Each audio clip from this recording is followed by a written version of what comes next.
Thank you for hanging out with me once again. This time I'm going to be covering Phantasmagoria 2, a puzzle of the flesh, or puzzle of flesh. So, this game, I did not play nearly as frequently as I'd played Phantasmagoria 1, so I did not have it as memorized as Phantasmagoria 1. But similar to Phantasmagoria 1, it is pretty difficult to basically die in this game, or basically reach an end. It's literally not until near the end of the chapter, when you're sneaking in, that you may get caught if you don't do something quick enough, which I think you'll see in this. I can't remember if I edited it out, because this video ended up being 6.5 hours long. There's a section at the end of the game where you travel to another, I would say like dimension kind of thing, and the puzzle while you're there is, I don't even know how to politely say it, it's very illogical, and there's this one thing that you have to do at the end to get out of it, and it's this weird contraption that looks like it should be something from Sierra's The Incredible Machine, and it probably took me well over 20 tries to bypass it. And so I ended up trimming most of that out. So I think I left 2 or 3 attempts just to show how messy that puzzle is. But I literally spent over, I think, an hour and a half on that puzzle trying to figure out. So anyway, we're in the intro right now. We see that Curtis seems to be in a psych ward. And he seems like a pretty normal dude, right? Like a normal human. But you will learn that that's not the case. Which is unfortunate, because I think it took away from the story. Like, Curtis being a little insane, or slowly going insane, seemed like a pretty cool idea. Like, you're controlling a character who is losing his mind. And he is in this game. But the end result as to why, it's like one of those movies where you watch it and they don't know how to end it, so they give you this really weird ending where you're walking out of the theater going, what did I just watch? That's how I feel about Phantasmagoria 2. The game is actually really good all the way up to that last part where you go into the other dimension and really find out the truth about who you are or what you were. So anyway, so we got the intro. It's 1 year later after our hero here, Curtis, has been at the psych ward. He's trying to make a better life for himself, and he works at a company called Wintech. And since the game is so long, there is actually a number of Easter eggs that I discovered after playing the game. There's a few that I knew, and this had been by accident a long time ago when I first played it, or that I'd Googled it eons ago and I still remembered it. But I figured I'd go through some of those as part of the commentary. So right there's that mask that you can see when Curtis walks out. When you walk into the hallway and turn back around, you can visibly see that mask. If you position the cursor over the mask in the hallway, and then you just type the word burp, which is weird because in this game it's all point and click, so you wouldn't think that you'd be able to type anything. But if you put the cursor over it and you type the word burp, all lowercase, the hallway will shake as if there was an earthquake. And I'll eventually do it. I think it's like in chapter 2 or 3. I remember that there was something about that. And then if you type burp all lowercase except for the P as an uppercase, it does the same thing but like a more violent tremble, which I also end up doing shortly after the original burp thing. Good morning, Bob. So while we're here in the living room, there's also a book that is visible on the living room table, and no matter what you do to try to click it, it doesn't do anything. However, and once again, this is something that you just normally wouldn't do in this game, if you hit Control Alt and then click, Then what it'll do is it'll show a book that says Wes's Big Book of Tractors, Book 1, if you do it in Chapter 1. And then also here, if you Control-Alt-Click on the large painting at the top of the left where Curtis is facing Blob's cage, you'll see a tractor picture. This egg also works in every chapter. So for the tractor book, I think you can only do it. You have to do it each chapter. So in Chapter 2, it'll be, Wes's Big Book of Tractors, Book 2. So if you wait until, like, for example, Chapter 4 do it, which is when I think I remember doing this, it says Wes's Big Book of Tractors, Book 4. But if you actually do it each chapter, there's another Easter egg that it shows. And then when Curtis is facing Blob's cage, if you click on Curtis's nose until he picks it, you'll hear Homer Simpson, I guess, eating something. This egg will work in every chapter apart from Chapter 3. And then if you keep clicking on Curtis's nose after performing the above step, Curtis will make a farting noise at the 4th pick. This egg will work in every chapter apart from Chapter 3.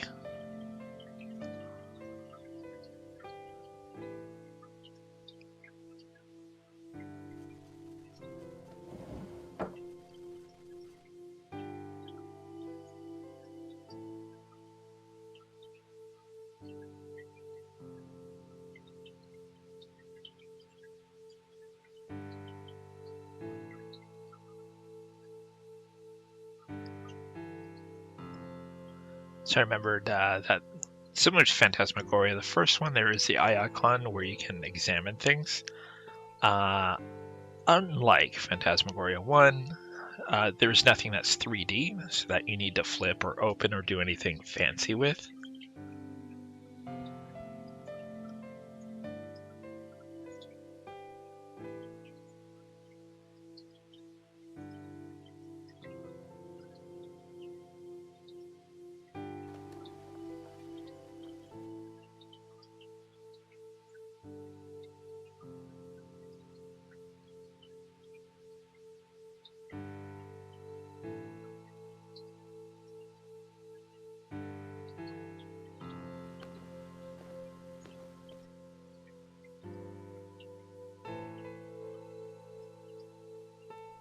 So I'm just moving the mouse around to see what is similar to what I did with Phantasmagoria 1. Just kind of move it around until something highlights.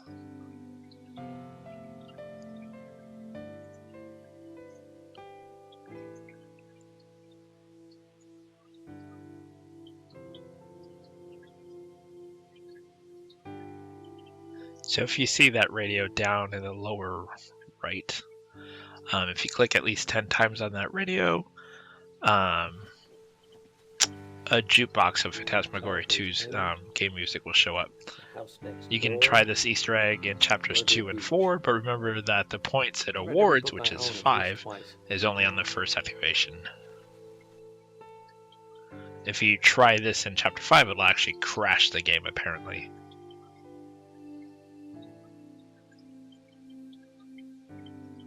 And then once you've accessed this jukebox, you can take a look at the picture of Gary Spinard, the composer, at the top of the screen, and then listen to his music. Use the top arrows to select the game location and the bottom arrows to select the various musical pieces of relevant to the location. The bottom arrows may also be used as slower means of changing the game's location music. So that's something I've never done.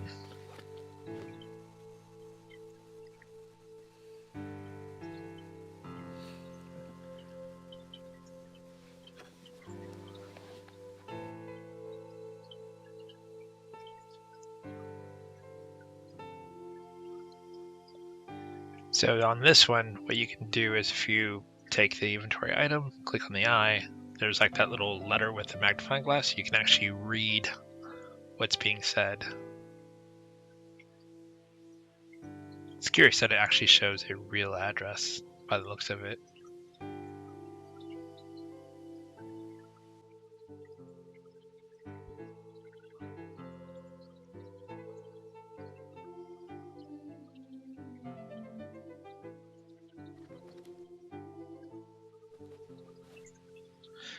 it's not so bad in Curtis's apartment, but when you get to Winetech, when you get to his place of work, the positioning of everything and trying to move around his office is highly confusing because there's times where you have to move the cursor almost to the top of the screen to actually be able to move forward. Otherwise, your only options are to go like left and right. Oh man, no wallet.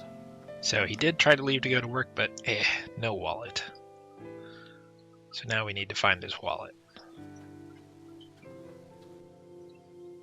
Which logically you would think would have been in the drawer that we looked in earlier, but it's not the case.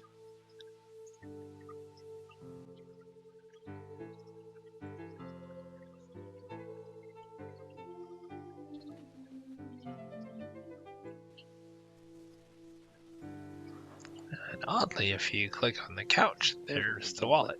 Blob? And he blames Bob.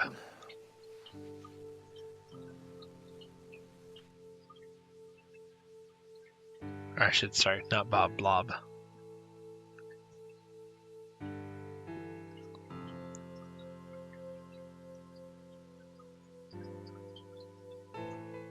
Now that you've looked at the wallet, you can actually pick up Blob from the cage.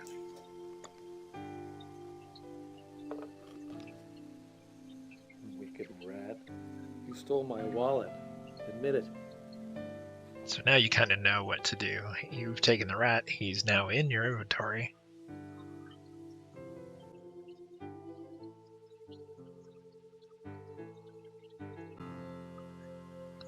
Apparently All right, only the you middle cushion slut. You drag my wallet is under the there, one that you can works. Just go bring it back.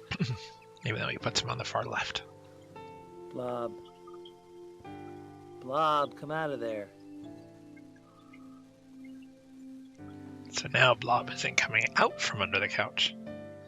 So we need to lure him out. And what better way than with the candy? Or the granola bar.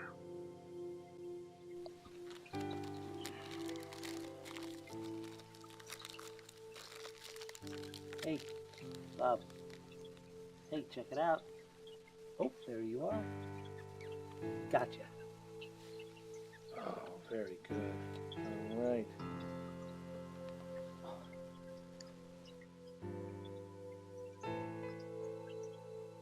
Just seems like it would have been easier just to move the nightstand and reach under there and get the wallet.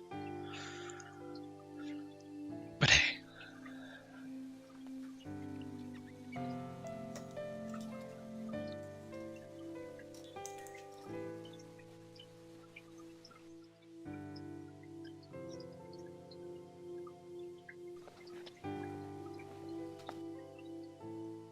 Alright, now that we have our wallet, we can head to work.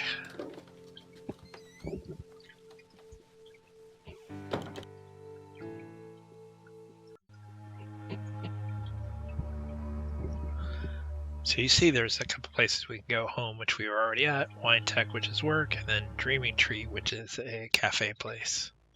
Cafe, diner, I don't know. So we see a badge reader.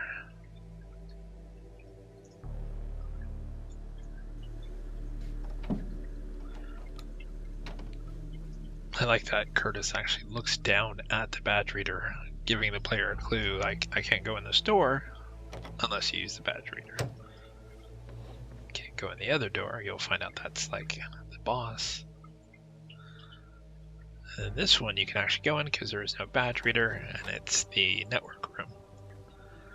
Now, in the network room, if you click the screwdriver on Curtis 5 times, and the wallet on him once for a bouncing Curtis, complete with the boing sound effects, the inventory items will highlight as you use them on Curtis to activate this egg. Once again, never done that one either. So there are a bunch of Easter eggs that I feel like I should go back and do and record. But this was just a playthrough of me just trying to get through the game, so for the most part, I was unaware of most of these Easter eggs until I went back to see if I'd missed anything in the game, and I found a site that listed a number of Easter eggs.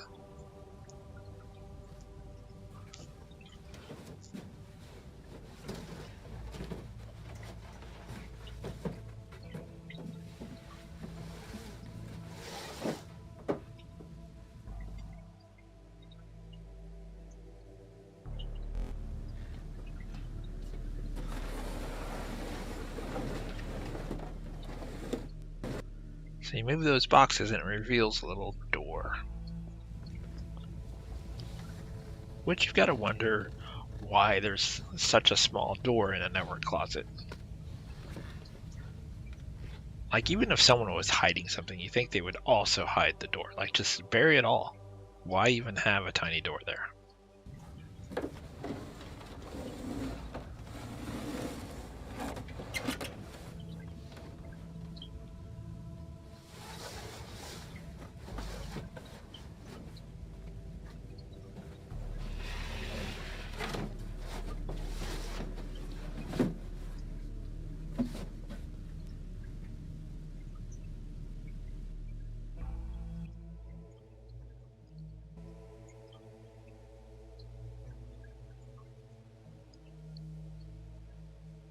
Just doesn't look like there's much more in the in the network closet.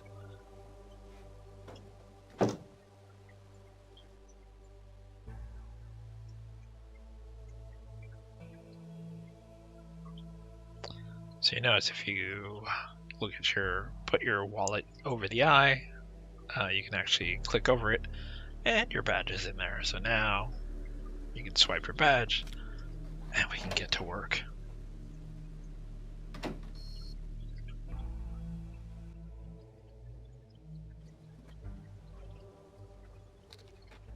So while he's standing here in this position, if you alt-click on Curtis's belly button area, when he's in the office cubicle area in a position where you can see his entire body and the water cooler is shown to the right of the screen, keep alt-clicking until you see a floating head of Andy Hoyos. I don't know who that is. Curtis will shake his head vigorously. This egg will not work in chapters 2 or 4.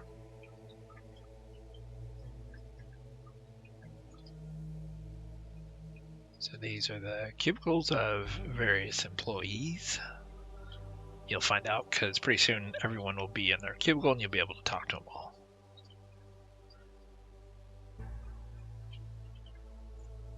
That second cube is yours. The first one belongs to your friend Trevor.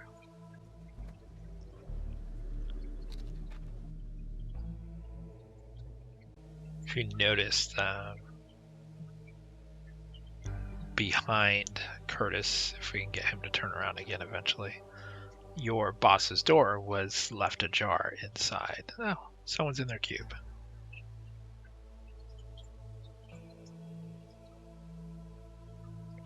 And just like every game, basically talk to him until you run out of dialogue. I'm sorry to bother you, but I'm finishing up the Venomman document today. I was just wondering what you want me to start next. Oh, let's see. I think I'll put you on the documentation for Allotheria 9. Great. Thanks. Oh, Curtis, nice work.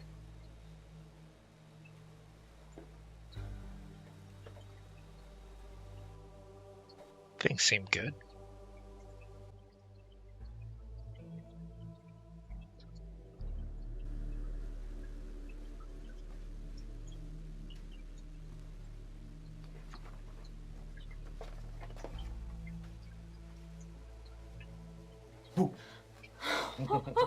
You scared me, Curtis. Oh, you weren't too scared of me last night, now were you? Last night was so...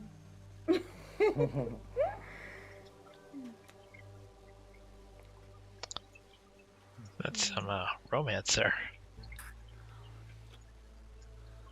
I love you.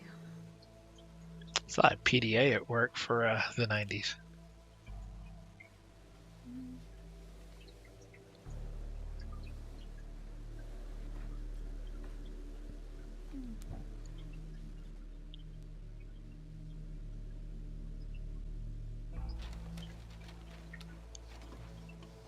Hi, sweetie. Not yet. Oh, Curtis. Why? Why all the secrecy? Are you ashamed of me or something? No, of course not. I just don't want everybody knowing our business, that's all.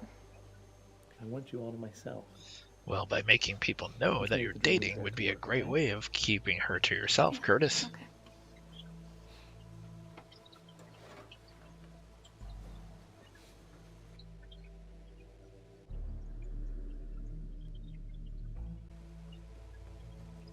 Hey, Thanks for the postcard. Things are about to get awkward. Curtis, I didn't send you this. I've never seen it before. No? Oh, well, it's just a joke then, I'm sure. It's Trevor. He's just screwing around. Spoiler alert, it's not Trevor.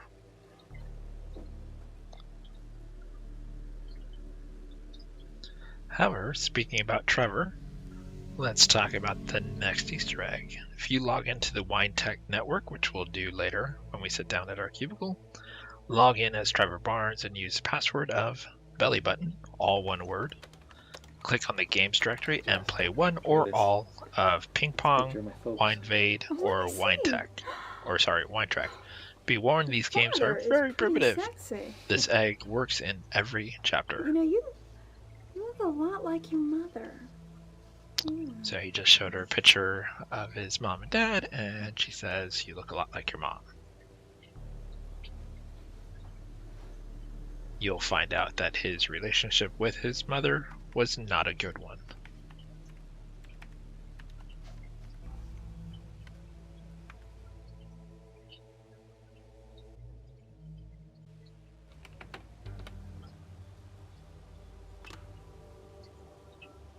Hey, Jess. Remember the company Christmas party? Oh, yeah. I remember after the party, too. You know, I didn't know you had that. Kind of surprised that you let anyone take a picture of us out in public together.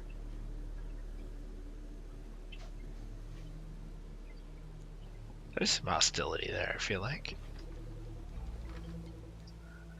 Anyway, if you've activated the previous Easter egg, alt-click on the winvade.exe.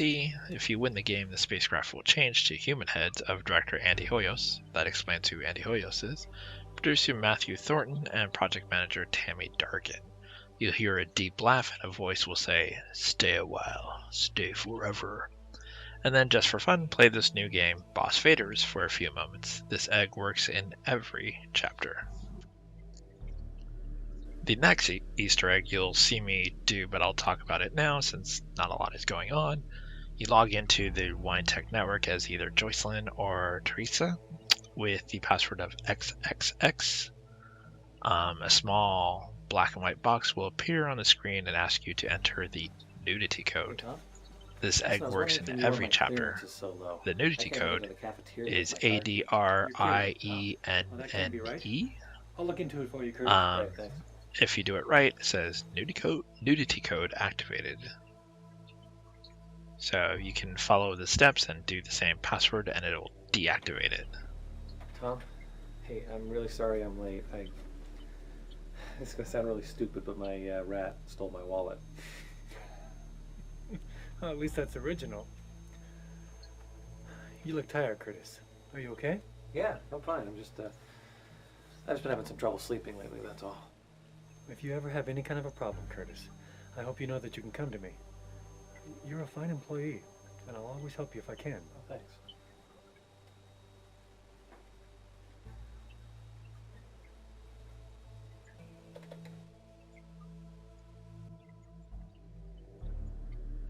So as always, every time you talk with someone in this game, see if any of the inventory objects actually light up and see if they react to anything.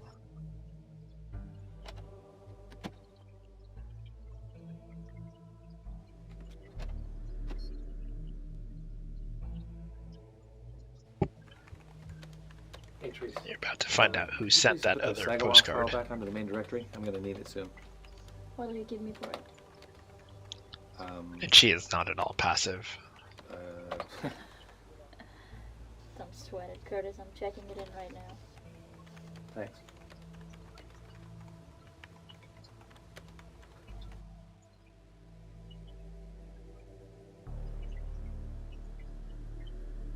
What I did like about this game is the characters all had very defining personalities.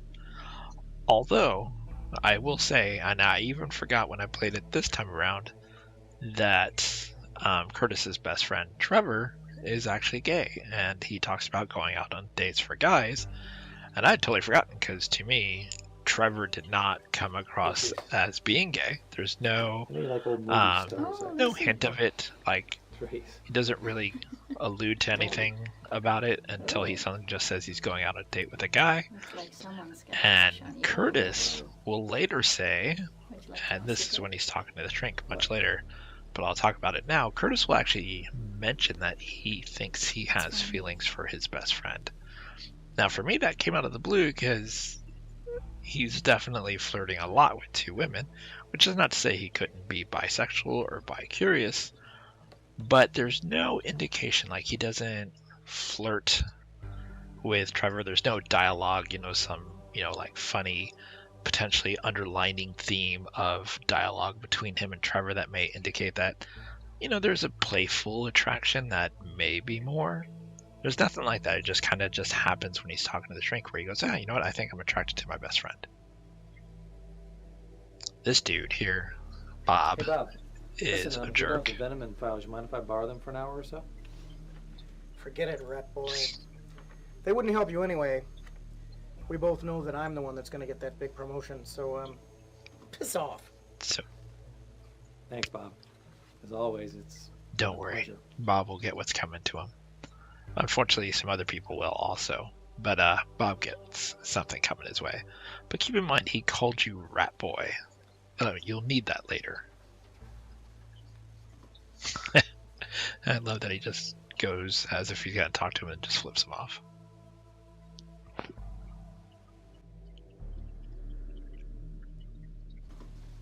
Hey, Bob. You taking the same date to the Christmas party this year? I figure she'll give you a discount now that she's turned 60. Kiss my ass. Ouch, what a devastatingly witty retort.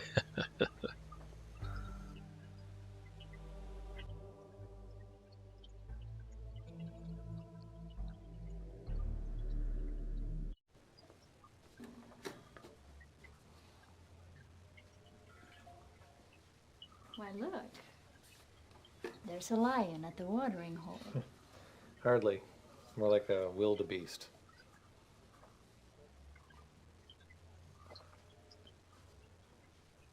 I like you, Curtis. There's more to you than meets the eye. She's right about that.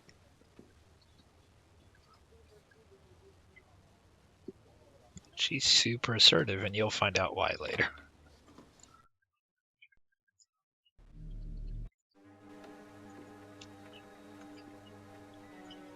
So here's another Easter egg that I'd never tried.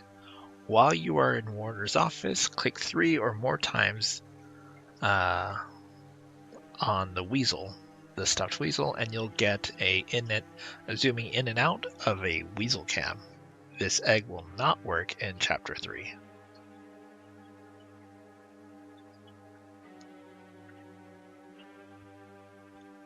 Again, a lot of these Easter eggs are things that you would have to do out of the norm, like typing words or clicking on something that is not or does not appear to be clickable.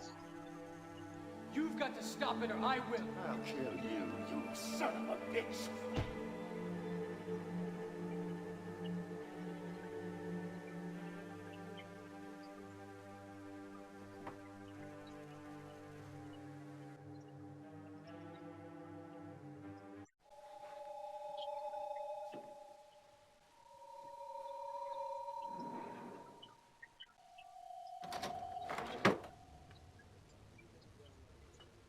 Well, hello, Curtis. Oh, Mr. Warner? What can I do for you, my boy? Oh, nothing, sir. I was just looking for a Word 8 manual. Is that all? Yes, that's all. I'll have the systems group send one to you right away. Great. Thanks. Goodbye now. Something seems up with the boss, right? Well, there is.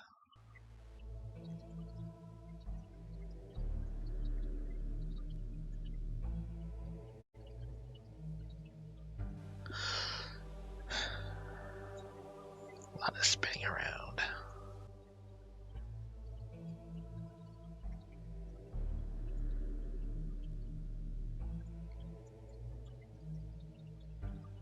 This is normally where your buddy Trevor would sit, but he's not here.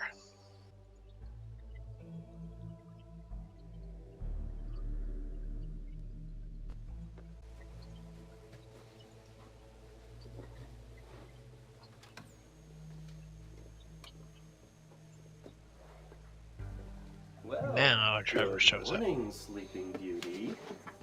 Well, were you up too late watching Beavis and Butthead, or organizing your stamp collection? Actually, I was up early this morning. My rat stole my wallet. Yeah, a likely story. Yeah, you just couldn't haul your lazy butt out of bed, huh? Huh? I, on the other hand, have a social life. Uh-huh. Yes, I was out dancing until dawn. But here I am on time and fresh as a daisy. A daisy, huh? You know, I could say something. Don't you go there. Don't go there. I'll have to see you later, mean boy. Mm-hmm. You know, in hindsight, I guess it was a little more obvious, having just rewatched that part about Trevor.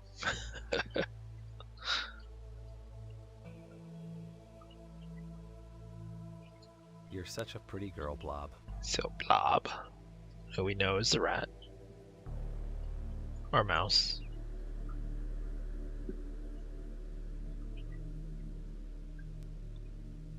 And then everyone's extension.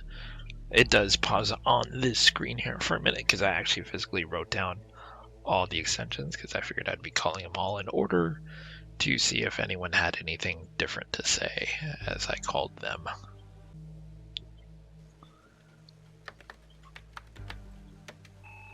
So now we're going to go ahead and log into the computer. Oh, crap, I changed my password. Oh, damn, what was it? So if you recall, we looked at the photo and Blob's photo was there. So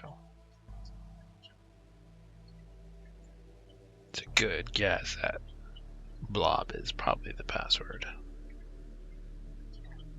But it wasn't too obvious to me at the time, apparently. Looking for that piece of paper that's flipped over that has the password on it.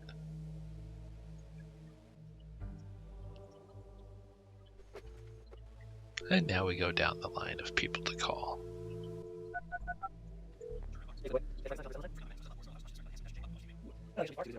Dracula, which is on the night.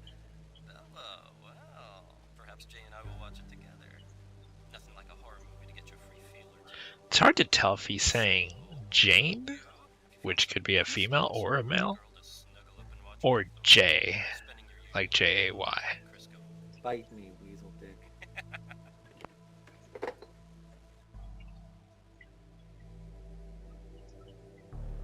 Because he could be saying like J and I, but J and I, like A-N apostrophe. J and I. Hello, Curtis Craig. This is Ed. This is what happens when you dial Curtis's own extension. Mr. Craig, please. Mr. Craig, stop it. Your squealing has become painful. Have some dignity, man. It's amazing that the rest of the people sitting around him don't already think he's crazy.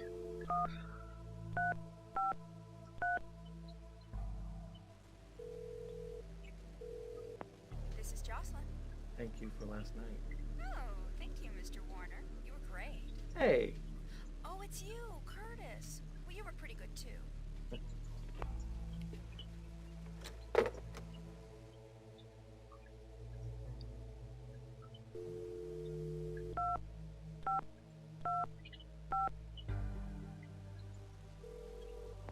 This is Tom Ravel.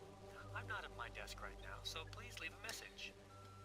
Hi, Tom. This is Curtis. I'm just calling to let you know that the Venom document will be finished on time, and I'll just go ahead and post it. All right, thanks.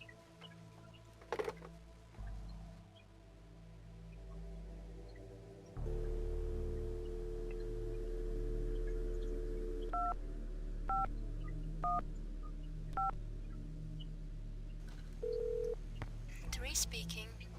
Therese. Hi, it's Curtis. Hi. What can I do for you? Could you? I was wondering if I. This is gonna sound really lame, but I just forgot why I called you. That's okay. You can call me anytime you want, Curtis. Bye now. That was pretty lame, Curtis. That really was.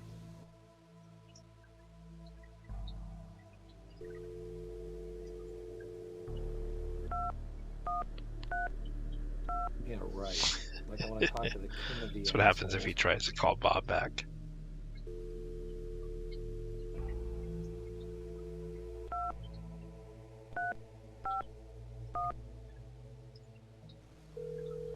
Yeah, PA Warner. Sir, this is Curtis Craig. Curtis, how are you, son? Just fine, sir. Thank you. Warner You seems asked me to unusually let you friendly know when the, considering budget you were just in his documentation was office finished, and, breaking I posted in. it on the network late last night. Fine work, son. Fine work. You're one of my best, you know that? I'll be keeping my eye on That's a little weird.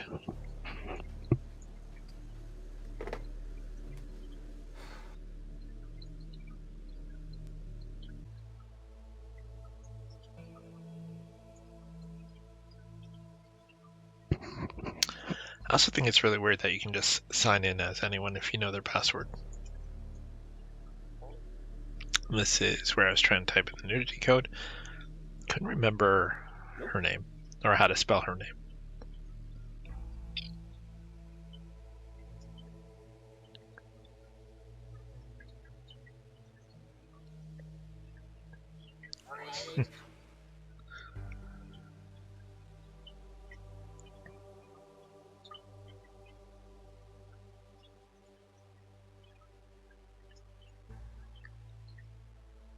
Nope.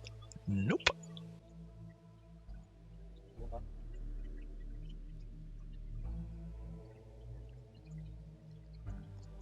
Thankfully, there's a lot of me dilly-dallying around in this game so that I'll be able to speed up portions where I'm not talking so that the playthrough will not be 6.5 hours long. Hopefully I can trim it down to a more reasonable size. I'll probably do the same thing I did with the first Phantasmagoria. I'll do the commentary as one large version to watch, and then I'll also break it down by chapter because this is also broken down by days. So I think there's a total of 6 or 7 days, similar to Phantasmagoria 1. So there'll be one big lump file, and then there'll be the chapters broken up into portions.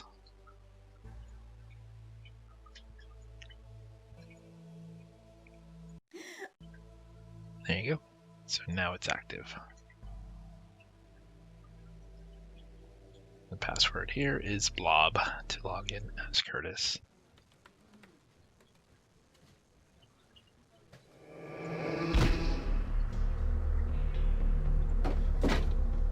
It's weird that right off the start with day one, things start going weird. There's no build-up. That's the only downside.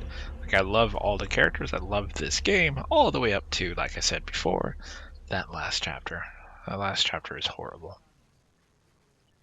But everything up to that is actually pretty dang good. I just wish there was a little more build-up. I mean, we did see Curtis in the psych ward. So you know there's some issues, but I wish it was a more subtle start, like hearing voices versus straight up being hit in the face. Like, that should have been a day 2 thing. Like, a day 1 should have been like he logs into the computer, hears voices, sees things happening on the screen, maybe sees a photo of Blob talking, because Blob ends up quote unquote talking to him later. So I would have liked to have seen more of a slow, gradual build up to that. Now that Trevor is actually in his cube, we can talk to Trevor. Hey, Trev. Hey, my man. What's up? Jesus. What happened to your face? What if I said I don't know? Shit, Trev, I think I'm going nuts. Curtis, what happened? What, did somebody hit you or something? I swear to God, I was just sitting at my desk, and somebody slugged me, but there was nobody there. That sounds nuts, doesn't it? Yes. That's just totally psycho. Yes. Oh, of course. Yes. Hey, remember when I got the flu and I thought Dolly Parton was in the closet with a chainsaw? Probably got a virus. Kurt. Yeah, that's probably it. A virus that hits you in the face?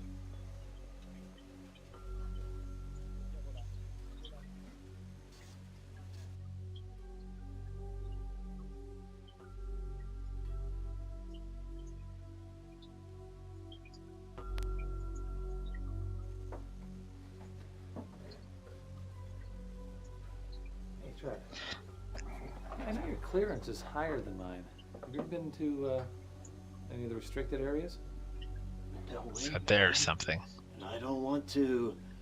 Boy, they're probably like breeding 2-ton hamsters down there or something, man. So now we know why Tech has some restricted areas also.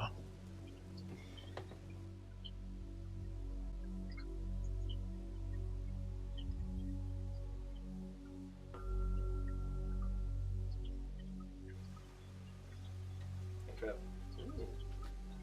Look what I got in the mail today. Ooh.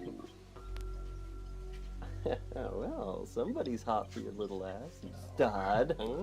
Again, now it's far more obvious watching it again Have mercy on the poor girl about in the Trevor. Fabio.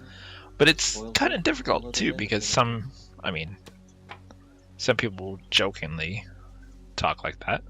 I do it all the time. Like, I'll go, "Oh, you look so sexy," to a male friend, and mean nothing about it other than just being silly. Look what So I found. Mm-hmm. Forgot I had this. Oh, those your folks? Mm-hmm.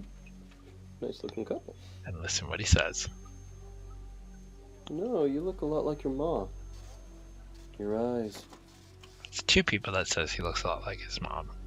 And you figure they're building up to something, but I think it's just mostly the fact of the relationship we eventually learn that Curtis has with his mom, which is not a good one.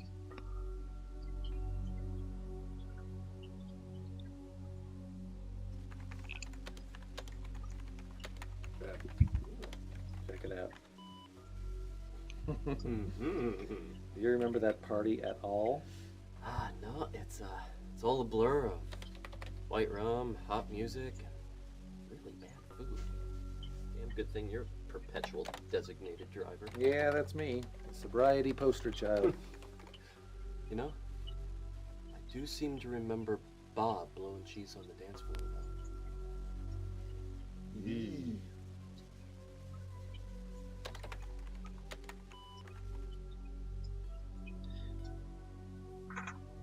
I really do like the dynamic between Trevor and Curtis. I feel like it feels like a legitimate friendship.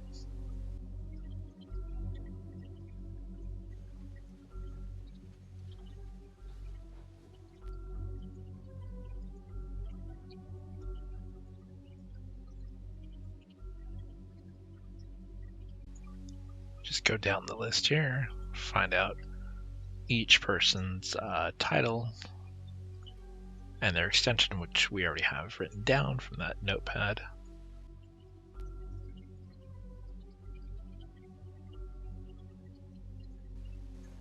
So we've clicked the file that we're working on.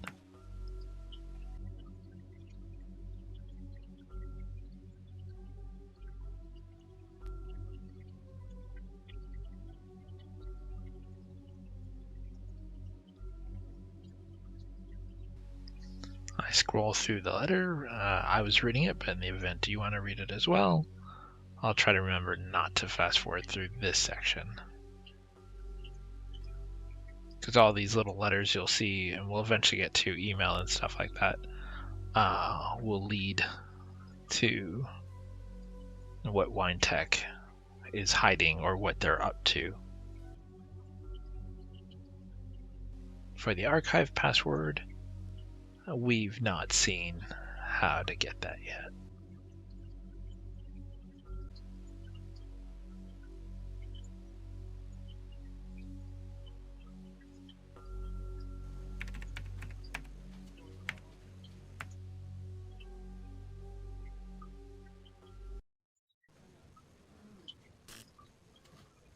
And then the computer seems to short while you're working on the report.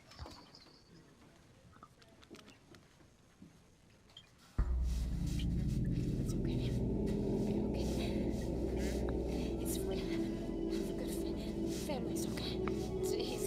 He's real. No, he's not. Get that one. Get that one. No, he's you. No, he's just. Oh. Good boy. Nasty. Oh, help me. You were in the night dark and. No. No. So we're seeing a flashback of what appears to be Curtis's mom being taken away. But we'll find out more and more about her as the chapters go and the story continues to unfold, and you actually find out what appears to be the truth. Her being taken away was definitely not the last of it.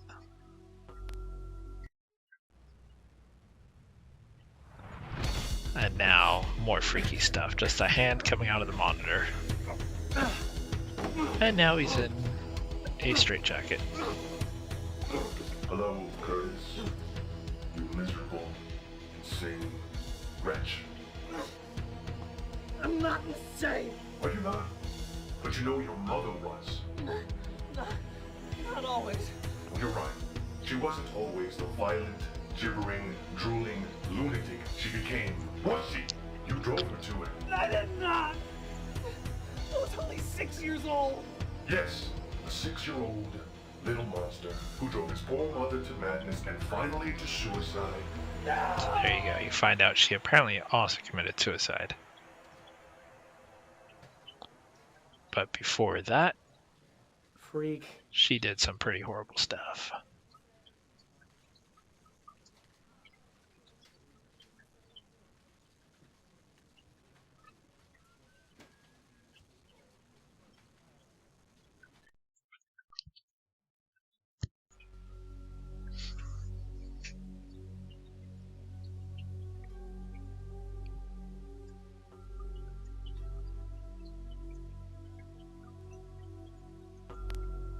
So as always, when something major happens, try to go back through and talk to everyone you can to see if they have something new to offer. Curtis, what's wrong? There's something wrong with me. God, I'm seeing things. Curtis, hey, look, we'll be okay. Look, let's get out of here for a few, huh? I'll send mail to Tom. He won't mind, okay? So this is the cafe, the Dreaming Tree.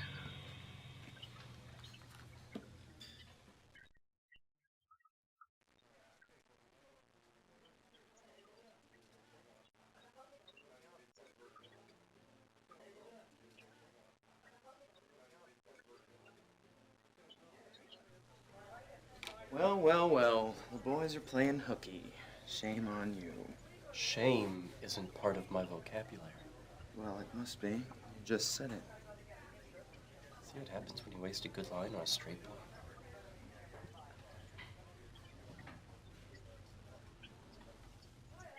I think he said, see what happens when you waste a good line on a straight boy. I think that's what he said. All right, bud. So that's maybe another indication?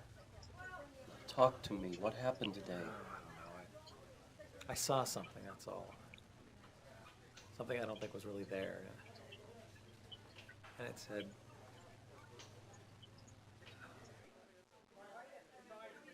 Way to leave your friend in suspense, it said. Curtis, for God's sake, I'm your best friend. You know you can talk to me, don't you? I know, You remember how I told you about my mother going crazy and leaving my father and I alone? Yeah. It's not true. I mean, I thought it was, but until a few days ago, I remembered that she hung herself from her ceiling fan. Jesus, man. It's harsh. No wonder you're so flipped out.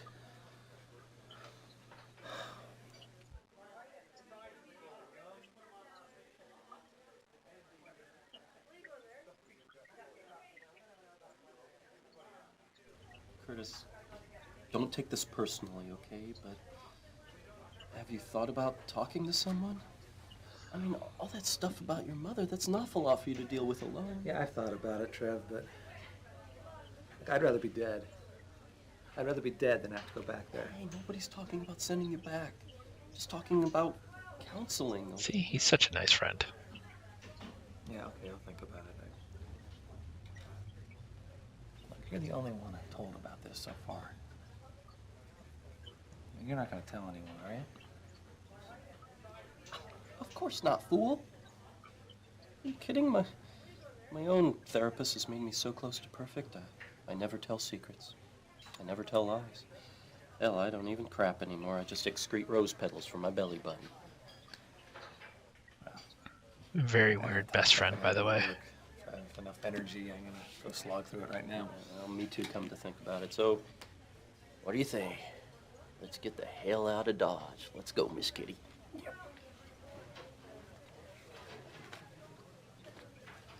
So they sat at a table and apparently didn't order food or drink, and that's okay.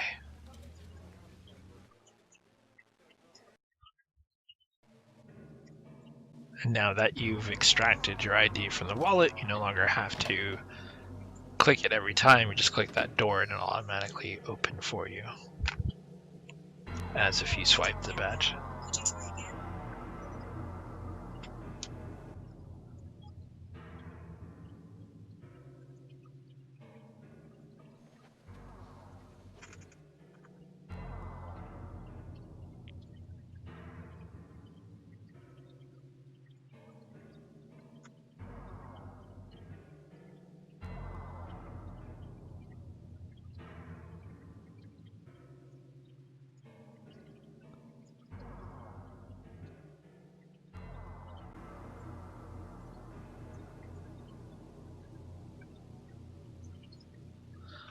See, so we see these random letters appearing. Couldn't remember at first what it was, but I eventually remembered. Oh, look, it's 6 letters, and see the B-O-Y eventually appear for the last 3. But for now, I totally was like, whatever, need it off my screen, can't cancel it, get it off. Forget it, rat. And there's your clue. Forget it, rat boy.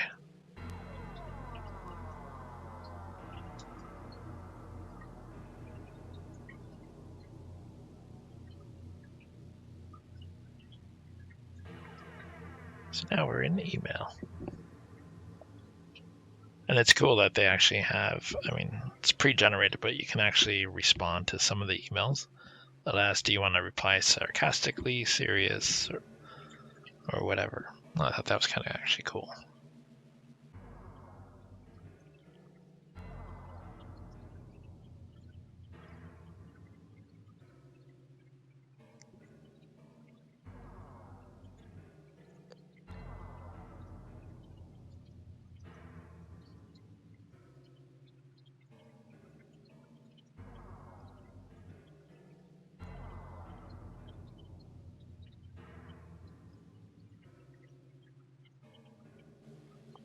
You ever feel like you're not caught up on email? Like this has to be on Monday. There's too much email here.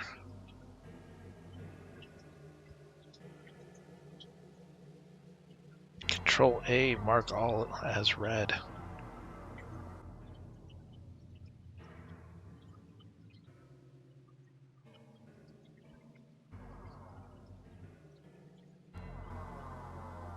This is what I mean, like straight reply, funny reply, sarcastic reply. Well, Trevor pretty much just sends jokes.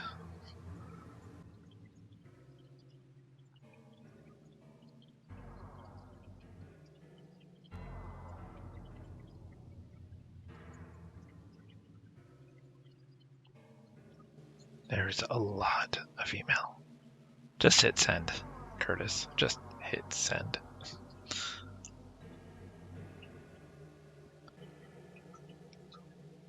Having not played this as frequently as the first Phantasmagoria, when I played it for this playthrough, I was literally trying to get everything, every little nook and cranny of every story, And I'm not sure the jokes between Curtis and Trevor really apply to the story, but I mean, they help seal the friendship thing, but really not a lot of important story stuff going on in these emails.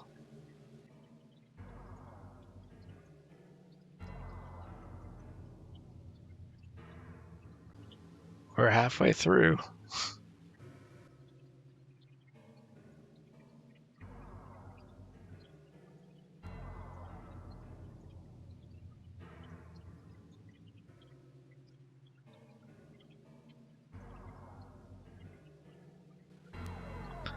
It is weird that when you reply, a copy of your email appears also, rather than this somehow being sorted by inbox and outbox and sent.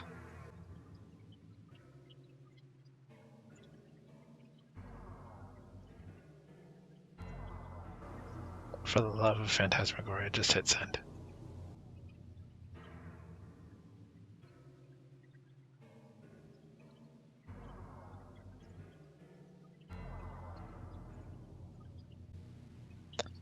Alright, finally, the last email. So that looks like a lot of stuff that I can just fast forward through. If you want to actually read those and take the time to see what they say, you can pause the video or check out the non-commentary version where I don't speed up any of this stuff. But yeah, there's just not a lot to talk about with these emails. So if you want to read them, pause the video or check out the non-commentary version where I will not speed up to the point where I have nothing to say about any of these. So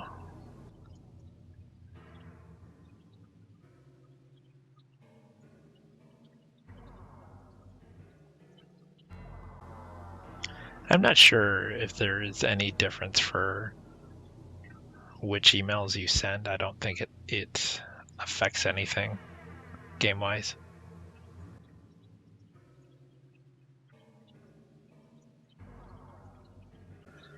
All right, done with the email. Oof.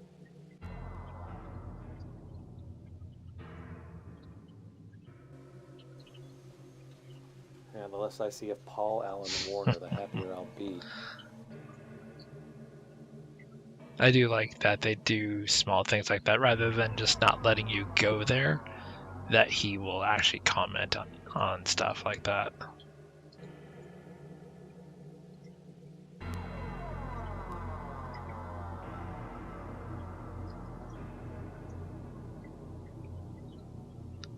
So that's one of the things where when I moved the cursor over that door I feel like should have been clickable, but it's not, because you actually have to put the cursor way at the top to actually be able to go out that back door. So I thought I was stuck for a while until I realized moving the cursor all the way straight up, not there.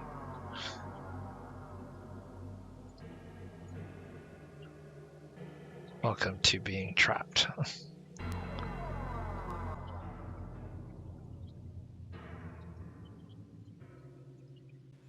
There we go. Now once you move it all the way up, you can move all the way to the back. And this allows you to actually move out of that freaking door. Would have been much easier if that was clearer somehow.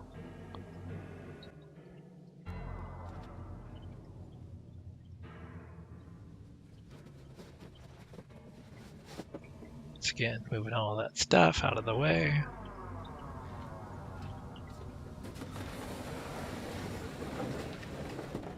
Spoiler alert, we do not have what's needed to get in here. The screwdriver, although it does highlight, it is not enough to get into this door.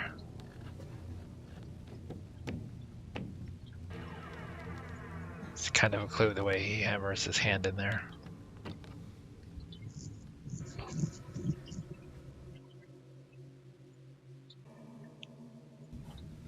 So then we move all the stuff back.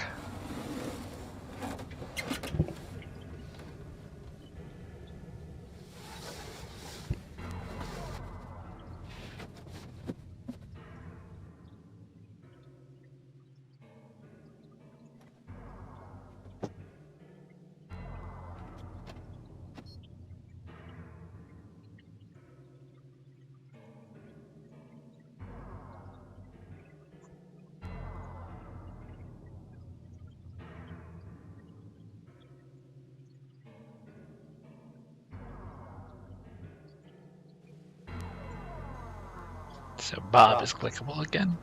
Would you happen to know what happened to the network this afternoon? My document appears to be missing. You lost your document? That's a new level of incompetence even for you.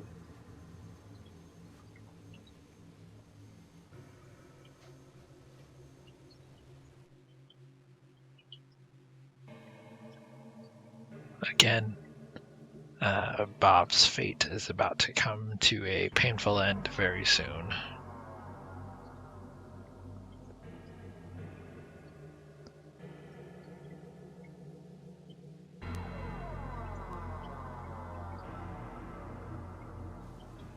Trace? Ask you a question? Anything. Do you think there are things in the world beyond what we can see?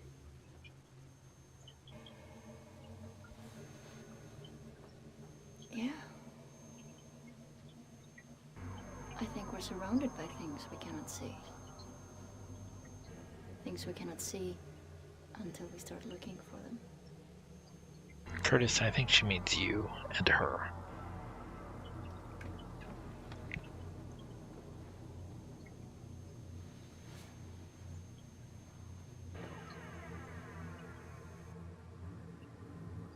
She is not the queen of subtlety, that is for sure.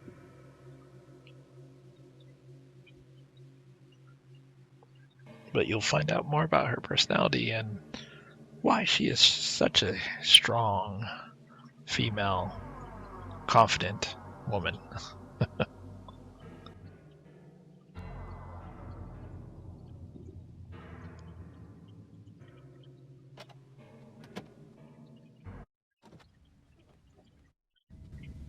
Notice this time there's something different. A cutscene. Oh, hey, Trace. How are you? Horny. Excuse me? You heard me.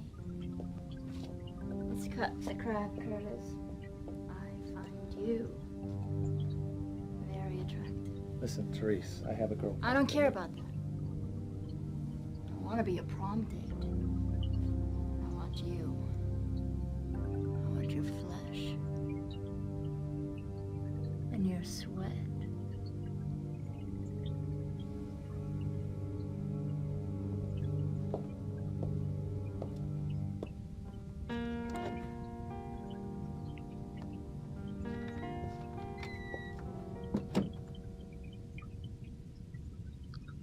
I mean, Curtis isn't doing bad for himself, really. He's got two very attractive blonde females after him.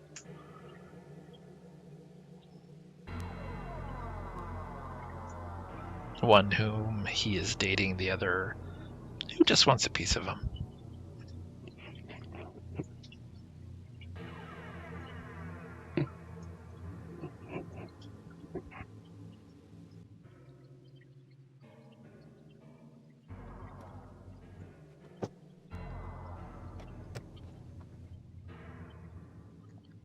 Notice that there's a badge reader, but you actually cannot go through.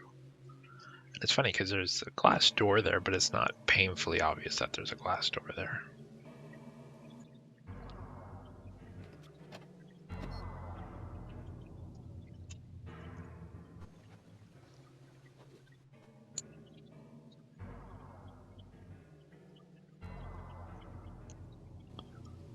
Notice that's the file we're trying to get to, and it comes up with this thing. Now remember what he keeps calling you. It takes some patience for it to happen.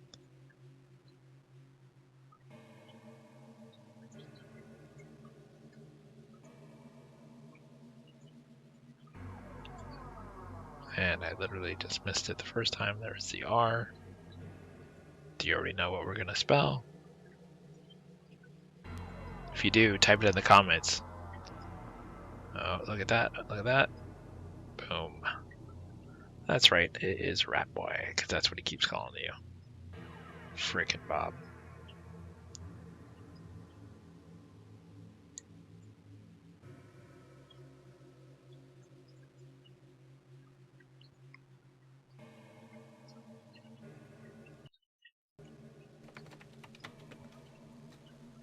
Great.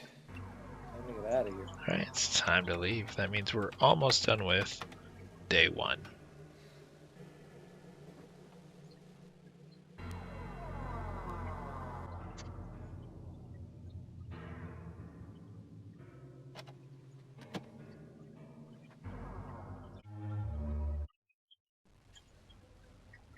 And if you go to the Dreaming Tree, you get to meet for your wonderful date.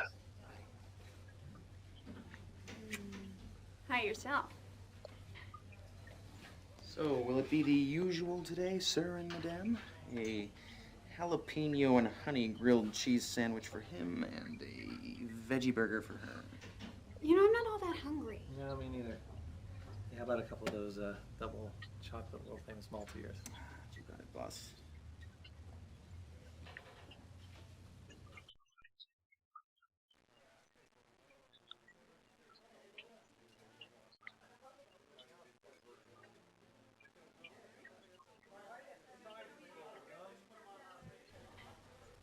Hi, sweetie. How was your day? Pretty much sucks. Ever the pessimist. Curtis, I want to be there for you. I want to help you when you're feeling bad. You just mean so much to me. You're there for me, Joss. I know, I just wish... I wish I could be there all the time. That's all.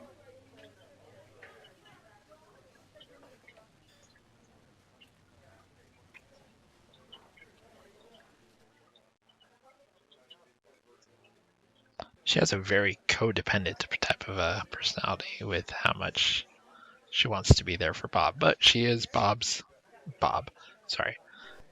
Curtis. She is Curtis' saving grace. Cute. Your voice down. What for? Why are you always trying to hide this gorgeous lady, Curtis? And if I was you, I'd follow her around with a spotlight.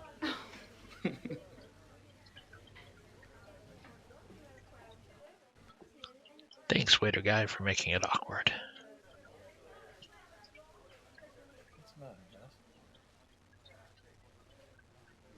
Curtis, I know when we started seeing each other, we said it was just for fun. No commitments. And I meant it, too. I really did. Sometimes things change. I love you, Curtis. And I'm not trying to smother you or anything. I just want to be with you. I just want to be with you.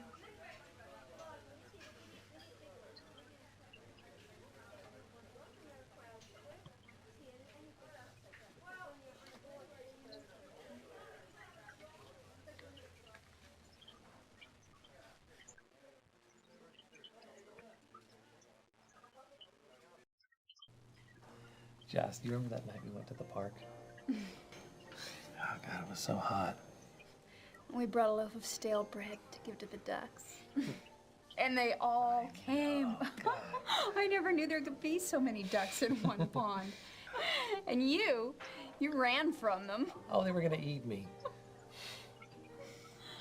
Remember what happened when we got rid of them? Of course I do. Speaking of eating, it was so hot. Your skin was so slippery. We found that dark spot underneath that tree. We had to stop moving anytime anybody came close. And you made those sounds, those sexy whimpers, because you couldn't stand it. Curtis about to ruin the mood. Kill that slut. Kill her like you killed your mother.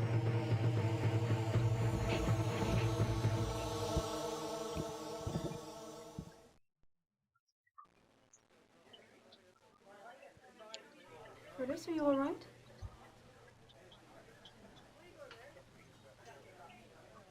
Yeah, I'm sorry, Jess, I'm not feeling very well right now. Oh, baby. Do you want me to come over tonight? It'll make you feel better. Yeah, Yeah, that sounds nice. Let's get out of here, okay? Whatever you say.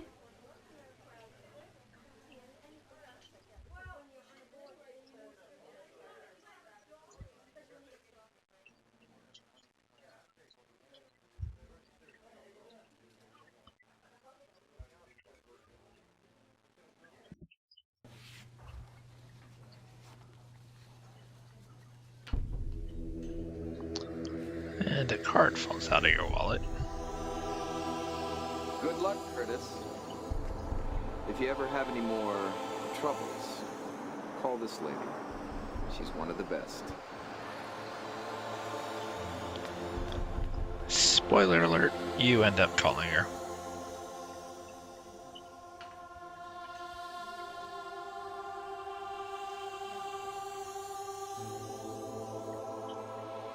Come on in. Actually, clean the apartment for a change. Oh, yeah? Where'd you put the steam shovel when you were done?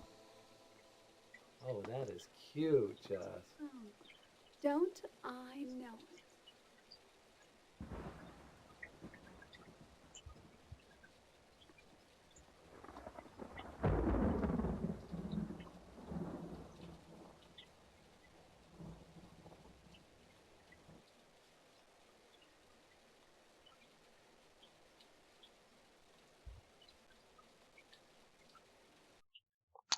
So here, there is an Easter egg that I did not do. When Curtis and Jocelyn are sitting on the couch in the living room in Curtis's apartment, just before the concluding movie to Chapter 1, hold down Alt and move the cursor over Jocelyn's breast area. Do not click now or at any point during this Easter egg, but move it up, down, and around. Every now and then, a sound file will be heard. Keep moving the cursor in this specific manner until you have heard brusky brusky, fresh, brisker brisky, and then honk honk combined with a laugh. For good measure, wait a few more brewskis before continuing gameplay. And in this scene there is actual nudity. Her breasts are clearly visible. So I put a censor bar over it, and you can barely see the scene in the background. But you can definitely hear it. But yes, he does take off her shirt, and her breasts are seen. And then she's laying on the bed, and he puts her hand like down the front of her stomach, and his hand goes into her belly button, but like not in like I just accidentally put my finger in your belly button, but like fully into her stomach, and like her guts come out. But then he wakes up, and it's not real. And right there, she's reaching for a condom in his drawer.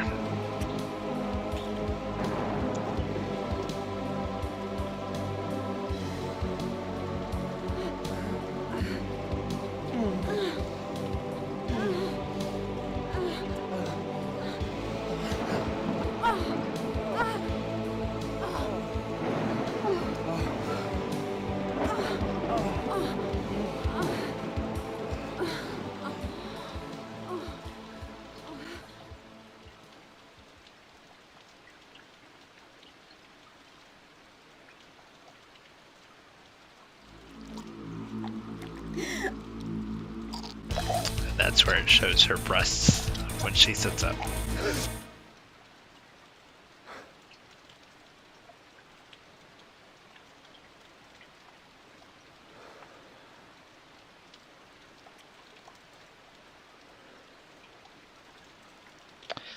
and that is Chapter 1. Alright, so we are headed into the second day of Phantasmagoria 2. Scene starts with a cutscene at the office. Things look normal. But something bad is about to go down. Say goodbye And to your it's hard Bob, drive, so asshole. does anyone really care? Considering Bob is the a-hole in this?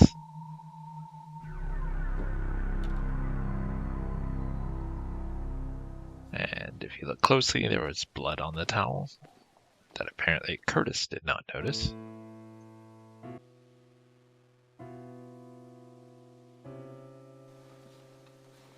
Hey, Miss Blob.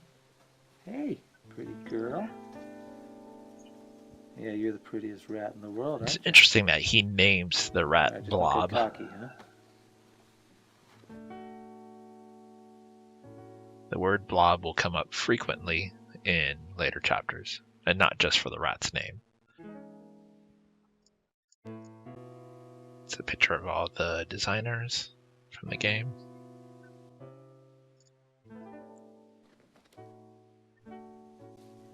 So we have an egg here that I don't do. Most of these eggs I don't do.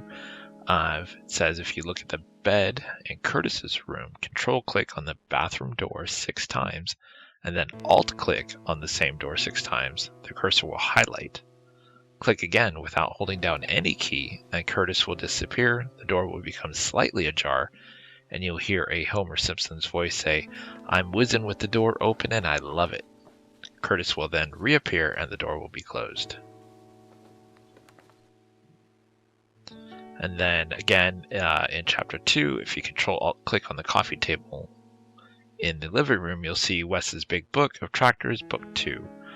2 blue tractors are shown on the cover. One looks very old.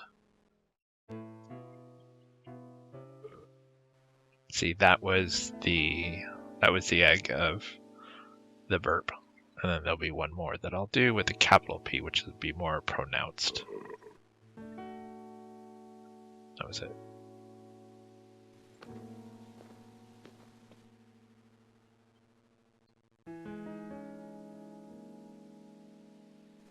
There are so many random Easter eggs that require control clicking or alt clicking,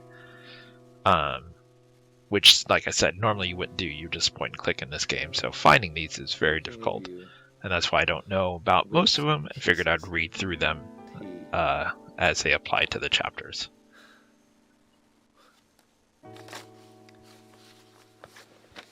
So Curtis got another card with the Whips and Chains comment coming from sign T, which is Teresa, or however you pronounce her name. Therese. And as you look, it is a bondage photo.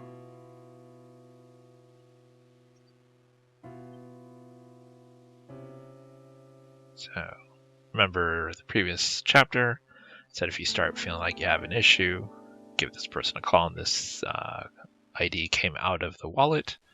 What you have to do is actually not click on it on yourself. You actually take the card and click on the phone, and he'll dial the number on the card and schedule an appointment, which will unlock the psychiatrist. Dr. Ricky Harburg's office, how may I help you? Hi, my name's Curtis Craig, and I was referred to Dr. Harburg by somebody, and I was wondering if I could make an appointment. Certainly. Let me see. You're in luck, Mr. Craig. We have a cancellation today at 5:30. Okay, I guess. Wonderful. See you soon, Mr. Craig. Bye-bye now. I like that he says, okay, I guess what you're calling, so...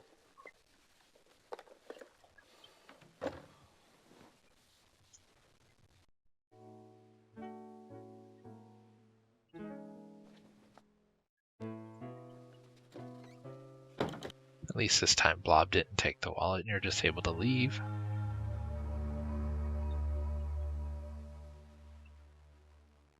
So now you can see the doctor has been unlocked on the map. Thanks for your cooperation. We're going to go ahead and head into work since it's a new day, and a cutscene.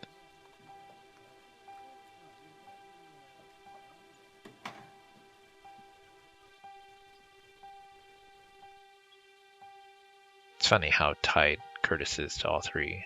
One being his girlfriend, one being his best friend, one being someone who's interested in him in a very, very sexual manner. See, this is what happens when you show up late, Curtis. And that's cold. Like, she just needed to be comforted, and he stopped her from, like, holding her. Curtis. What the hell happened? Oh, Curtis. I got here early, and I went into your cube to see if you were in yet. And Bob Bob was there. So in that cutscene, Bob was in Curtis's cube when he said, "Say goodbye to your file." So that's where he died. Not really a good thing for Curtis. So this definitely could make it look like Curtis is up to something. What's going on here?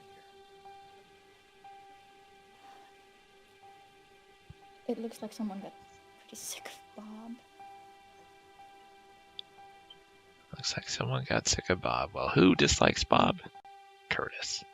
But probably everyone. Bob struck me as kind of an a-hole. Now, there is something not in this room, but if you go to the right, which is the network room, you can click the screwdriver on Curtis 5 times, and then the post-it note on him once for bouncing Curtis with a boing sound effect. The inventory items will highlight as you use them on Curtis to activate this An active egg. crime scene, sir. I'm gonna have to ask you to stay out of the area.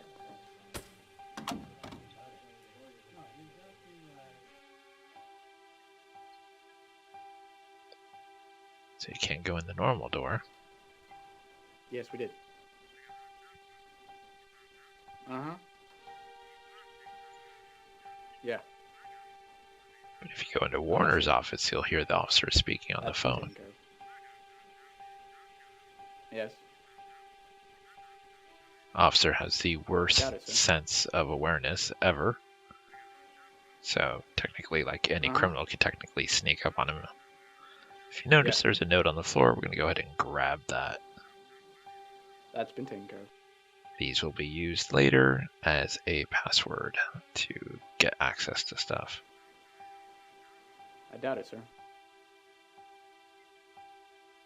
Doesn't look like anything else to click on. I'm not sure.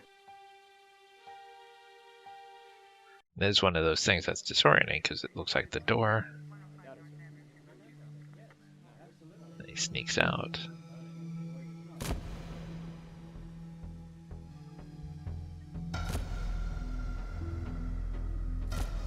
But now he's in the office. Instead of going out the door, he came in. So now he's having visions of Bob's death, and these cops apparently don't care that he's walking through an active crime scene, unlike the cop who's guarding the door.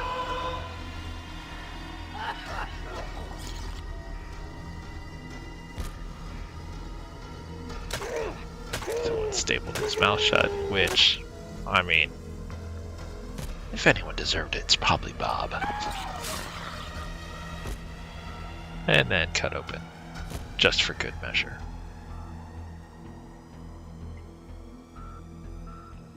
As a side note, please don't ever staple anyone's mouth, even if you think they deserve it. Back off. And finally, cop shows up to tell him it's an active crime scene. What's your name, sir? Curtis Craig.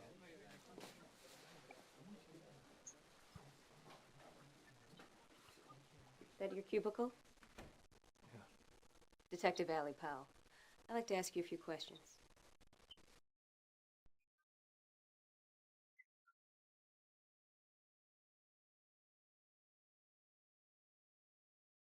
I like that she says, I'd like to ask you a few questions, but then What was your relationship to the it's up to you deceased to man, click on her. Bob Arnold?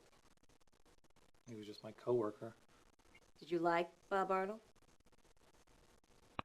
No. I don't think anyone did.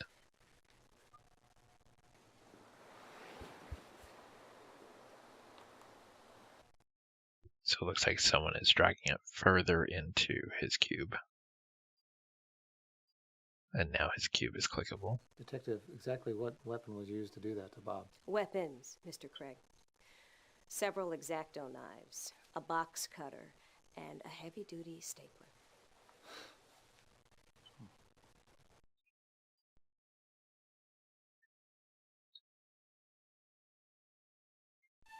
Who are you? Just a witness to your crimes. Who are you talking to? No one. That's exactly what you want to do in front of a cop, is come across as being crazy. Especially in front of a murder scene that happened in your cubicle.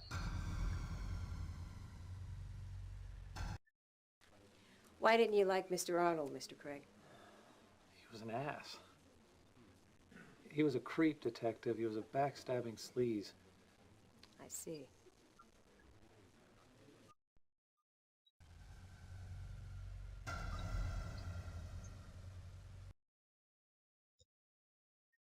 It's good when everything you say seems to solidify further that you might be responsible. And this was part of the warning about the graphic and the gore, is something eating the remains, including leaving an eyeball. You're obviously overwrought, Mr. Craig. We'll continue this another time. Good morning. But then she leaves them in the active crime Curtis? scene instead of kicking him I'm out. calling a sort of impromptu meeting at the Dreaming Tree. I think we all need to get out of here for a while. Yeah, okay. You think?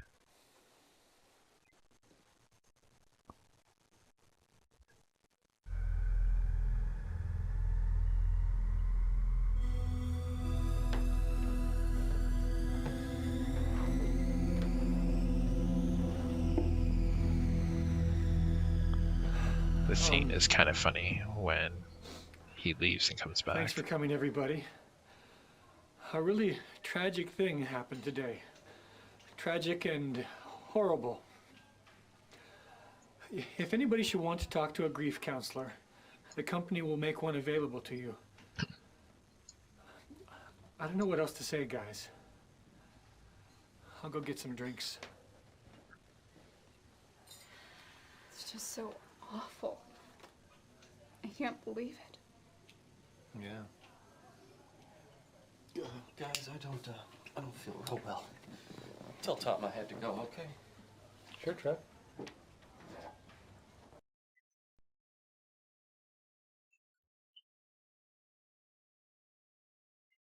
You know, I So Trevor leaves.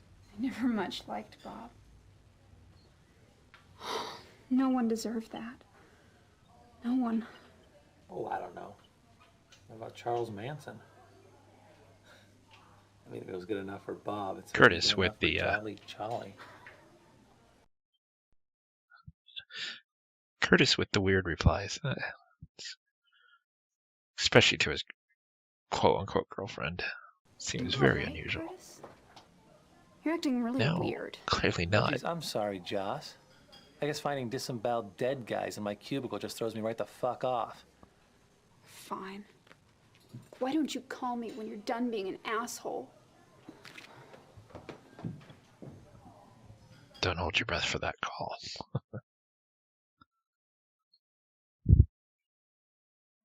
And now one-on-one with Teresa, however you pronounce it.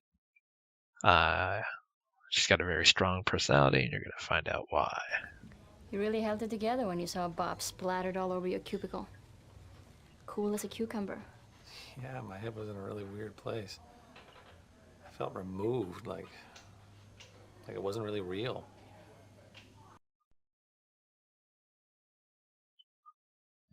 Well, it was real.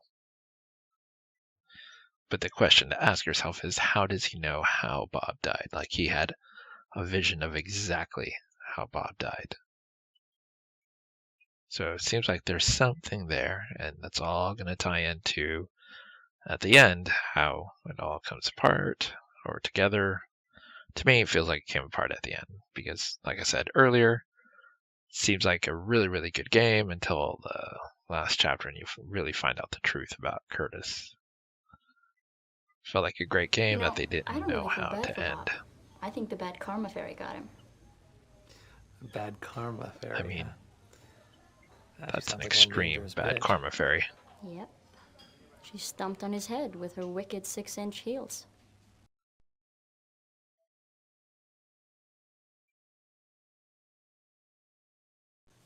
So we know that she's into whips and chains, and now Let's cut to the 6-inch chase. heels. I've told you how I feel about you, and you've put up your nice guy protest, but we're through dancing.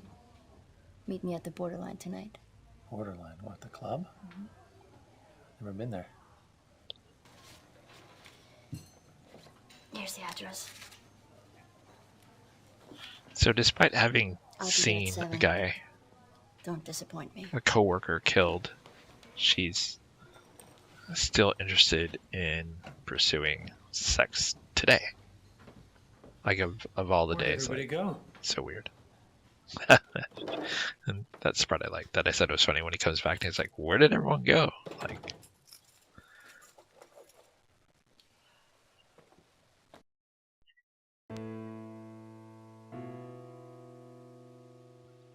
so Curtis automatically heads back to the apartment after the dream tree sequence thing. So click around the house, see if there's anything new or Hey, different. Batgirl. I don't suppose you know what the hell's going on, huh? Isn't it obvious? You're a psycho killer. It's nothing like a rat talking to you.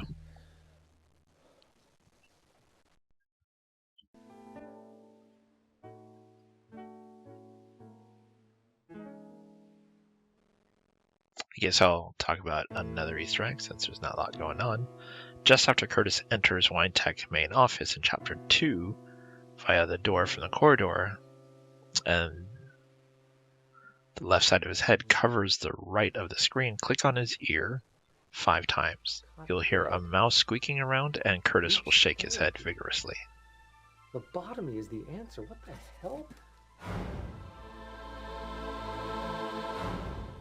So suddenly, Curtis's bookshelf has what appears to be unusual books.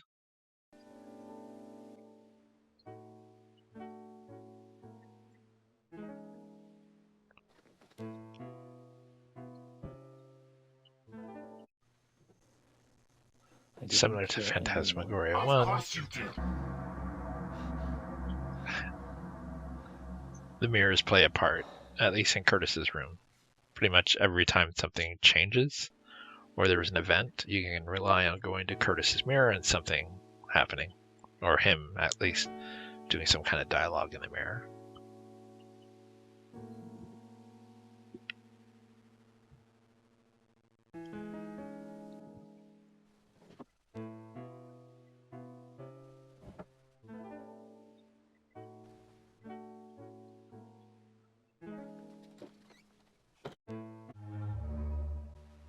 So you can see now, Borderline is now unlocked. But we're going to go back to WineTech and see if the cops are still there.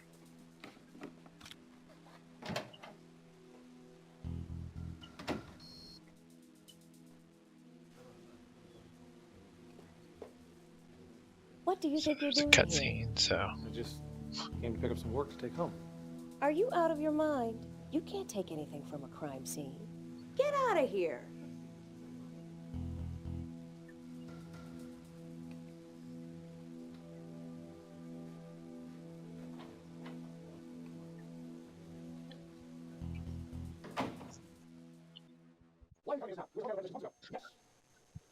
Different cutscene. All right.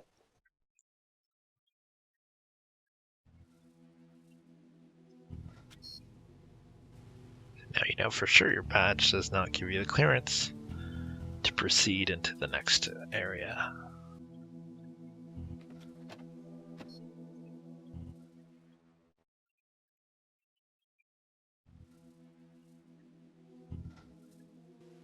Just phone numbers.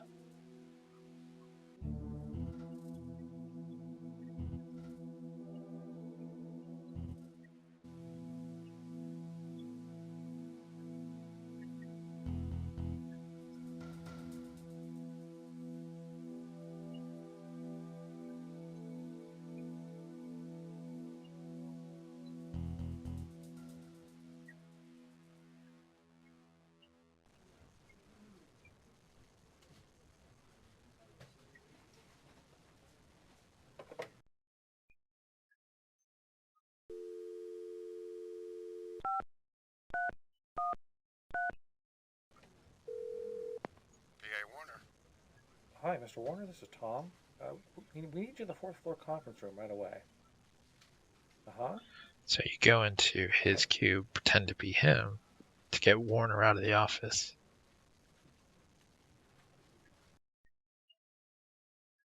Now what's funny is it's not super clear as to why you need to do this, other than it being an adventure game, and it gets Warner out of his office.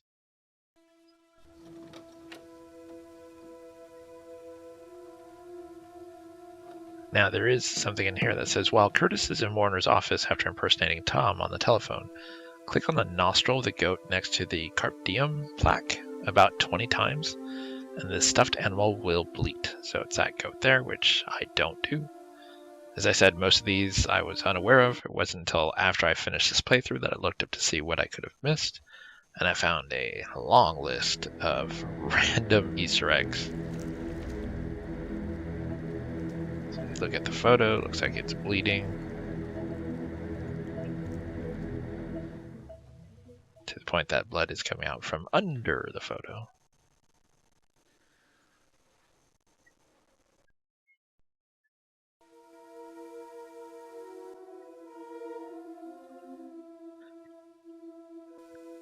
Now the big thing is to remember the post-it note that we found on the office floor that had those 3 words,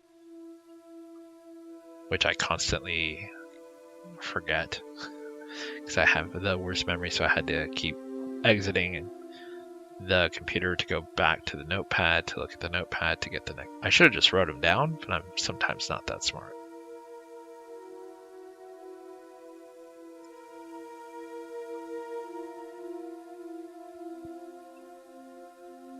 So you essentially see he's got a camera on each of the cubes watching his employees, which seems very weird.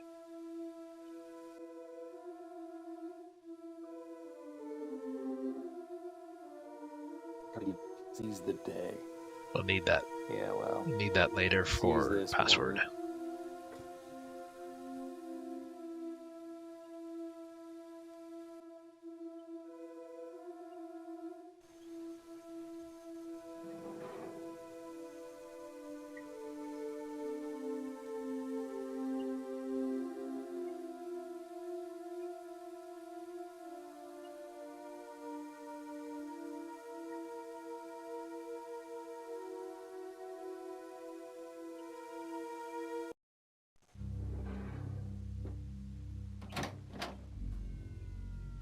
Well, and caught again. Just what would you be doing in my office when I'm not here, Curtis?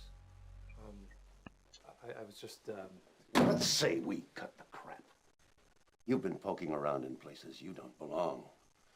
Don't make the same mistakes your father made, boy. I would hate to have to lose you. Sorry. Almost said kill. And that is definitely like a threat.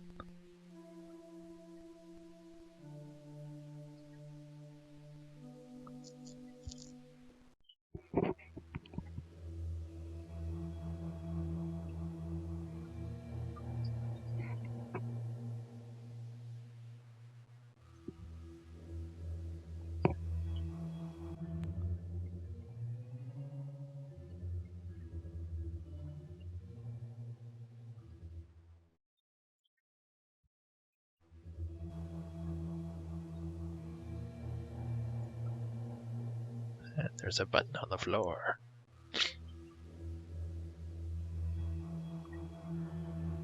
Which it looked like it was on the chair, but it's actually on the floor.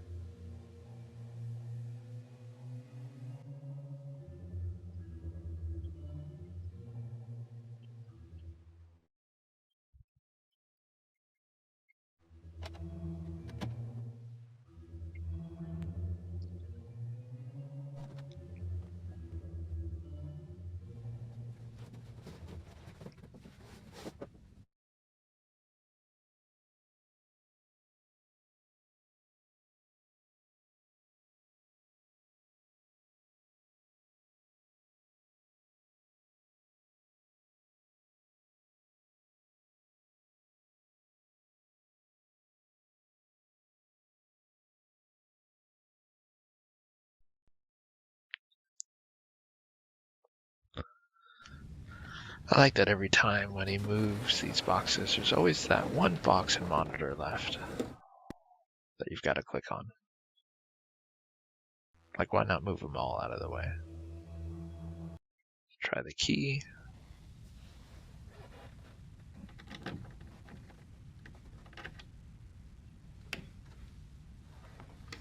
And it works.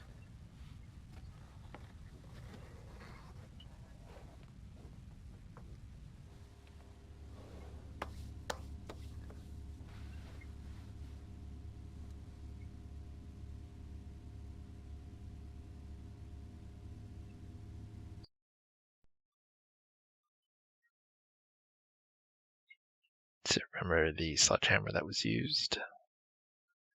That's in here, as well as this weird filing cabinet.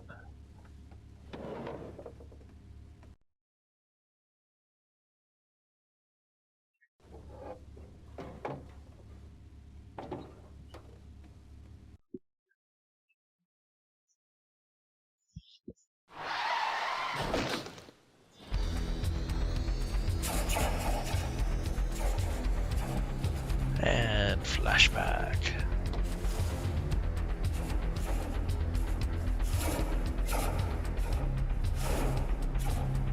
Get away from me! This was the flashing imagery that I was warning about in the very beginning. For anyone with epilepsy or prone to seizures, this game has a lot of flashing imagery. So that's why I put that warning both in front of Phantasmagoria 1, where it has it just a little bit, and definitely in front of Phantasmagoria 2, because it's far more frequent in this game.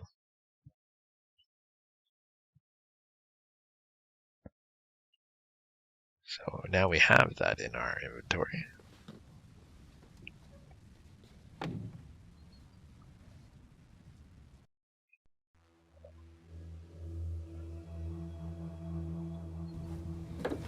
I do think it's funny that he doesn't lock it back up. Just push everything in front of it again.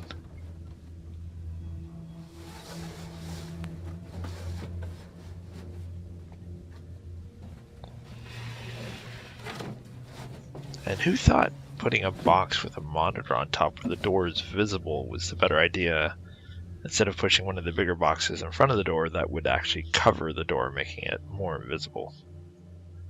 But hey, you know, what do I know? If I was trying to hide something, keep it secret, do a little more effort.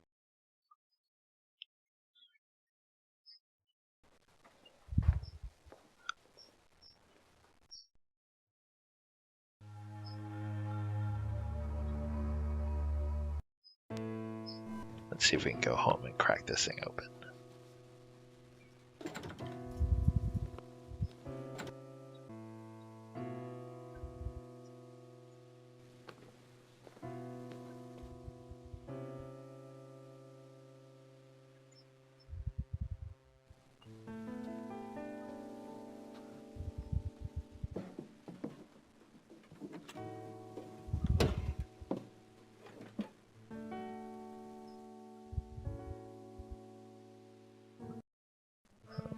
This kind of a dossier kind of thing. Threshold.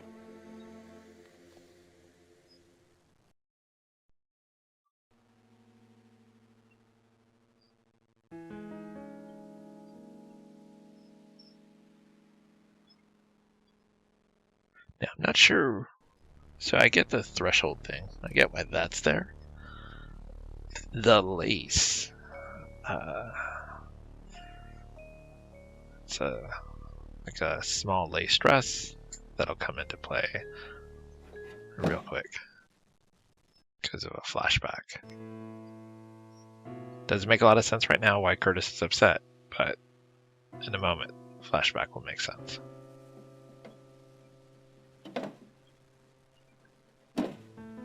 So there's a secret compartment that he cannot seem to get to. Bizarre. The tray's bolted in.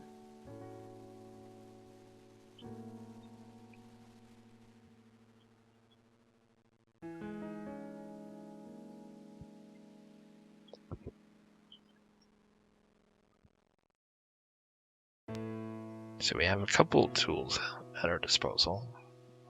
We have, for example, a screwdriver that we could try to use to pry it But spoiler alert, it doesn't work. You need something else with that screwdriver.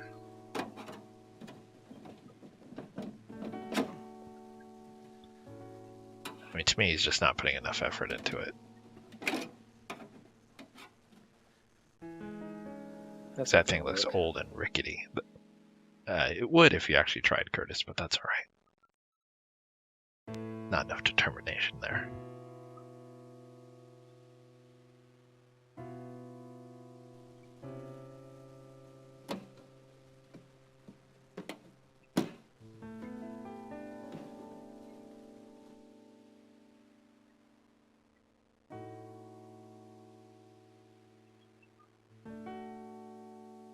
It's interesting that it's in the inventory, but you don't actually see him carrying it around. It's just like in his front or back pocket. That's what I love about adventure games.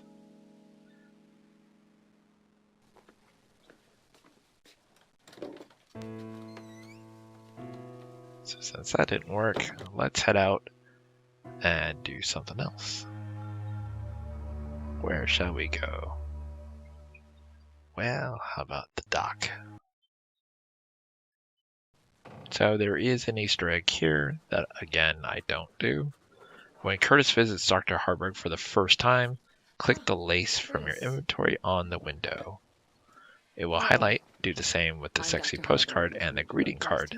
They too will highlight, and you'll see a short scene of Andy Hoyos sitting on a couch. It's one that they use from Curtis's Boyhood. He's kicking his right leg while James Brown's Shake Your Moneymaker is played in the background. Lately, I keep getting freaked out by nothing.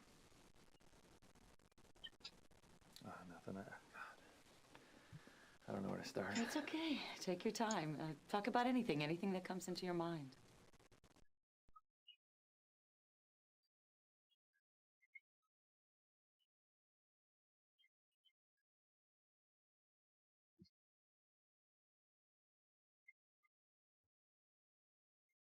So as always, kind of scan the room, see if there's anything that you can click on. Good old snow globe. My mother used to have a snowstorm like this.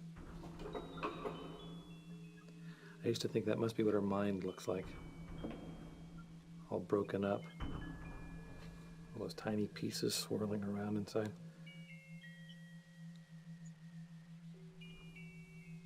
She started hating me when Not I was a really about great 6. impression he had of his mom. And with good reason. Oh, Curtis, that was her problem, not yours. But the question is, because she calls him a freak, does she know the truth about Curtis, which we won't find out till way later. But that she kind of knew something was up with him, maybe. Doesn't excuse what she does, because she does some pretty vile things. Damn, this is hard. But makes you wonder if she was actually in tune that maybe something was wrong with Curtis. Not long before my mother killed herself, she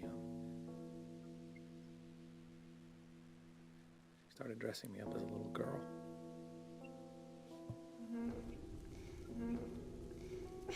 So you remember the lace dress that was in the lockbox thing? Now you know where it came from. Doesn't matter. Doesn't matter how I dress you, you'd still be a monster. Pretty little monster. See how she keeps calling him a monster? Seems like it's the mom being kind of bitchy, but I wonder if they're actually indicating she knows something is wrong with who Curtis is. And I don't mean wrong as in mentally wrong, like actually physically something is wrong with Curtis. Because you'll find out, as I said later on, Curtis is not Curtis. It's conducting some sort of terrible illegal experiment. Take a look at this.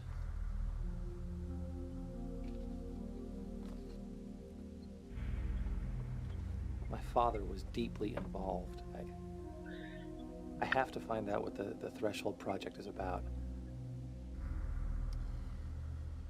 So now Curtis has a mission. Find out what the Threshold thing is about. Corporate cover-ups over the years.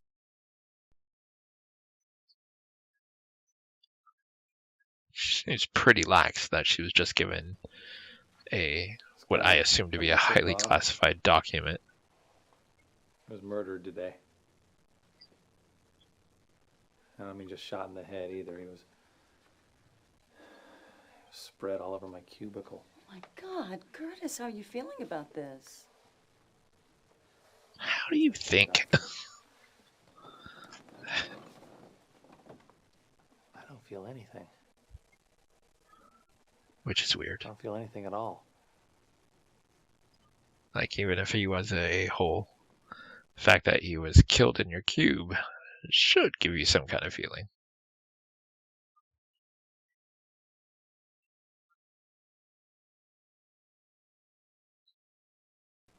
So with the psychiatrist, basically take all your inventory items and one by one click on them, and usually it'll trigger Curtis talking about That kind of something. imagery has always fascinated me. It's nothing to be ashamed of, Curtis. Have you ever thought about why you like images of bondage? Yeah. It's even weirder. I feel like the person in the picture is somehow being held together. Like they can't come apart with all that stuff holding them in. Fascinating.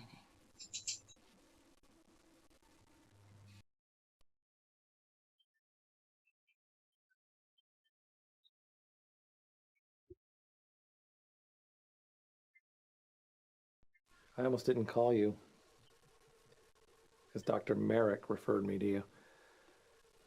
He was my doctor at the hospital. Yes, I know, Curtis. Would you like to talk about your hospitalization, about Dr. Merrick? I'm not going to ask you anything specific about your hospitalization, but could you tell me if perhaps there was one single inciting incident that led up to it? See, that's the thing, Doctor. I don't know what happened. I just, one minute I knew who I was, and then the next minute I had no idea. It's hard to explain, but my identity. Well, I promise you, Curtis, you still don't have any idea who you are. Like old rotten lace.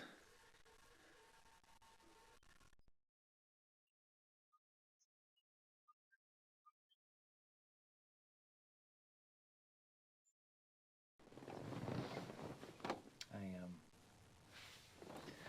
have a date with this girl from my work tonight. Her name's Therese. She is very sexy, and I don't know though. I'm feeling guilty because of my girlfriend Jocelyn. Well, do you feel like you're betraying Jocelyn? Yeah.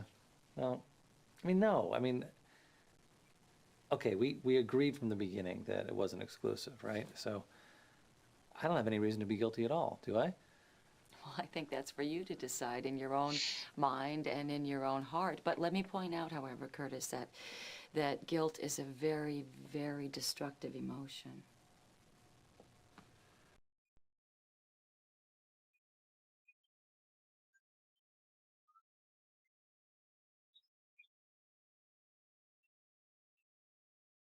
These are my parents.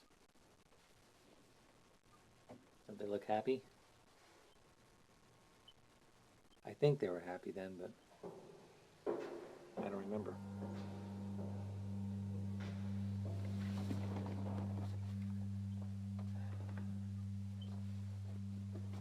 It's not fair, you know? I don't remember any of the good stuff. I don't remember my mother ever hugging me or kissing me or just hitting me. I remember when she killed herself.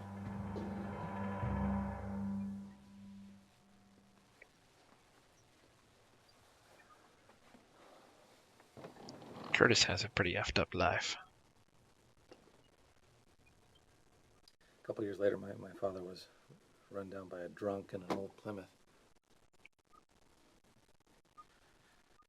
Oh my God, Curtis. That's a lot for anybody to deal with. Oh, there's more too. His father being run down. That we'll find out. This was taken at our company Christmas party. I had a lot of fun that night, I guess. Looks like you're having fun. Who are those people with you? That's Trevor. He's my best friend, and that's Jocelyn. She's my lover. Yeah, it's funny. I've been keeping our relationship at work a secret. Are you in love with Jocelyn? Yeah, I think so. But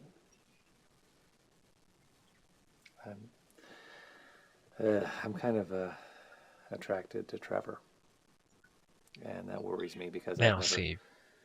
I mean, I don't know if I should be with Jocelyn. I don't want to hurt her, you know. Have you spoken to Jocelyn about this? God, no. I have enough trouble opening up to her. You know, it's funny, even when we're making love, I don't feel totally close to her. I don't think I felt totally close to anyone. Now, the reveal that he's attracted to Trevor was shocking because, again, there's no real indication of that. They don't So do you think seem that to my have mother that flirty dressing like thing Barbie has going anything on. to do with my being attracted to Trevor? No. No, Curtis, I don't. Sexual orientation is genetic. However, the confusion that your mother instilled in you may be contributing to your disassociation with society.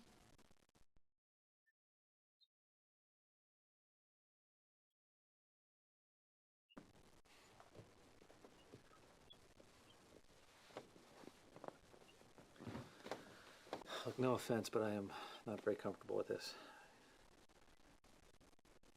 Being here makes me feel like some kind of a wacko or something. You're not a wacko, Curtis. There's no stigma attached to analysis anymore. Your brain is just like any other part of your body, and when it isn't feeling well, not only is it okay to get help, but it's smart. Well, Curtis, our session's up, but I think we have a lot of work to do. How do you feel about coming back tomorrow? Oh, okay, I guess. Wonderful. I'll see you then. All right. Thank you, Dr. Harper. You're very welcome. Have a good evening. You too.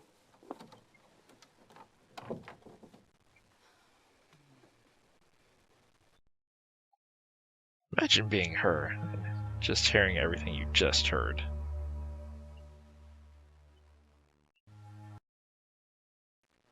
So we'll check out the dreaming tree, see if anything is up there. Doesn't really look like it. We can talk to the waiter.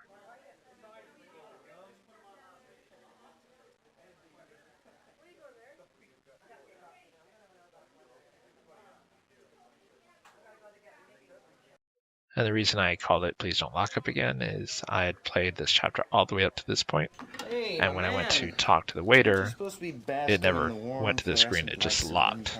Nope. So I had to replay this whole chapter all over again. Bob Arnold got himself butchered like a pig in my cubicle, no less. No way. Yeah. Oh, that is harsh, man. So, like, what was Bob totally messed up, or what? I mean, was he like knifed? X-Acto knifed and stapled, among other things. Stapled? Yeah. Holy shit. He must have really pissed somebody off in shipping. Oh, man.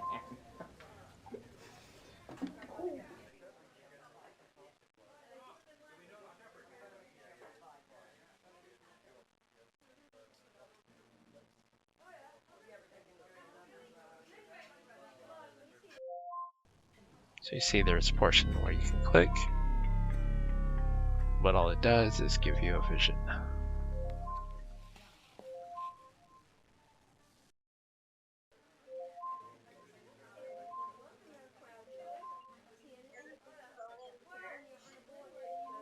Nah, I'm not all that hungry.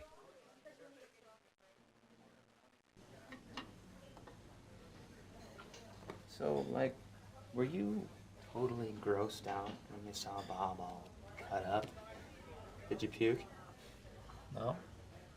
I don't know. I didn't feel much of anything. It's kind of like seeing a dead cat in the road, you know? must have been in total shock, huh? That must have been.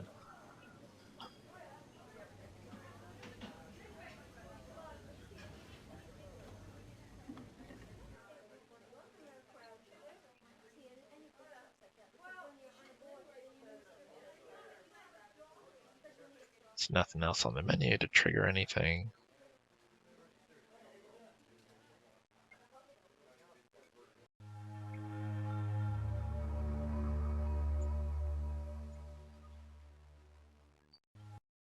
So let's head to the borderline, which is the club to meet Therese. Get out of here. I just want to have a drink with my friend. Just I said get out of here.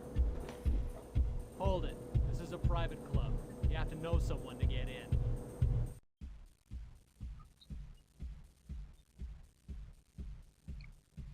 We have that note that we can show to prove that we know Therese.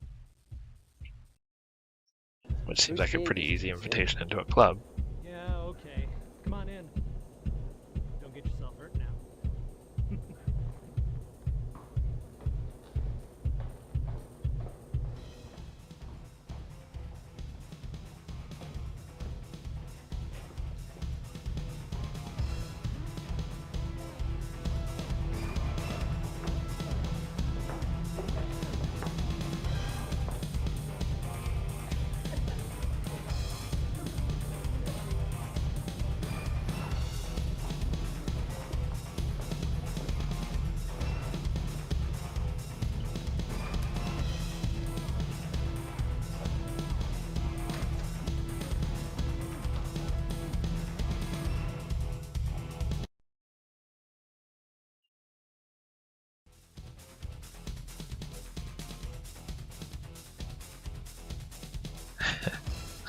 So if you go talk to the girl, and I'm doing air quotes, at the bar, it's pretty funny.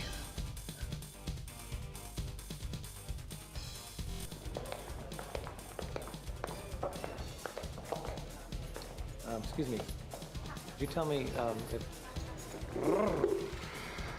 Wanna play? I could make you scream with pleasure. No thanks. Amateurs.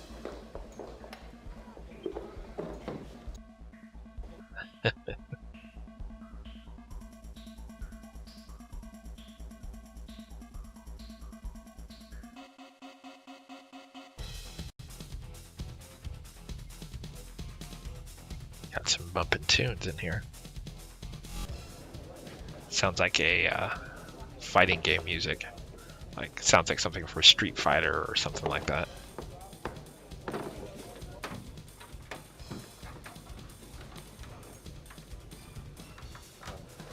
Excuse me.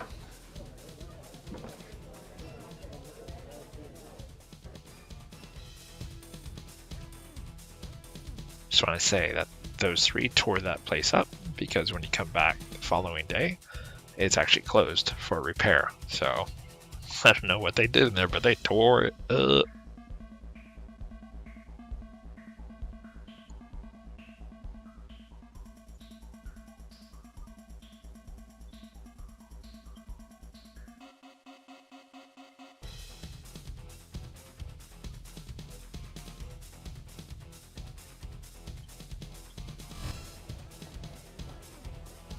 Get away from there.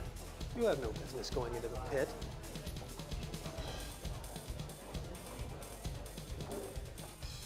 Don't worry, we'll eventually head into the pit.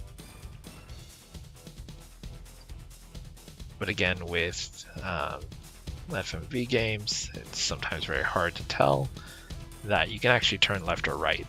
Like, behind you is a direction, but there's also a left and right, which took a while to figure out.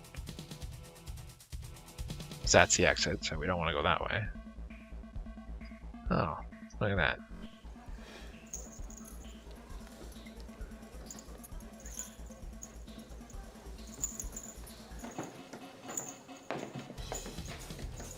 Hi, Therese.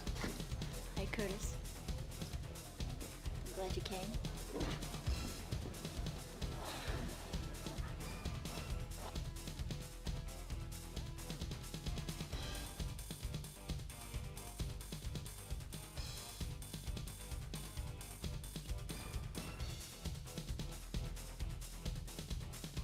What kind of a club is this, anyway?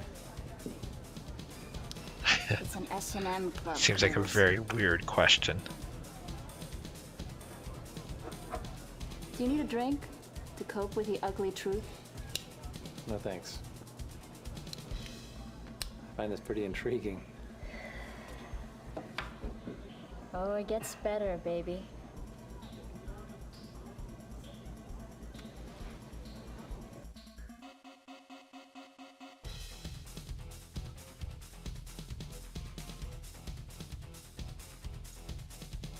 Listen, I have to tell you something. So it doesn't seem like there's a lot you can do except just pretty much talk to her. About each other, and, You know what?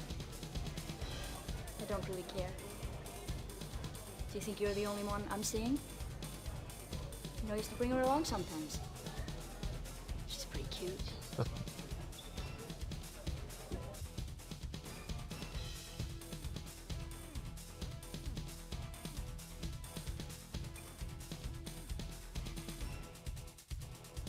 Truth. I'm not being judgmental or anything. Hey, could I have a red shiny rubber? I just don't understand why people need to feel pain to have fun.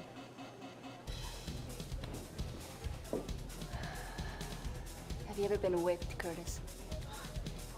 Have you ever been oiled down in candlelight and beaten with silk straps? No. You know, sensual pain isn't like hitting your finger with a hammer.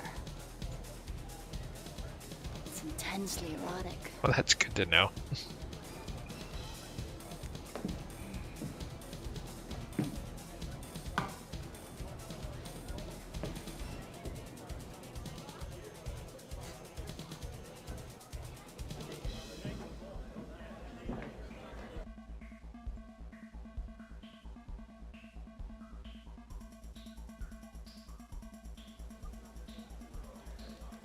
Oh, what the hell, it won't kill me. I hope. No, but it'll end up killing her eventually. That wasn't so bad, was it?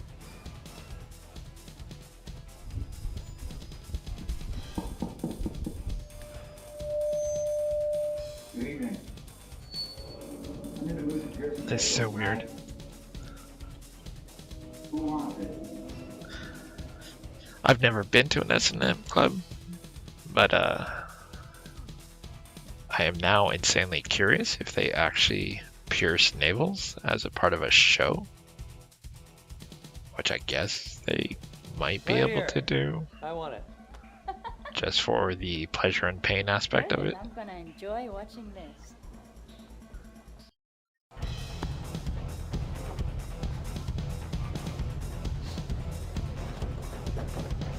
So if you've been to an S&M club and you've had your navel pierced or know of a place that pierces the navel, mention it in the comments so anyone else who's interested can go see it also.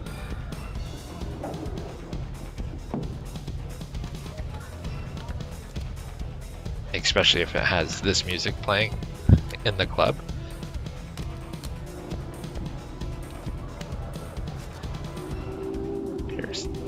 Curtis's mind has been altered by the drink.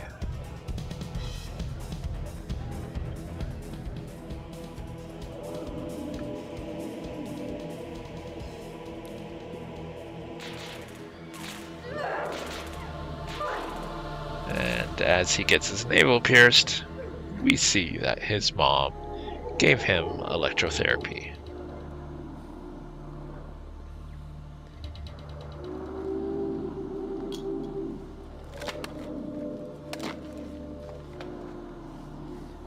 Congratulations, man, you're pierced. Congratulations, man, you're pierced.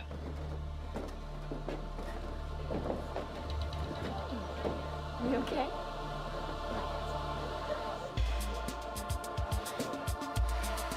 And he's clearly okay.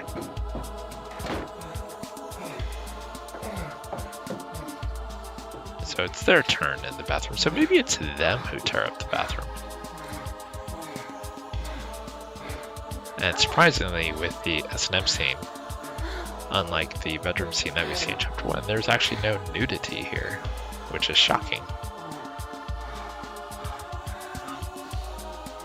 There's just a lot of suggestive stuff, which is why that warning is at the beginning that there is sexual scenes, along with gore and violence in this game. But surprisingly, there's actually no nudity on the S&M sex scene.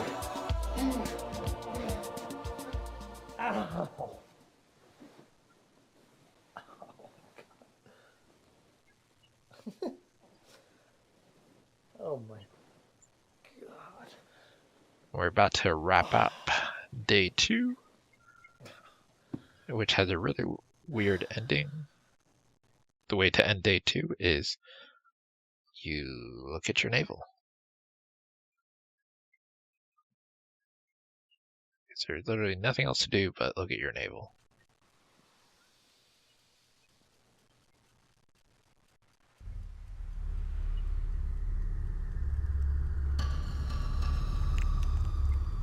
And pull out the guts. And pass out.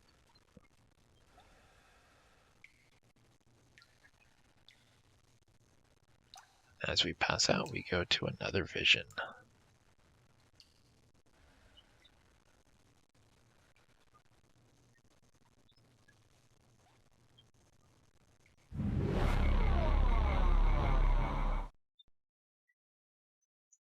And that's going to wrap up day 2.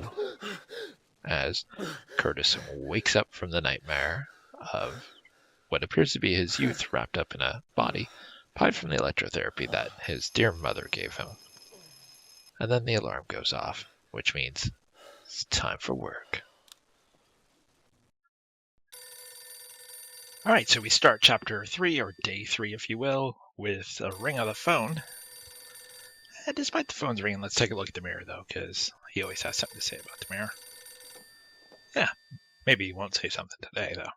We'll just look. I guess the phone is more important, so let's go answer that phone call.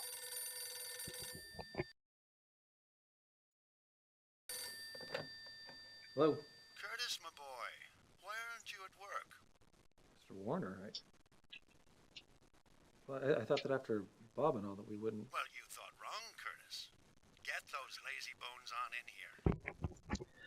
I mean, that's a nice way of saying come to work even though someone was murdered in your cubicle. Son of a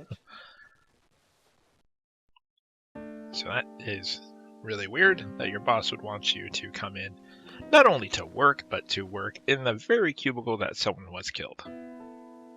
Since it is a new day, let's take a look around and see all the things we can click, like Blob. I had a really awful nightmare last night, Blob. Do rats have nightmares? The fact that you're talking to Blob and asking him if he has nightmares and hopefully not expecting an answer. I talk to my dogs all the time. When I had Odin, I talked to him all the time. I have Maxime, who's a corgi, talk to her all the time. But I don't expect her to answer.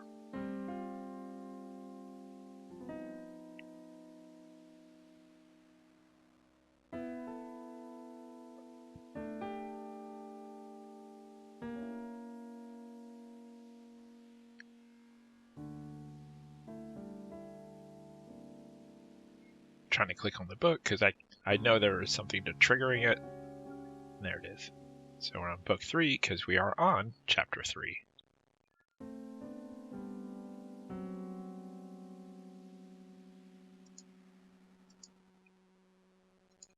Speaking of that, let's take a look to see if there's any Easter eggs.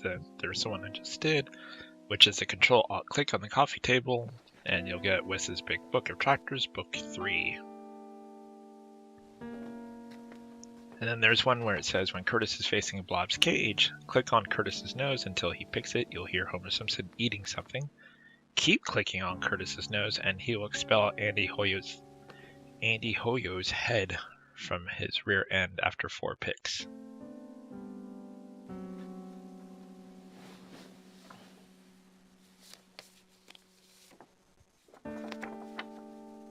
Bridget's Books is proud to welcome best-selling author Adrienne Delaney. Ms. Delaney will be signing copies of her latest book, Coping with Loss. She's pretty.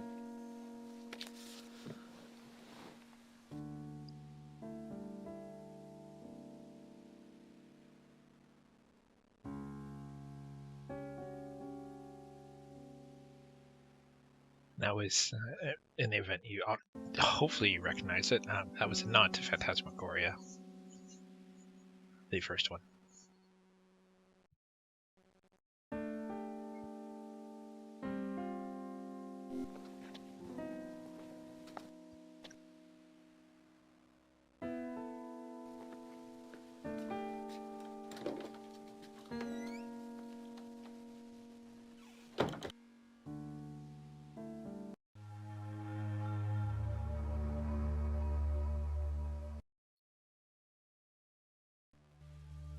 So since we're at WinTech, I'll just go ahead and say there's an Easter egg here. If you go into the network room, which is the door to the right, you click on the screwdriver. You click the screwdriver on Curtis 5 times, and the hammer on him once for bouncing Curtis, I don't care complete about with your a boing productivity, sound. Mr. Warner. You had The no inventory right items to will highlight destroy as you evidence. use them on Curtis to activate this egg. This investigation would have been over in a matter of days. As it stands, your little redecorating spree may have cost you an obstruction of justice. Would you mind if we took this discussion to my office, Detective Powell? Fine.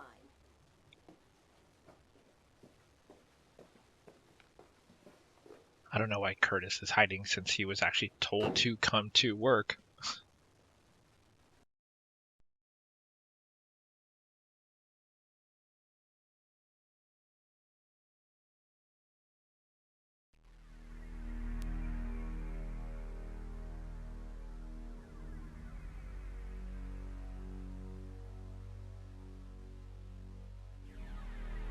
So since we're on a new day, checking to see if anything has changed.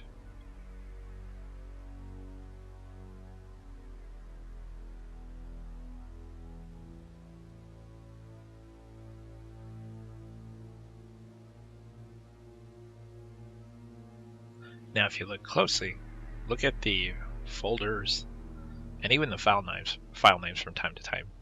You'll see things change, where it'll say things like kill her, murderer, killer, stuff like that.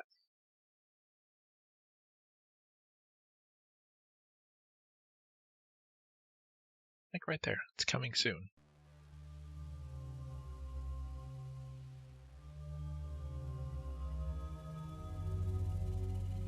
Eat their eyes. So you'll see the folders will randomly change to rather gruesome things like that.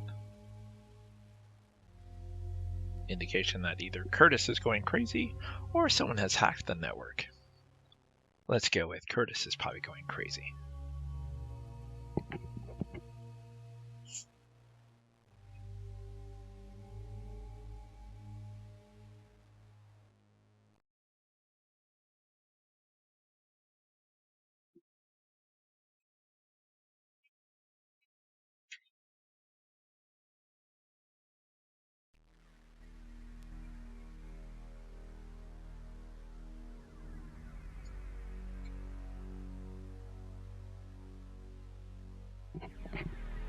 Once again, going through the emails.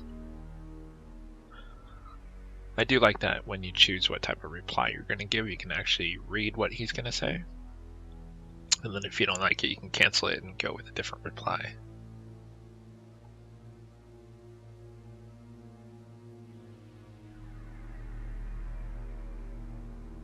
I do like that she is writing very explicit emails on the corporate email.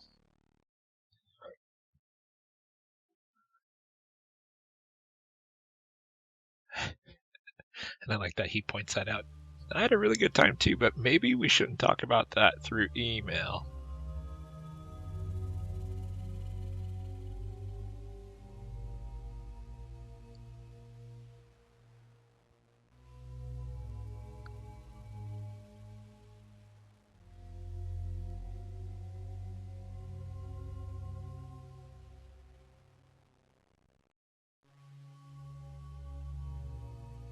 I don't know if others notice that, but sometimes the clicking down arrow to read email is not very responsive. It's actually better to grab the little bar and just pull the scroll bar down.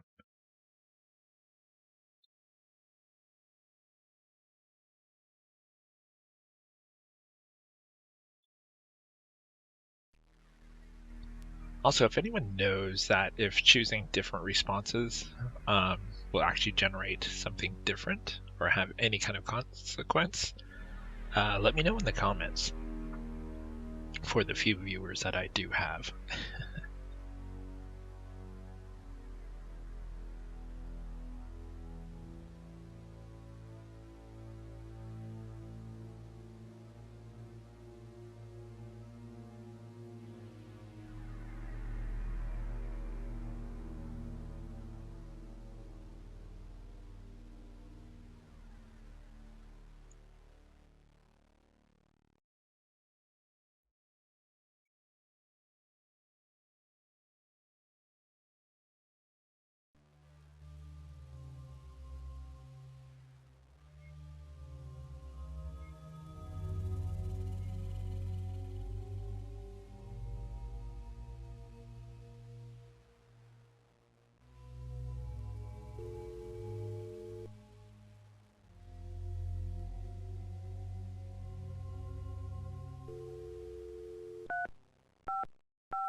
So if you call Bob's extension,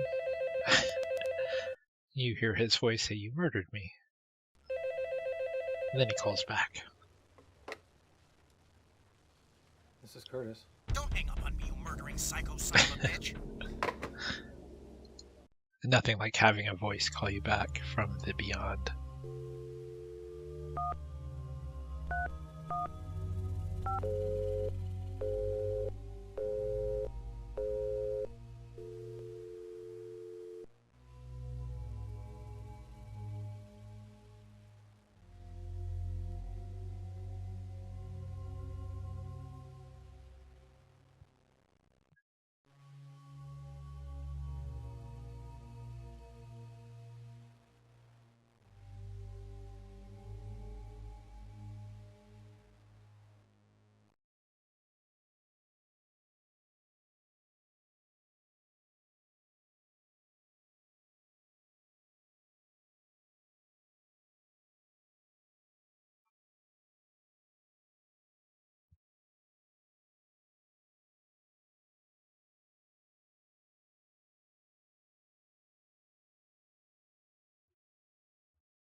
Now the password for these, as I mentioned, is the 3 words that are on the post-it note. But the first password is Carpe Diem, which we saw on the plaque.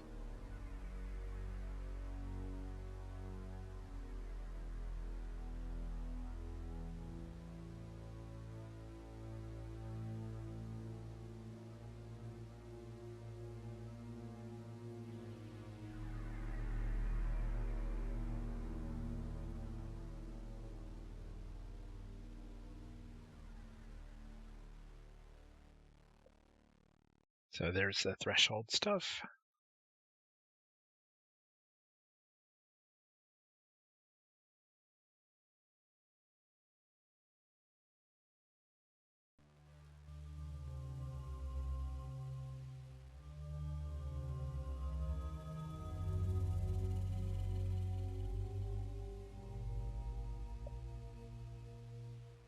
So each of these files, it's the inventory, the post-it note, which I was not smart enough to write down, so I will actually need to exit. Look at the post-it note again, and if I was smart, I would write these 3 words down.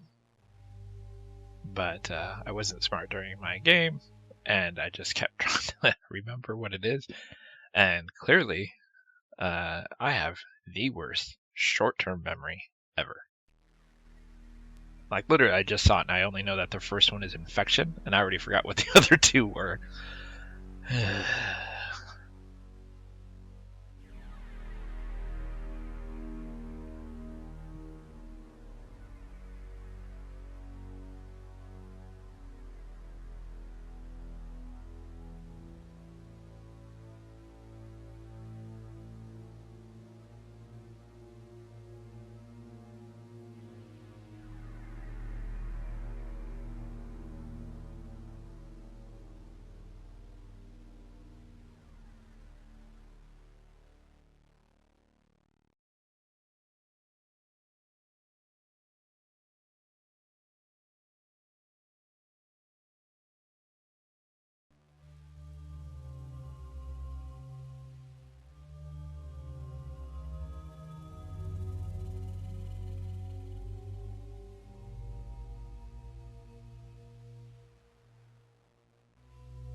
So these are the documents you're going to want to go through.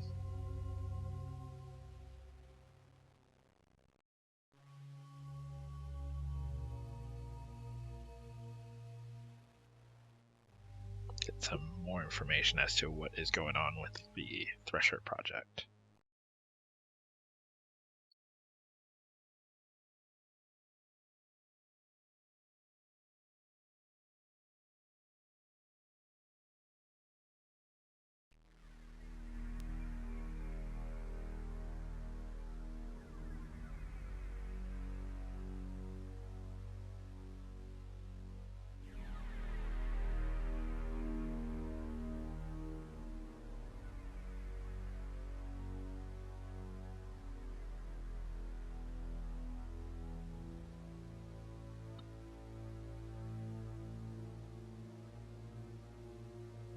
Can you guess what password I already forgot? Use your teeth. I did find it cool that the words were changing like that and very random. With the file name and folder names. If I wasn't clear, I said use your teeth.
It's coming soon.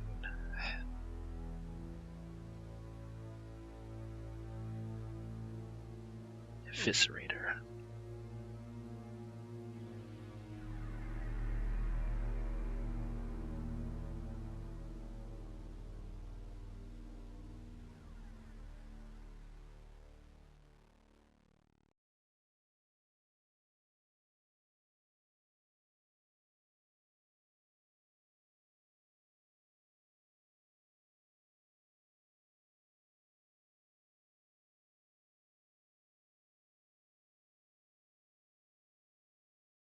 And once again, as you can guess, I've forgotten what the password is.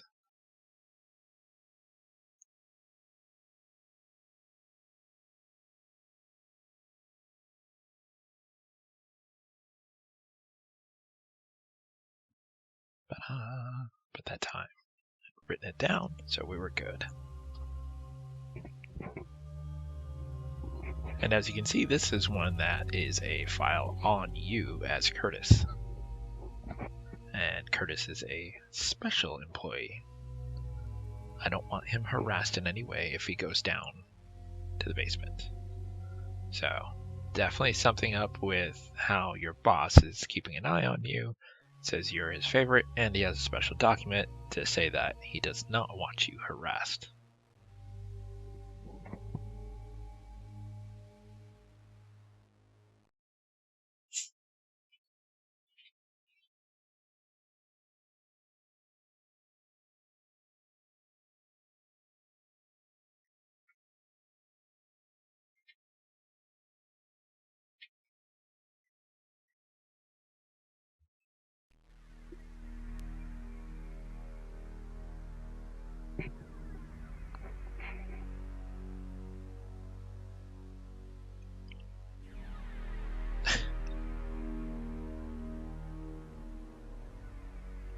I do like that. She's like, if I hadn't blind copied her, BCC'd her. Just kidding.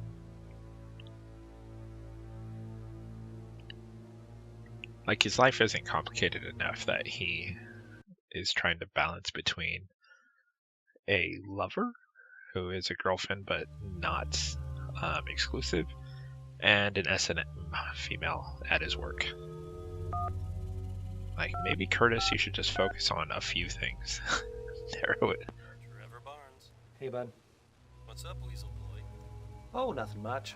I'm just sitting here 2 feet away from a murder site trying to be a productive little worker. Harsh. Hang in there, man. I'm doing my best. I mean, really, your best friend, all he has to offer is harsh. Why is there no blood in Curtis's cubicle? Because it looked like Bob died a pretty violent death. This is Jocelyn. Hi, baby. How are you today? I'm okay, Curtis. I'm still upset about Bob, you know. I know, Joss. Me too. Wish I could make it better. Well, thanks, baby.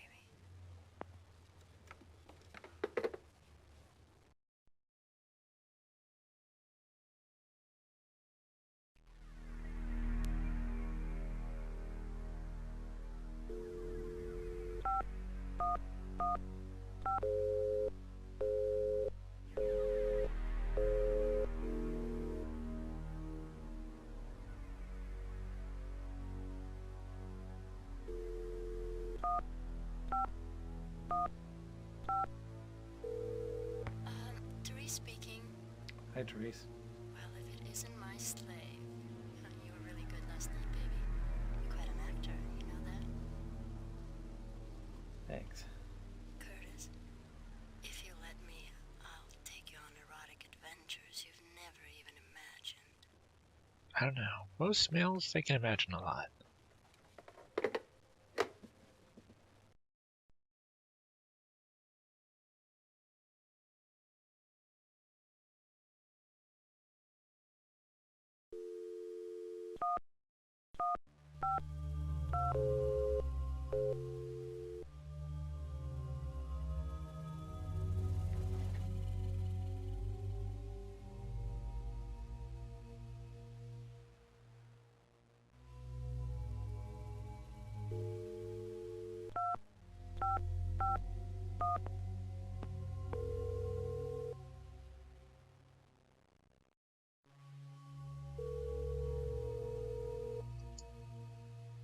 Yeah, that's just what I need. A friendly conversation with Paul Warner.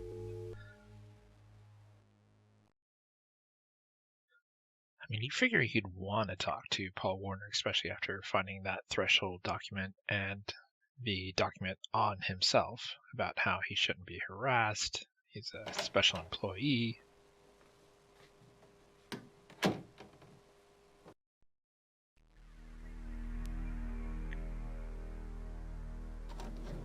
Again, I'll mention that one Easter egg in Chapter 3 if you go in the network room. At WinTech, click the screwdriver on Curtis 5 times, the hammer on him once for a bouncing Curtis, complete with a boing sound effect. The inventory items will highlight as you use them on Curtis to activate the egg. And once again, this is not an egg I knew. I found this after Googling to see if I'd missed any story elements or any video segments or any triggers. So I figured one of the things that I could do, because this game is one that I'm least familiar with in terms of Phantasmagoria 1 and 2.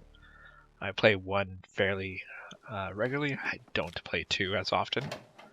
I would say it's probably been 6-7 years since I played Phantasmagoria 2, but it's probably only been 2 years since I've played Phantasmagoria 1. And I guarantee you that next time I play Phantasmagoria 2, I will have forgotten all these Easter eggs that I've just mentioned. Hey, man. Can you believe they dragged our butts into work today? Yeah, the sensitivity is overwhelming. It was almost worth it to see that cop chewing on Warner's saggy ass. Yeah, that was pretty damn cool, wasn't it? It's too bad she didn't pistol whip him.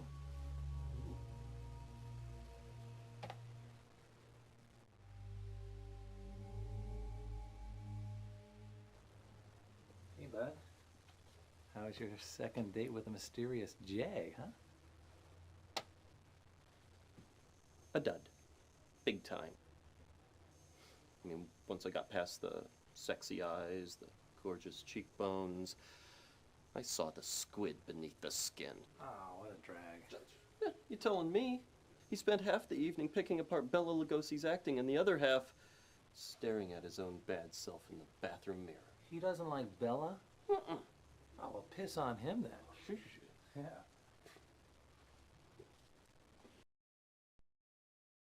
I've never had that kind of conversation at work. Well, that's not true. We usually talk about cartoons instead of actual legit movies. You know, I didn't feel a damn thing about Bob yesterday. But today I can't get the poor jerk out of my head. I keep seeing him splattered all over the walls. No wonder, bud. That was really nasty.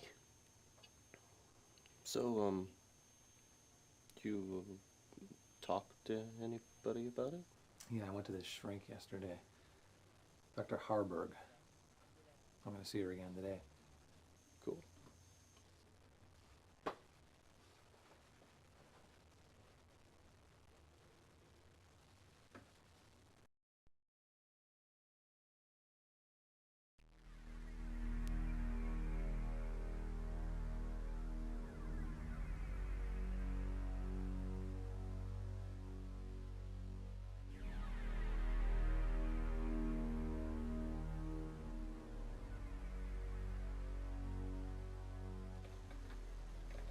Hi, Trace. Hi. I sure had fun last night. How about you? Yeah. Yeah, I did too. You don't think of me every time you feel those bruises.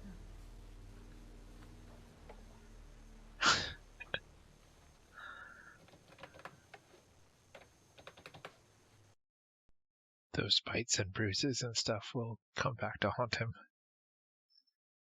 But she actually gets the worst of it a little bit later. Therese? Therese? More. What? You want more?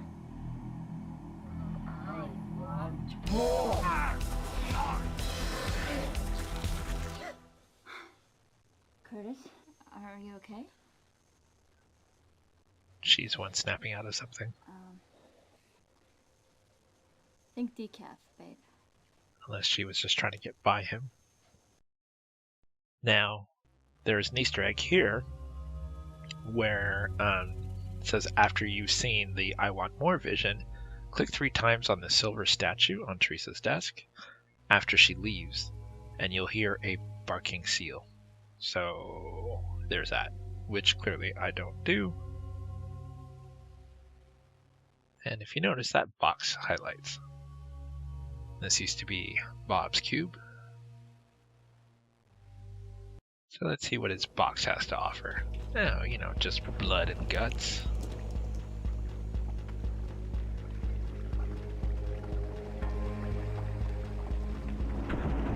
More blood and guts. Just boxes of blood and guts.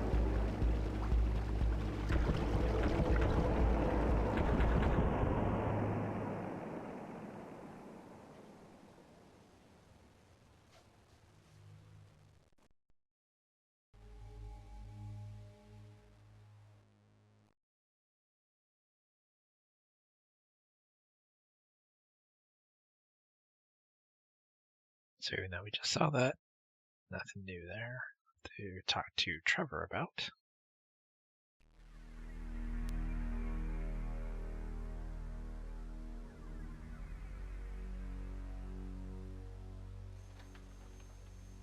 Hi, Joss. Hello, Curtis. Listen, I am so sorry about being such a jerk yesterday. I was pretty freaked out, I guess. We all were. She's very forgiving now. Okay.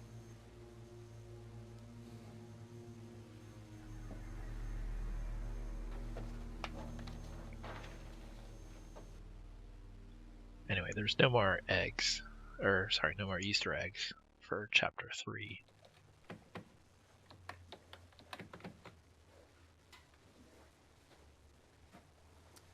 Curtis, I tried to call you last night. I couldn't reach you. That's because he was busy. The phone just kept ringing Or and getting ringing. busy, I should say. I'm sorry, Joss. I just... No, don't apologize. You don't have to answer to me. Do whatever you want to do. I know. I just unplugged the phone. I took a sleeping pill, okay? I just checked out for the night. All right?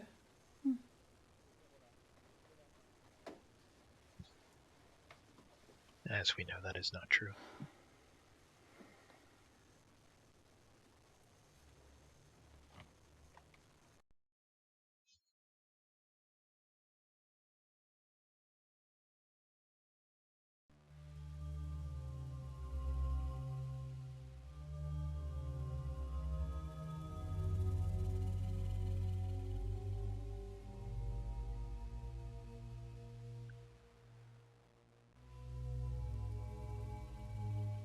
And just so you know, you see me do it throughout this playthrough. Almost exclusively, there is nothing to click on, a normal click on, I should say, that's excluding Easter eggs. I'll tell you in a second. Yeah, rip him a new one, detective. I hope she locks him up with Hannibal Lecter. Anyway, there's typically nothing to click on within the cubicles except for individuals, like to talk to them, and Curtis's cubicle, where you sit down and then at his desk or stuff. But overall, there's nothing to really click on in other people's cubes, unless they've been killed. So there might be something in there after they've died the first time to see something. Or sometimes you just see blood in your own cube.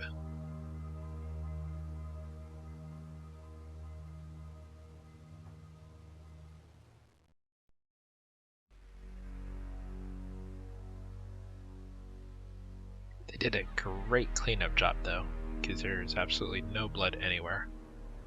It would have been better to have left like little brown stains on the green, so that you know that there was blood here before and they did try to clean it up. Just to make it a little more gruesome. If this game is shooting for gruesome, which it clearly is, they should have added those little small touches.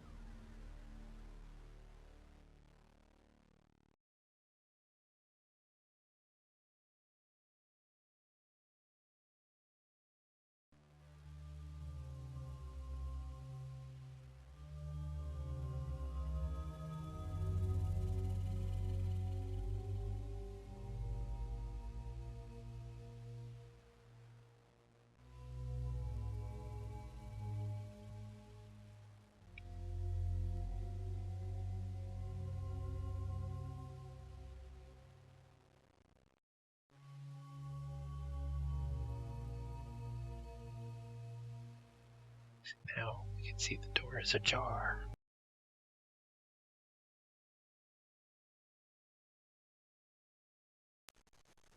Don't even think about going over my head, Tom. Don't even think about it. You're losing it, Paul. Next meeting of the board, your head is gonna fly. Don't you threaten me. You don't know what you're getting into. Oh, cut the dramatics, Paul. Your time here is up. You are a dead man, Ravel. A dead man. You are a dead man, Craig. A dead man. That triggers a flashback for Curtis, the way it's phrased, and the voice. And down goes Curtis. Now I have to say, there's one of the crazy dudes in here. I could have gotten out of this much sooner, but one thing I like doing is trying to find all the cutscenes and segments and stuff like that. And she is from Phantasmagoria 1. She's Harriet in Phantasmagoria 1, Curtis's mom. But what I was saying is I like to find all the cutscenes, and the dude who is, I don't know, braiding that person's hair has about 15 different sayings that he does. And I click through them all because they're great. Fruit Loops and Cheerios. This dude is amazing. Probably one of my favorite moments of Phantasmagoria 2 is just clicking all the things that he says. Everybody in the pool! Just how he says it, his facial expressions are great. Pizza, pizza, pizza! Yeah!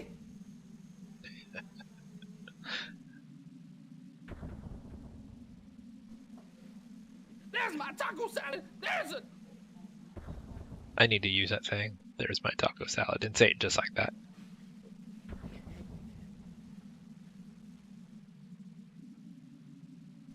That's my baby! That's my baby!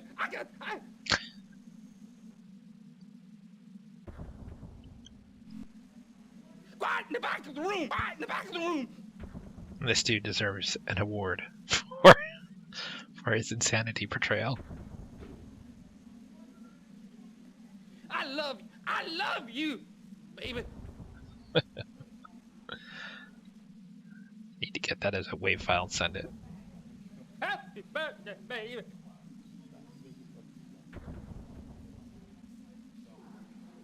I'm curious if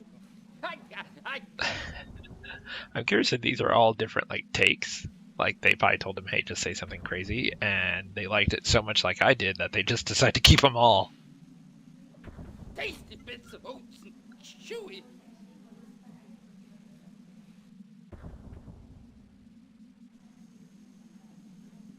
Disco dance, disco dance, disco dance. One of my favorite ones.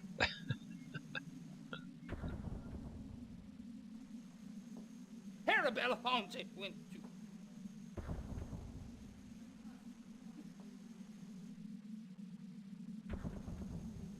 Where's my latex? I could have probably spent an hour here just clicking on this guy. Give me the Cheeto. I got you.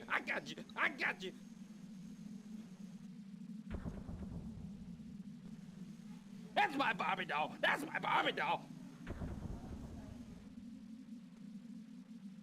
And unfortunately, that is the last one. The one getting their hair braid has nothing to say, apparently.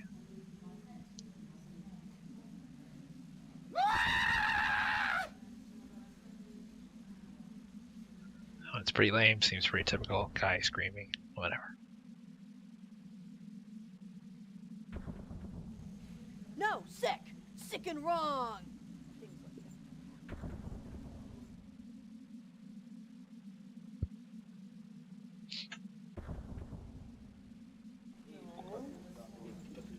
Nurse. Come on, everybody. Nurse, what am I doing? Why am I here? I don't belong here. Shut up, wacko. That's a great nurse. Chicken nugget. He's still in the background.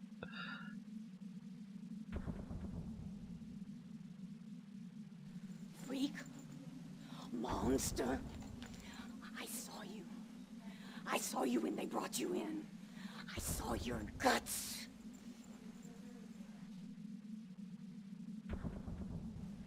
Abomination. Mutant. Freak. I curse you with the Black Death.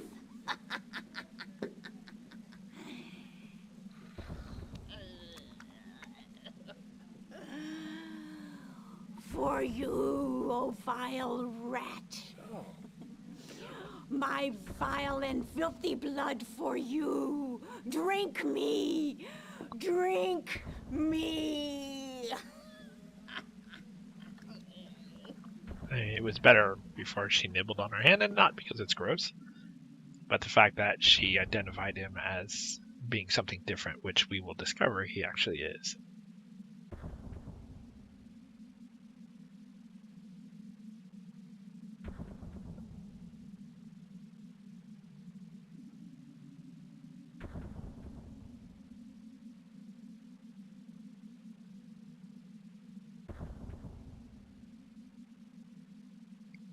See, if you click on yourself, you can undo the belt, but there's something else you need to do first. Stop that right now or I'll have you sedated.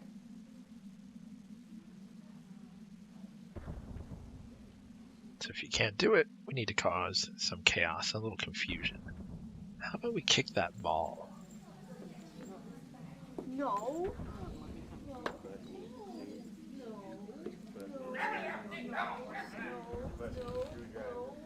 No, no, no, no, no, no, no,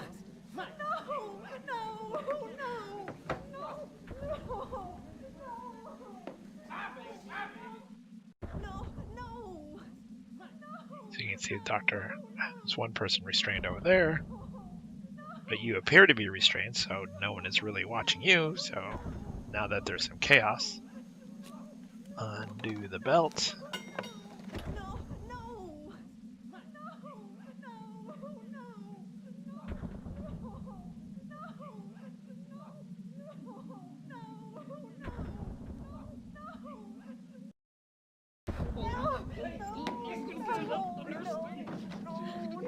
Doug, put that one back in his chair, would you? Down you go, fruitcake. But you see, if you wait too long, you just get restrapped.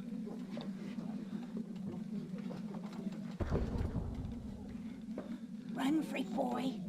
Get out of here. I don't want to see you around here anymore. And then she frees you.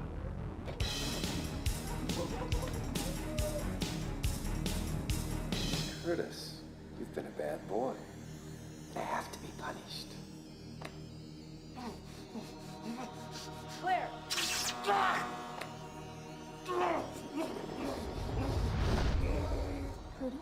And you wake up from your fainting, because if you remember, Did you see he fainted. He just passed out. Come on, Mary. Come on. Curtis. Come on. Hey, here he comes. Here he comes. Oh. Hey, buddy. Come on, man. Oh, he's so Come pale. on. Come on, buddy. Come on. Come here. Hey, bud. You gonna live? Yeah, I'm okay. Yeah. This is ridiculous. I don't give a damn what Paul said. I want you all to go home, right now.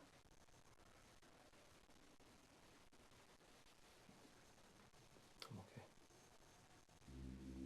Tom's right, Curtis. You better let him out. You're out of your depth. You look terrible, Curtis. Go home and get some sleep, okay? Someone should tell him to leave, because it's about to go bad for him.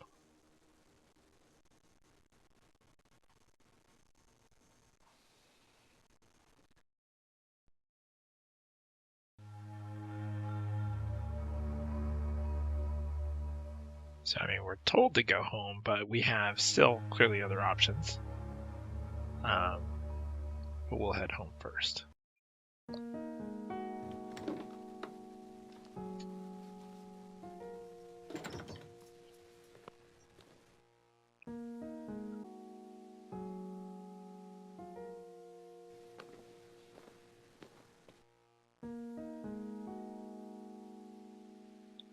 And now that we have the hammer, we can use the hammer to basically hit the screwdriver to pop that secret compartment. Let's do that.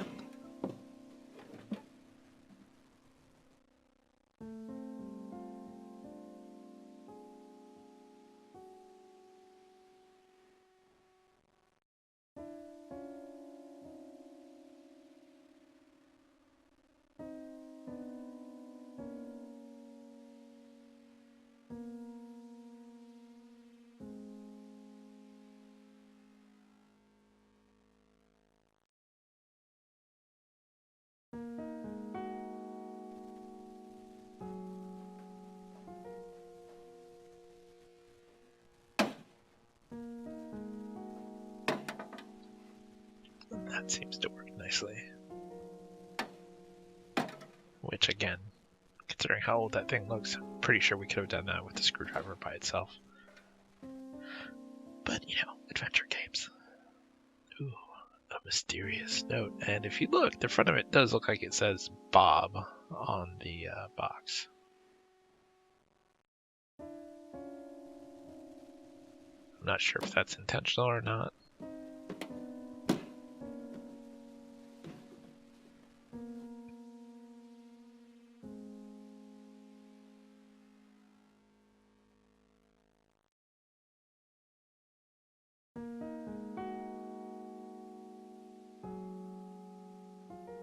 And it says, Dear Curtis, if you're reading this, I am dead.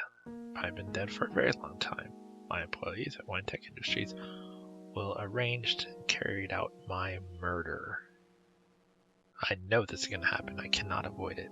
Before they come for me, I must confess to you, my only son, that Winetech has been experimenting on forces that they can't possibly control. He's ashamed to be a part of it. But it was great working on something of this magnitude. The Threshold Project itself is not an evil thing, Curtis, but as long as it's in the hands of Paul Warner and Winetech, nothing good can come of it. They've done horrible things, Curtis. People have died. I've tried to quit Winetech to take you away, leave, but they won't let me. They have threatened your life, Curtis. You probably are a man now, or very nearly a man. You will have been raised bosom of Winetech, a child of this monstrous corporation. I hope they've been kind to you, but now you must leave here, Curtis. Get as far away from Winetech as you can. Live, love, enjoy life, and never think about them or me again.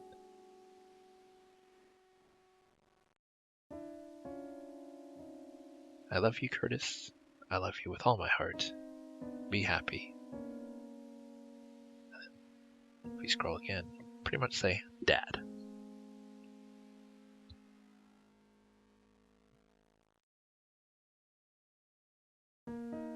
So at some point, your father must have known that you were going to be resourceful enough to eventually find your way into that closet, to find that box, and to be able to pop that off. Now the question is, if this was your father's, why did he have your dress in there?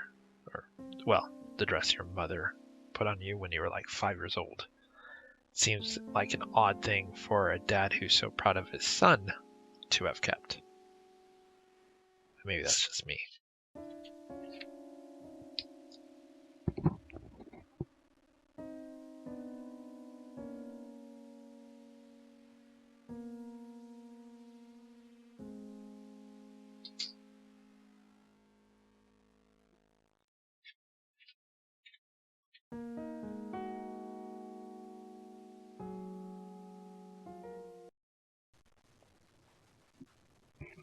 Hey, girl. Rats are so much better than people. Most You're the only animals one are I can better than really count people. on. How touching, freak boy. Well, except for when they call you names.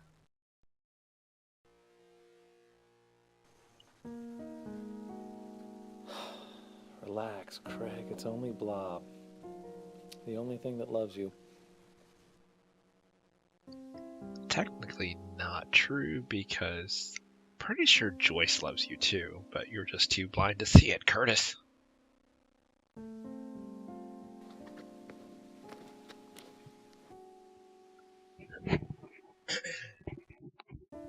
Sorry.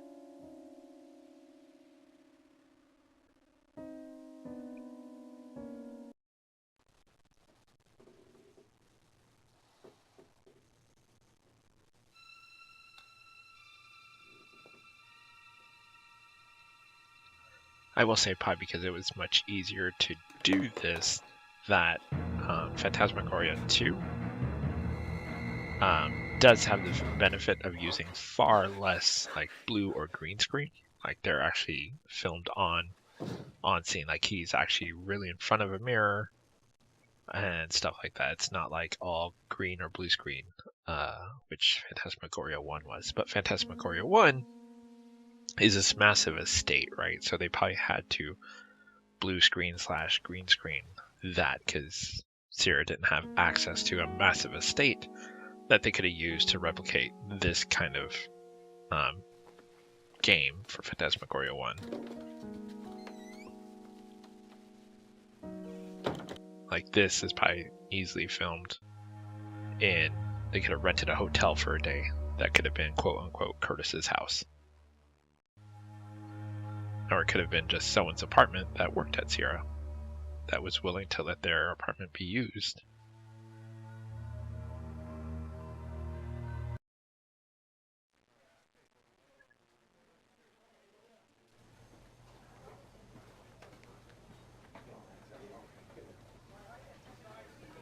Hey. Hey. The restaurant also appears to be real.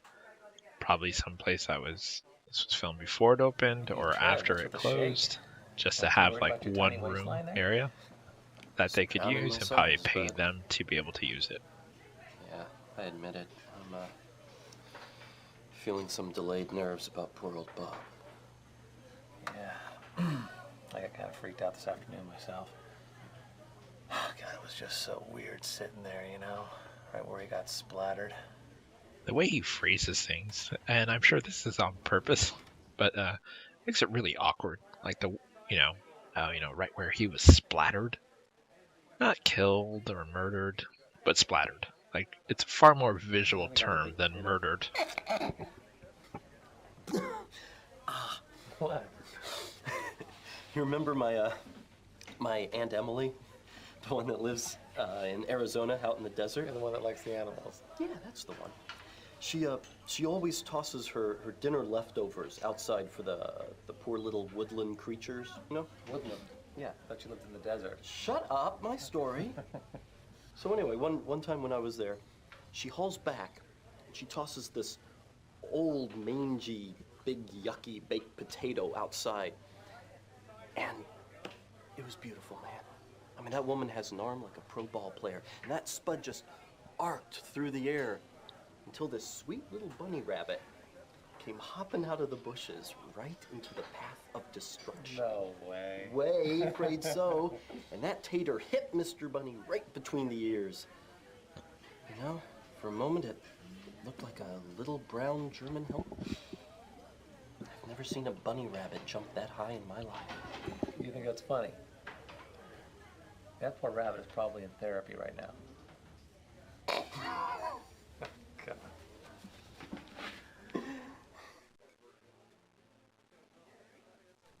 Trev, seriously,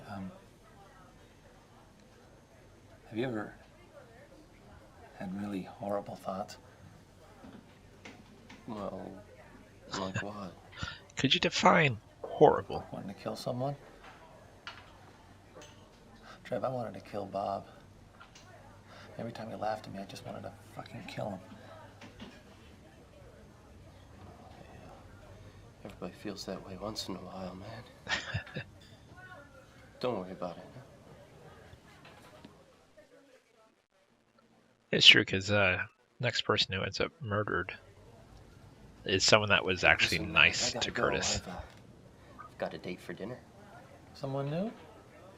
Well, tell me about him. No, okay. His name's Mike, and I met him at the pre-Raphaelite exhibit downtown. And he's smart and funny and cuter than hell. That's great. We'll have a good time. I'm gonna try. I do think it's interesting that both in Phantasmagoria 1 and Phantasmagoria 2, and probably every FMV game, even though days are passing by, no one ever seems to change clothes. Like, everyone is wearing the same clothes they wore on day one. Hello, Curtis. How are you? I'm okay, Doc. And that's probably just for the sake of making it easy to film different scenes and not needing to change every time, because nothing is probably ever filmed in order. Let's talk. Like, all the psychiatrist scenes are probably all filmed, for day 2, 3, 4, 5, 6, or whatever, are all filmed at the same time versus filming it in order. So he would need to change every single time to change. So it's probably easier just for everyone to maintain the same clothes. It's just when you think about it, it's just odd. And this is where we learn that Curtis's mom was quite the biatch. But again, is it because she's crazy and she saw what Curtis really was? She torture you, Curtis. Curtis! This part is crazy. Come here, monster. See how she keeps calling him a monster, What's under that crawling, slimy skin of slimy yours? skin. It's all references to stuff that'll come out later. So I believe in her insanity, she was actually able to see the truth. You survived it. You're here, Curtis.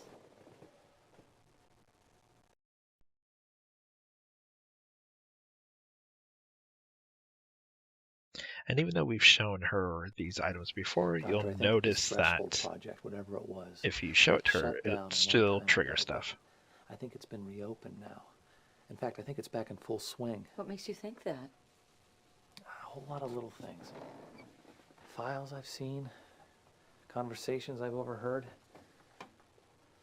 I think it's bad, Doctor. I think it's something that no one has ever tried to do before. Now be sure you keep the difference between imagination and evidence clear in your mind, all right? Oh, you think I've been watching too much X-Files? A dated reference for you young kids who might be watching this who don't know what Doctor, I think I X-Files might have is. killed Bob. I don't remember doing it, but I can't get the idea out of my head. I hated him. I wished he were dead so many times. Well, that's highly unlikely, Curtis. Homicidal blackouts are extremely rare. Have faith in yourself. Extremely rare, but they still happen. Do you really think that you could do something like that? Maybe.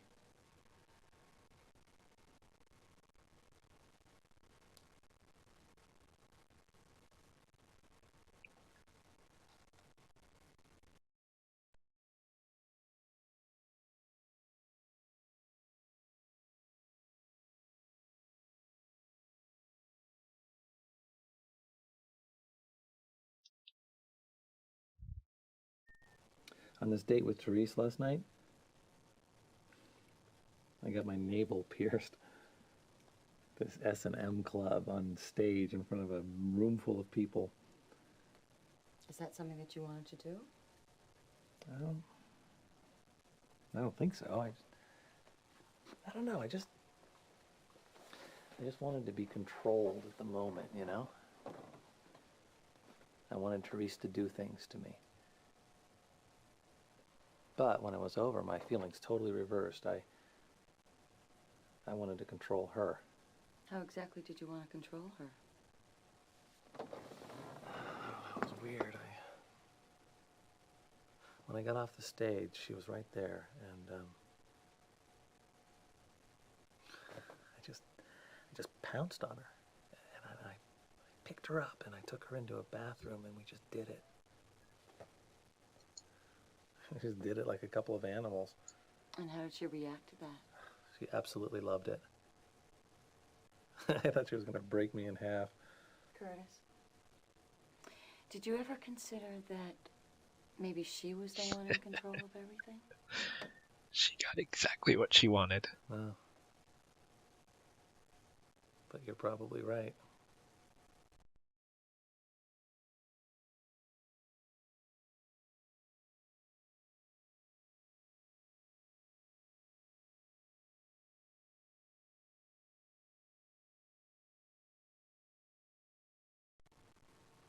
I had this experience with my coworker, Therese.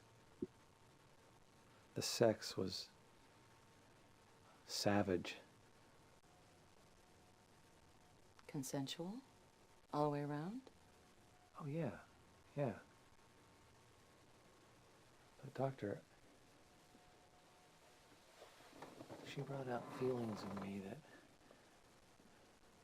were frightening. I do like that pan. Wild, almost that they do right violent there. feelings. I felt like anything I wanted to do to her, anything I could dish out, she could take it. It's cool because they very rarely move the camera during the FMV. It's usually just focused on one person, and they move to whatever they're going to do. Like they'll move into the hallway, they'll come out of the room, and stuff like that. They rarely actually move the camera during the FMV scenes. Hating me. And then here we go, like another slow move, which is so really weird. cool. I like that. It really intensifies as he's talking. Withdrew. And he just kept looking at me with those sad, sad eyes.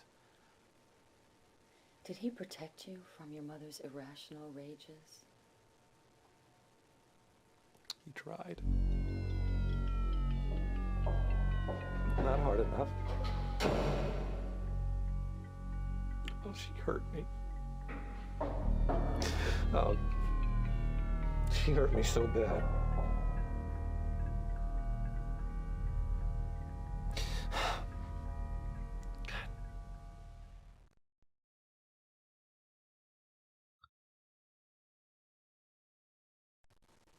This is going to sound really twisted, but sometimes I wish I could just live with Jocelyn and Trevor both. You know, somewhere far away where no one would judge us and we wouldn't have to see another person. Many people have fantasies like that, Curtis. Just because it isn't standard behavior in our society doesn't make it wrong. I mean, I'm on the same boat. Probably not in the same type of relationship, but I'd love to take some of my closest friends and just move away to an island and get away from most of society. Father left me. Listen to this. I, however, The Threshold don't Project is think not I'm in crazy, itself an evil and thing, I've not Curtis. had the messed up As life that long as Curtis it has is in the had. hands of I've actually Paul had a Warner and pretty good Winthrop, life overall. Nothing good can come of it. Just mostly I'm an introvert. It's beyond the scope. Jesus, Doctor, does it sound like a crazy man wrote this? I don't think so, Curtis. It sounds perfectly rational to me. Everything sounds rational to her.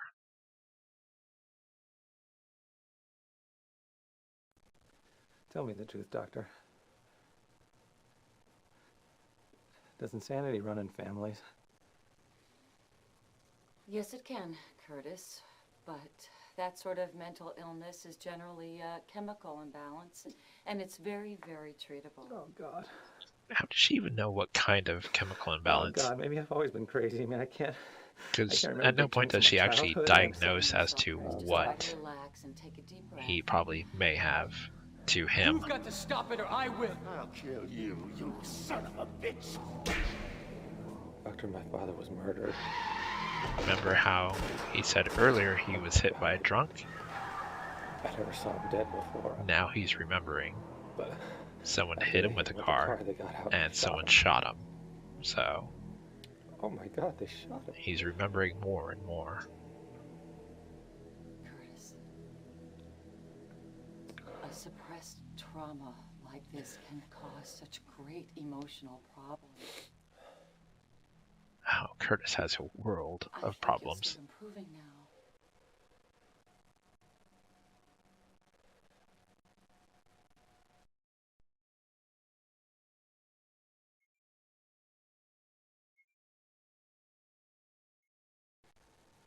Doctor, why did you want me to come back again today? That's not your standard policy, is it? No. No, it isn't, Curtis, but I can tell that we have a lot of work to do together. And I wanted to get the groundwork done right away. Is that all right? Fair enough. I think we made some wonderful progress today, Curtis. I'd like to see you again next week, but please don't hesitate to call if you need to talk, okay? Keep in mind that she said that.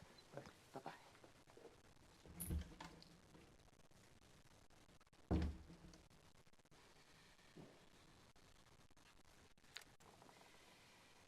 In today's session with Curtis Craig, I determined that the patient was delusional, possibly paranoid, with the potential for violence.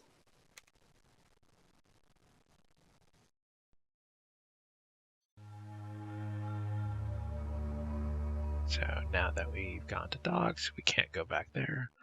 But the Dreaming Tree, Wine Tech, and Borderline are all available. So let's go to Dreaming Tree and see if there's anything there. It looks like it's just the waiter who we can talk to. Hey, man. Don't you ever have to go to work? How we got sent home. I guess management finally figured out that guys getting murdered in the office is bad for productivity. Wow. So you like having bad dreams about that dead guy or what? No. I'm having bad dreams about everything else. You know, when my hamster Louie died, I'd have these nightmares where he'd come in through my window at night, only he's like the size of a pit bull. And he'd be drooling and he's singing, "Who do you love?" Scared the hell out of me, man. I mean, that is a pretty creepy dream, to be fair.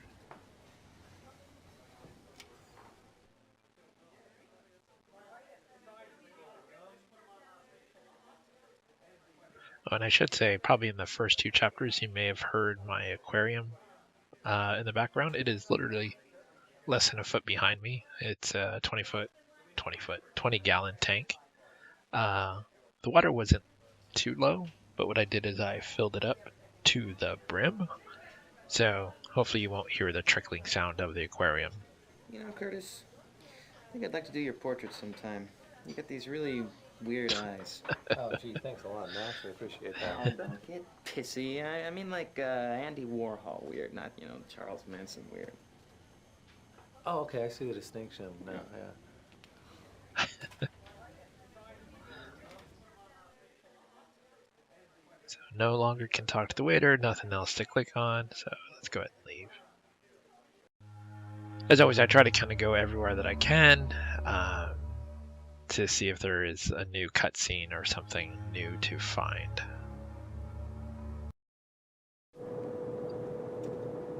Teresa in here right now, big time. Whatever, I want to come in anyway. Suit yourself. So now that you've been there before, apparently they know you, and you've got the name of Big Time.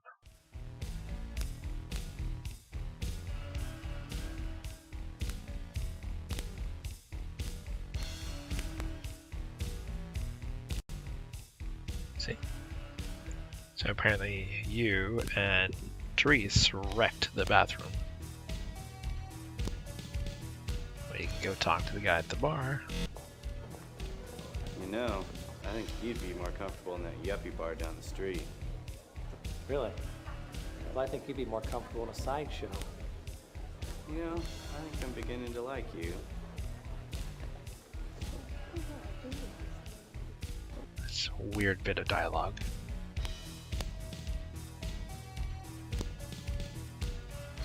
There are weird things like that that sometimes I'm like, well, why was that even added? So if you look, she's not at the chair.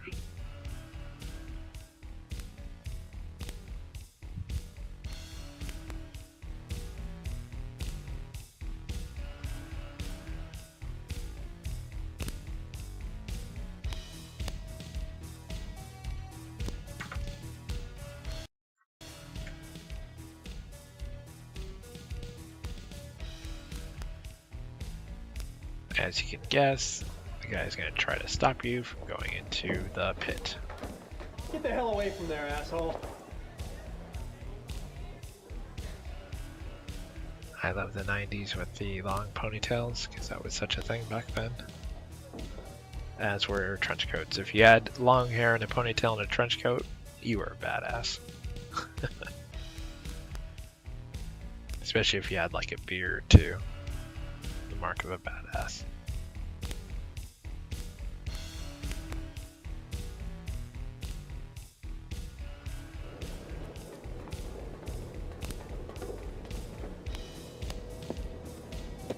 I do like that every time he goes inside, he takes off his glasses so he doesn't appear nerdy at the S&M.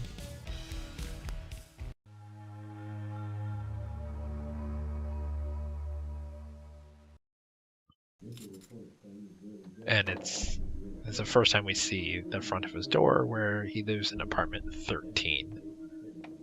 So there is the American superstition in the event anyone outside of the US is watching this, that 13 is a unlucky number. Many hotels, especially in Vegas, actually do not have a 13th floor. It simply goes from 12 to 14. Therese. Look who broke into his house. How did you get in? I'm a woman of many talents. I can't place her accent. Curtis, come sit down with me. Can't tell if she's supposed to be American of some kind or not. But sometimes when she says things, it does not sound American. Have you been here long? Long enough to get to know your rat. The way she says rat. She's a real sweetie. Thanks.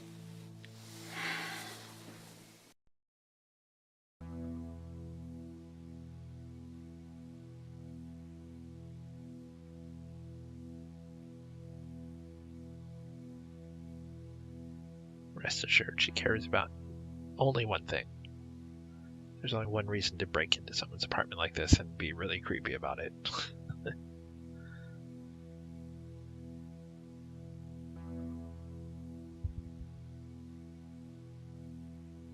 But as always, it's always good to see if she has anything to say about anything.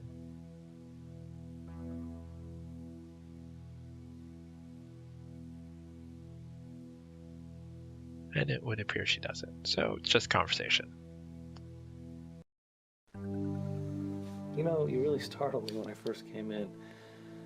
That was the idea, Curtis. Do you break into people's apartments often? No. Only when I really like them.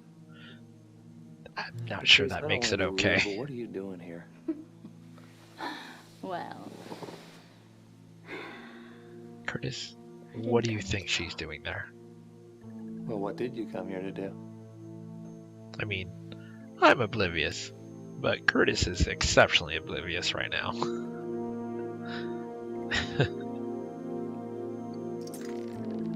I'm not so sure about this, Therese. Do you love that that's how it cuts to is him in chains and he's like, I am not too sure about this. Now, I tried a number of things, whatever. It's just like when she was in the living room. There's nothing that she wants to do except talk.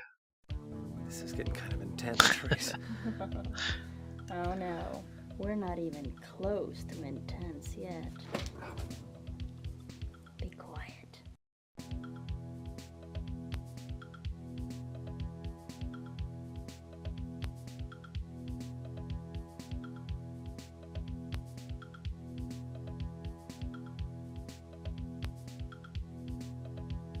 And honestly, I don't know how you would show her any of these inventory items while you're chained up. Therese, please, I want to touch you. I said be quiet, slave.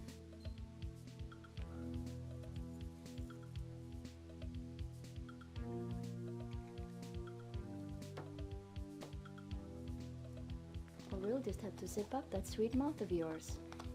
If you can't be a good boy. Would you like that? I am curious how they got the nails up in the ceiling without really bothering the people who live above them. Assuming someone lives above them. Don't you dare.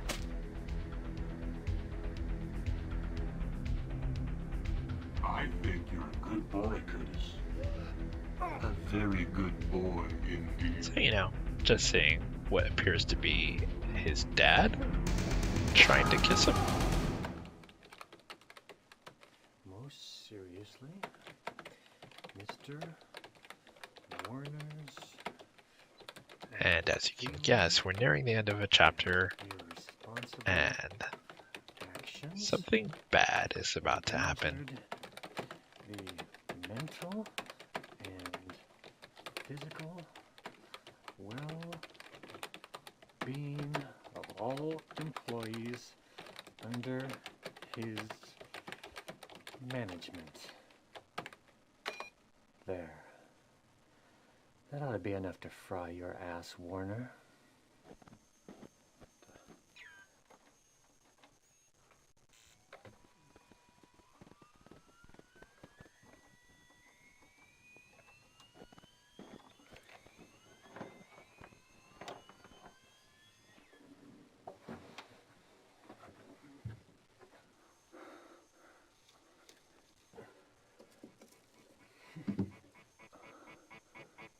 And the mysterious figure is behind him.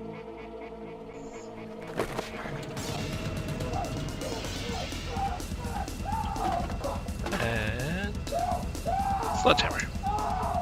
And we saw the sledgehammer in that one room behind the tiny door. Alright, so now we're headed into chapter 4 with the ringing of a phone. This is similar how to the other chapter started with the phone ringing. And we're told to get our crazy bones, our lazy bones to work. Hello. Good morning, Mr. Craig. This is Rosalie at Wintech. I've been asked to call everyone in your department and let you know we don't need you to come in today. Well, at least that's nice. This time we don't have to come in today, but why? There's been another murder, Mr. Craig. Who? Who was it? I'm not at liberty to say, Mr. Craig. God damn it, who? Who was it? It was Tom Ravel. So now Tom Ravel has been killed, which we saw at the end with the sledgehammer.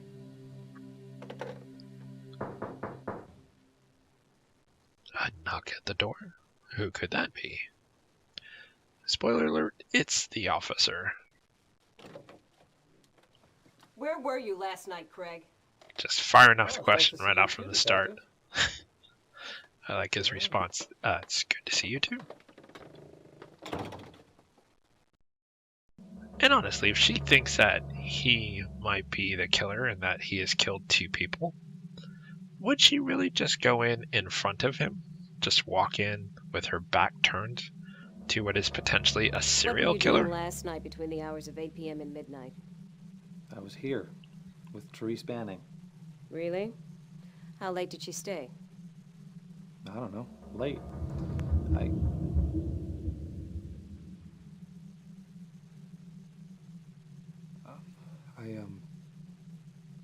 went to bed, and when I woke up, she was gone.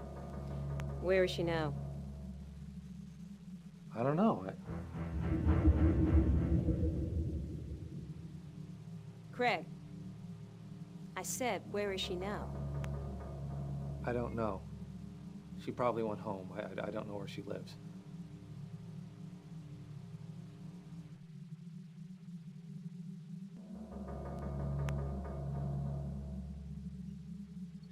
Our officer in question, I just noticed, not that it's a big deal, she's actually a lefty. I noticed when she held out her hand and said, "Where is she?" the paper was in her right hand, and when they just showed her again, you can see the pencils in her left hand. That's cool. Friends, then. I'm not a lefty. I just thought that was an interesting little fact that she's clearly writing with her left hand.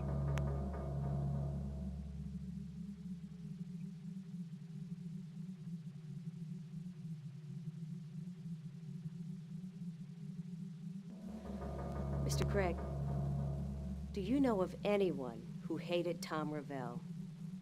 Tom had a huge fight with Paul Warner yesterday. It got to the point where they were screaming in each other's faces. Really? About what? About you, Detective. And about Warner making us come into work the day after Bob was killed.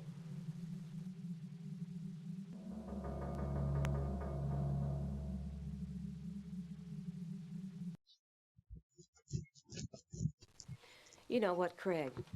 Sorry, sometimes I think the mic is I think actually there's picking up when something I itch my badly beard. wrong with you. If you've seen I'd my love to What's haul Next your videos, you can see I psycho have ass a in, huge, but unfortunately, I don't have enough evidence. mostly gray beard Yet. now. And the mic sometimes pick it up when I itch If you're it, guilty, so Craig, sorry about I'll that. find you. No matter where you are, no matter how big a rock you crawl under. Hello? Do you hear me?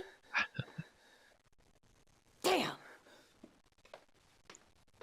It's good that you can just make an officer leave a questioning scene just by making it look like you've broken down and cried. You figure most officers would press you at that point, because if you're breaking down and crying, it's usually a sign of guilt and being suppressed by, or suppressing those guilt feelings. So, interesting.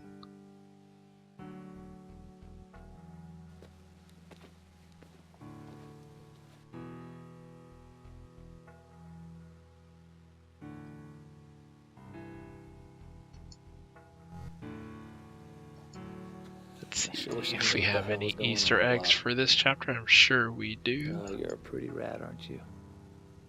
Yeah, you're a beautiful rat.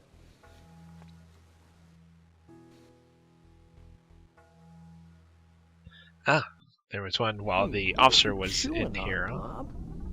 It says rest the cursor over Detective Powell's rear end for about 20 to 30 seconds during the questioning session at the beginning of the chapter, and you'll hear her say, "My ass."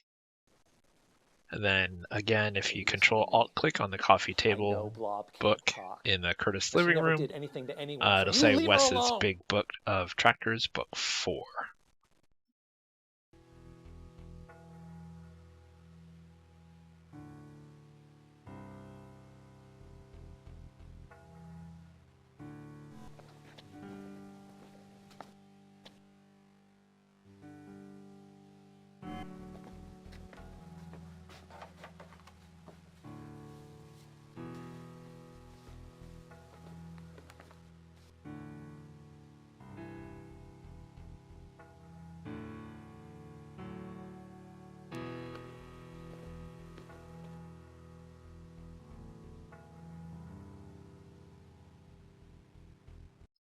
So as always, let's check the mail, see what we got.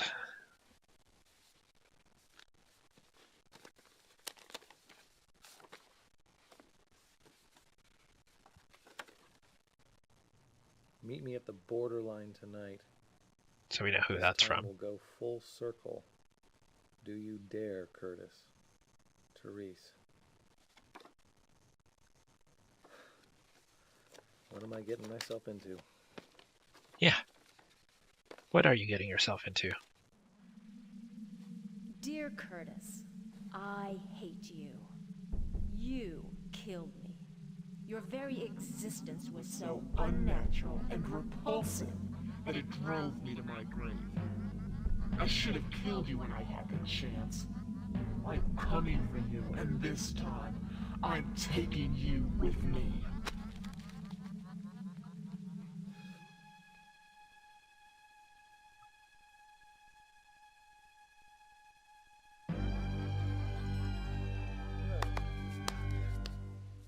Appears to be flesh, but then it's actually just nothing.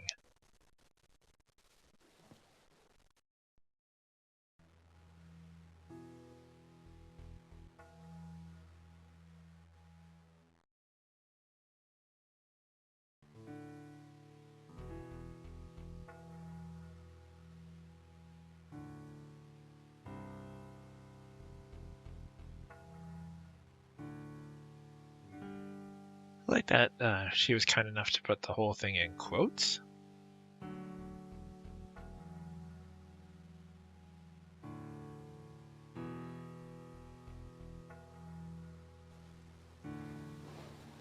Taking the card for the psychiatrist and calling just to see if we can schedule another one. She had said if you have an issue, call again. Hi, this is Curtis Craig calling, and I was wondering if I could see Dr. Harburg today. I'm having a few problems. A few? The doctor's pretty busy today. Oh, you're in luck. We can get you in for a short appointment this afternoon at 3. Great. Thank you very much.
Pretty sure this is one of those times I left it playing and still recording and got up to either go check on my wife or to go get a soda and come back. Normally when I do that, I just save and quit and restart the recording when I launch the game anew, but there are times that I simply forget in the moment, which is what it looks like I did here.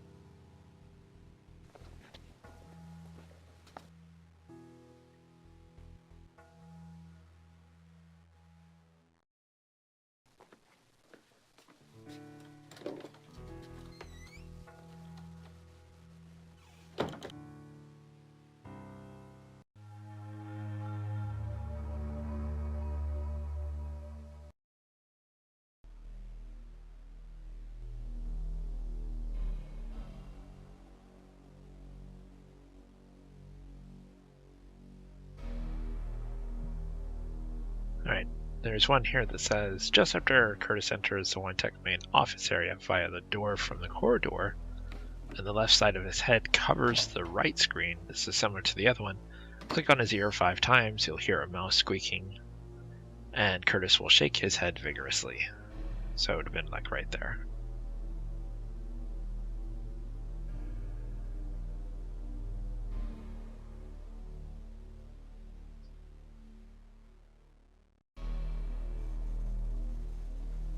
You are purely unbelievable. What do you think you're doing here? I work here, Detective. I'm not trespassing. I just happened to leave some notes on Tom's desk. That's a load of shit, Craig. You're not just a creep. You're a really bad liar. Now tell me what the hell you're doing here before I arrest you. Fine. I mean, it is true.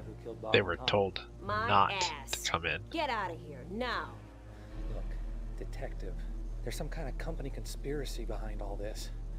I think Wintech is experimenting on its employees with hallucinogenic drugs. I think they've... Do go on. It all sounds perfectly logical to me. You're a real case, you know that? You make Charles Manson sound reasonable. Detective, you have to listen to me. I don't have to listen to Dick.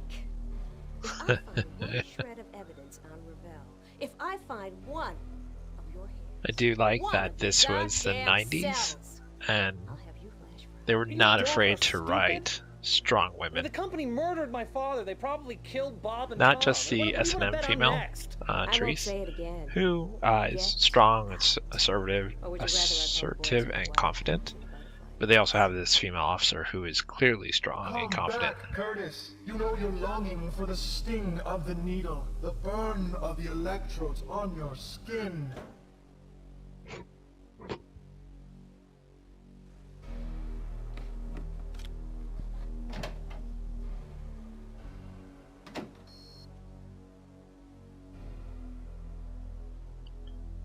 There is another one in the Wine Tech network room. It's similar to the other ones, where if you click the screwdriver on Curtis 5 times, and then you'll find Jocelyn's hairpin. You click that on him once, he'll do the bouncing Curtis, complete with the boing sound effects.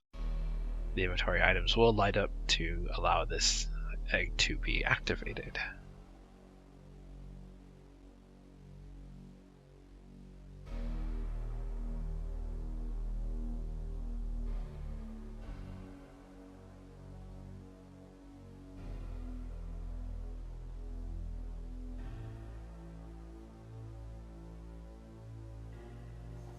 Hey, get out of here.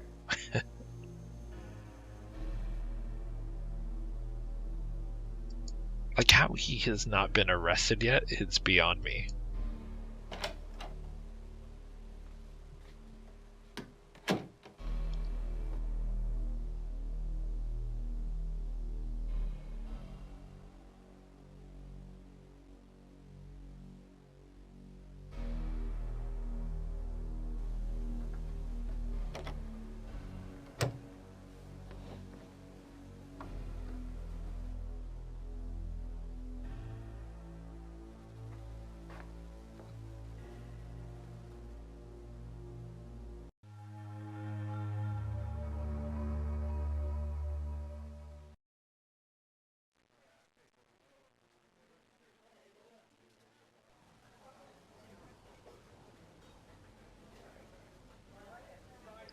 Meet your good friend Trevor.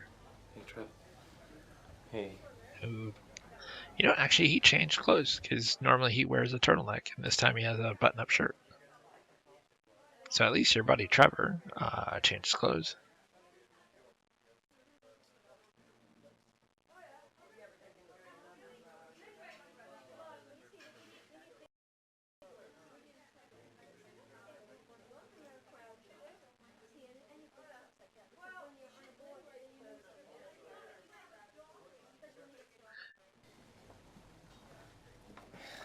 Got enough calories there to power a small starship. Must be pretty bummed, huh? Yeah. I like Tom a lot. I really did. I know, I did too. Curtis, look, can we just cut the bull for a minute and talk, okay? Okay.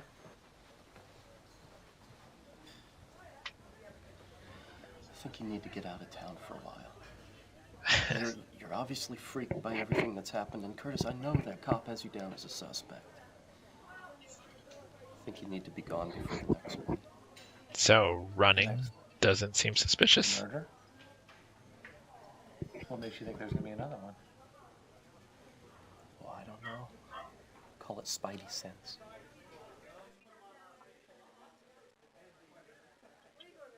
I appreciate the thought, Trev, but I can't go anywhere right now. Look, I have to find out the truth about Wintech and this Threshold project. Curtis, look, everybody's heard rumors about this Threshold. I mean, it's a company urban legend, but, okay, maybe it was bad, really bad, but it has nothing to do with what's happening now. I think it does, Trev. I think it has everything to do with it. All right, Curtis, look. If you have to do this, I'll help you. I'll hack into the net from home and see what I can find out. Thanks. I mean, Curtis has a whole document on it. And you would think you would just show him, you'd be able to show Trevor the Threshold document just as proof that you're not utterly insane or don't appear utterly insane. So, how was your date with what's-his-name last night? His name is Mike, you Philistine, and it was awesome. Indian food, candlelight, Reservoir Dogs on Laserdisc. You watched Reservoir Dogs on your first date? You sicko. Yep, and we laughed at all the same places. Wow, sounds like true love. Just don't go on any cross-country killing sprees, okay? Such a weird transition. Look, Curtis, to go from talking about we'll someone being uncover the murdered dark secret of to the terrible Threshold, and your then you date. go somewhere and veg out in the sun, okay? And then back to the murder. Yeah, that sounds pretty good. Curtis, I just want you to know that I'm your friend. Always. No matter what. Pretty sure Trevor's fearful for his life, and he probably suspects that Curtis might be behind Finish it. this off before a stiff breeze blows you away there, scarecrow boy. And, by the way, I'm gonna stiff you with the bills since I didn't pay for it. Good old Trevor. Nailed it.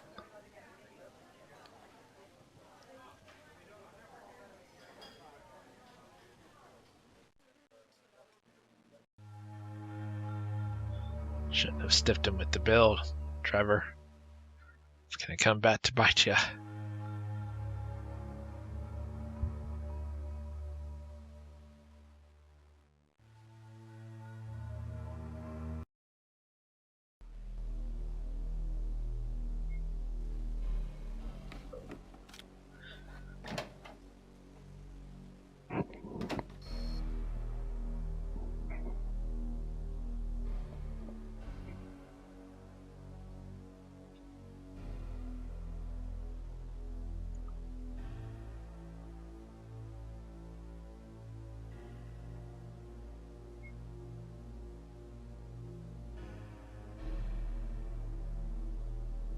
That's what I mean. Trying to get the it's notorious in The Office where you're trying to just spin around and finding the right spot to put the cursor.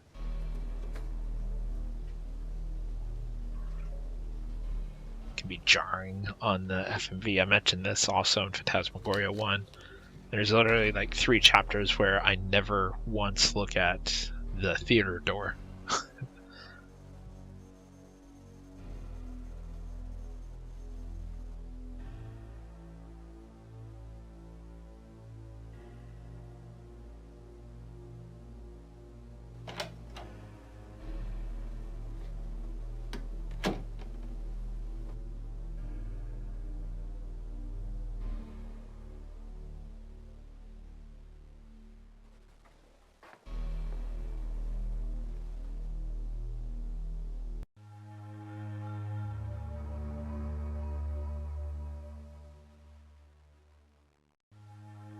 better hold off. I still have things to do. So apparently we have other things to do, so don't go there. Hello, Curtis. What's Now bothering you there today? is a Easter egg here. If you click the wallet on the largest diploma behind Dr. Harburger, it's that big one right on the wall, the upper left. The wallet will highlight, and as you do this, a box similar to the one connected to the Nudity code Easter egg will appear. It asks, "Who are you?" And if you type all lowercase, all one word, Batman. If you do this, the egg will work and you'll hear an evil, deep voice laugh. If you type anything else, Trevor's voice will say, "Nope." Continue normally and watch the movie where Curtis storms out of Harburger's office closely. The doctor will eventually say, "Next." And Batman, actually Matt Jensen, the director of photography, will walk into the room. Harburg, out of character, smiles at the sight, and laughter may be heard in the background.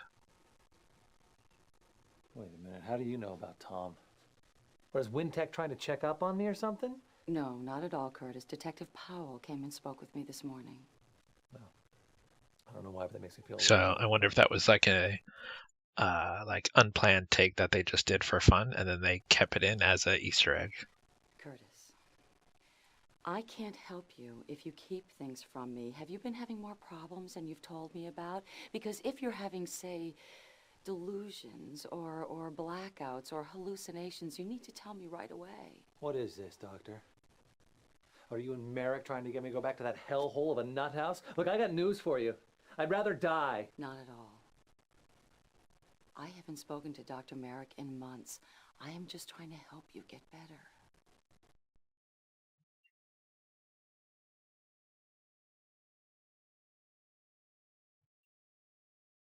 So as always, since a new thing has happened, go through the inventory, see what will work on her.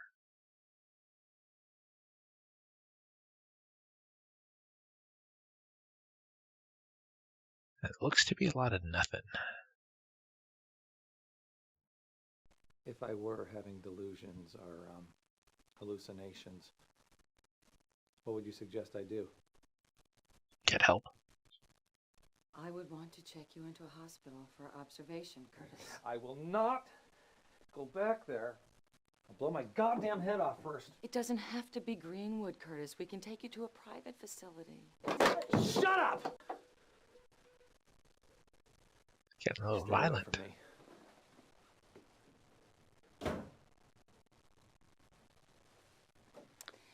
Now that he's been angered by her, can you guess what's going to happen to her next? Marked with severe paranoia and irrational anger.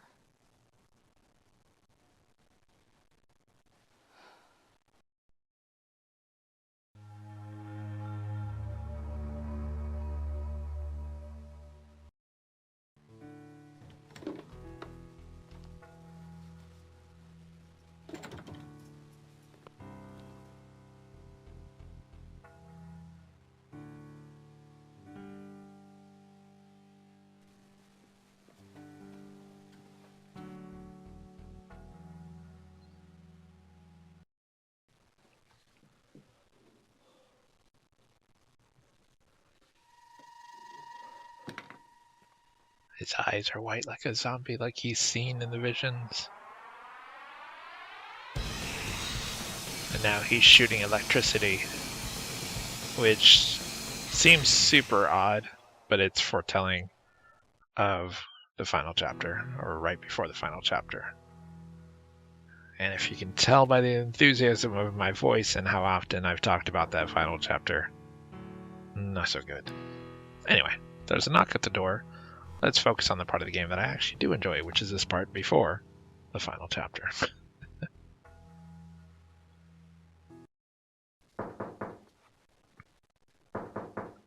Who's there? It's me, sweetie. It's Jocelyn.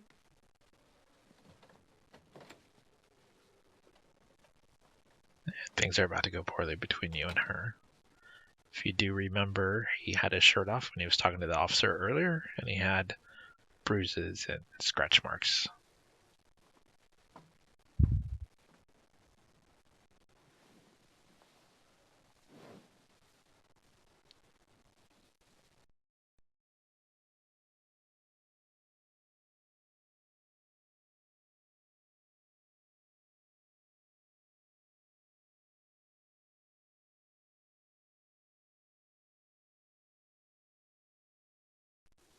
Curtis, I just feel like the whole world is just coming apart. You know, Well, I mean, more than half of your coworkers are dead. I liked Tom. So I really did. He was I think everyone liked Tom. Dude seemed pretty a nice. nice guy, you know. I know, Yeah, see? Joss. I know, I liked him too. He's the one guy who Just stood didn't up make any to sense. Warner. Which is a clue who did it. Or who may be behind it. Or partially responsible. Shh. Curtis, can we go away for the weekend? Should say yes.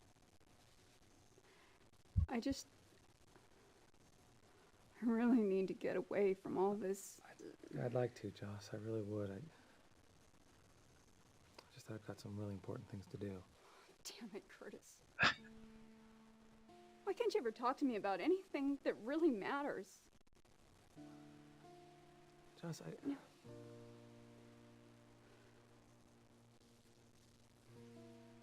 You know,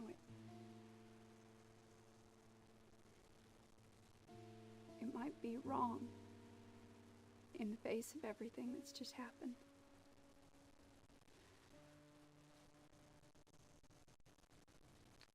Right now, I just really need to feel you inside of me. Subtle.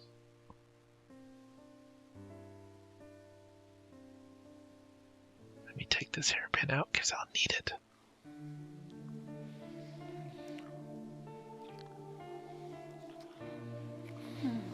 And thankfully that hairpin out of her hair just makes everything way easier. And oops. Oh, Jocelyn. Oh, shut up. Jocelyn. Just shut up! God, you son of a bitch. Just go back to your filthy whore. You two can have each Jocelyn. other.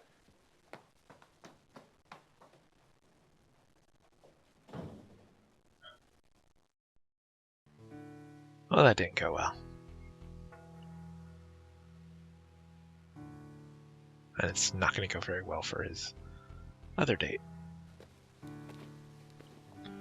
Although it will go much worse for his other date, to be fair. So remember that hairpin we took out of her hair for whatever reason? Well, we're going to go ahead and pick that up now. And remember earlier I talked about the Easter egg, where if you go in the network closet at Whitetack, you click the screwdriver on Curtis 5 times, and then take Jocelyn's hairpin and click on it on Curtis once, and you'll see the bouncing Curtis switch. I have no idea what that is.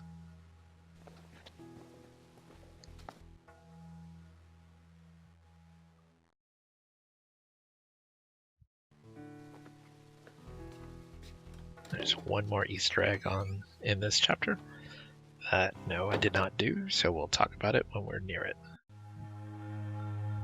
Which, we were just home, we've already seen the dock, we've already been to the Dreaming Tree, we've already been to work, so that's just going to leave one more place to go, and this will pretty much be nearing the end of Chapter 4, although according to the video we're only halfway through.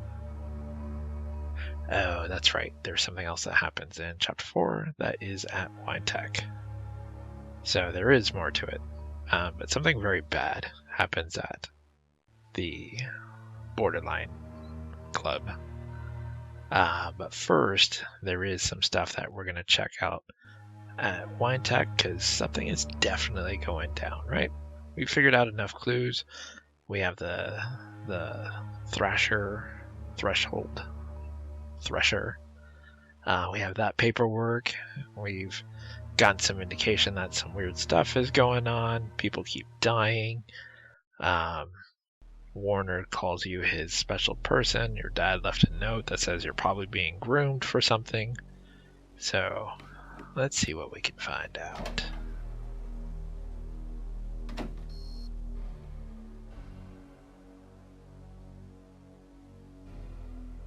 And we still can't go in his cube after his death.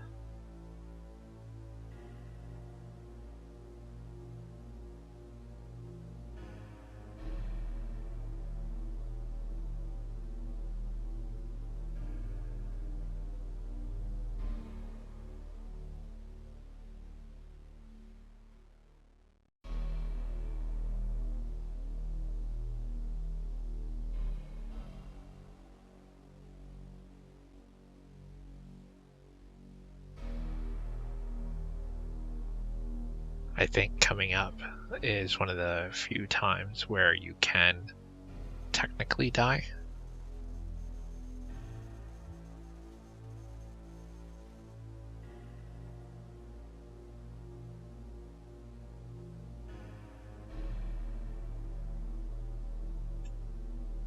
So the way he looks back, it's sort of, I believe, to indicate that the cops are still there. They're just in Tom's cube, which you can't go into. So we have a hairpin, and what we can do is pick a lock. Which is crazy, because the other door requires like a super strong badge reader, but this one we can pick with a hairpin. And what would have been kind of cool, because we do see Therese basically break into Curtis's door. It'd have been kind of cool if during that chapter he says, "Hey, what are you doing here?" And she explains to him how to break into a door. That way, you're kind of given as a player this knowledge from another character that here's how you pick a lock. You just need a hairpin, da-da-da-da, and you can get in. And this would make more sense as to why Curtis would pull out Jocelyn's hairpin and set it on the table and then take it to go use it on a door later. So it's one of those little things I wish they would have added just to really set things up nicely.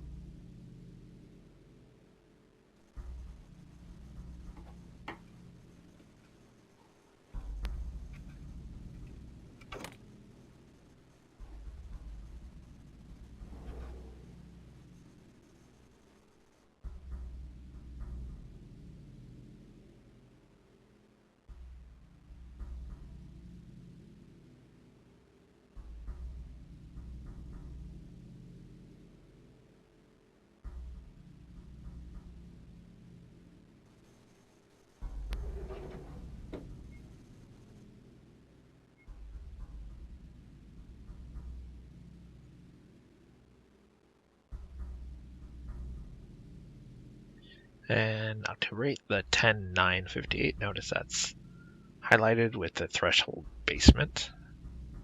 So that 10-9-58 is something to keep in mind, and the fact that it mentions the threshold basement.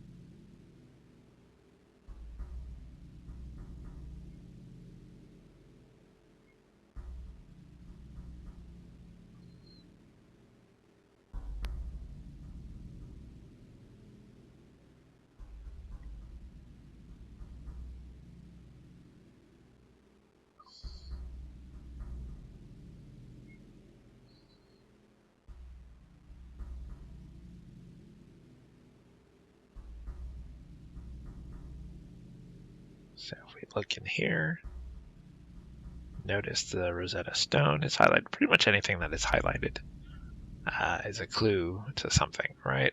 Because they're drawing attention to it.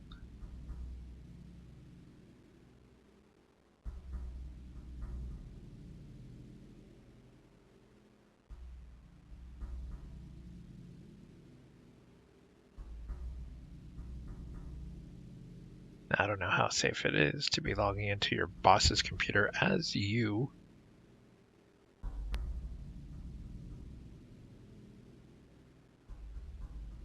But there is an email.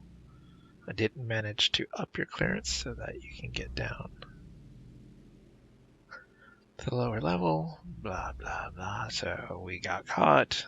They were on my system, so I had to log off quick. However, I did get a SecureCon password so that you can raise your clearance yourself if you have the time to do it, buddy. The code word is Black Lotus, all caps, all one word. Don't ask me, that's Warner's idea, not mine.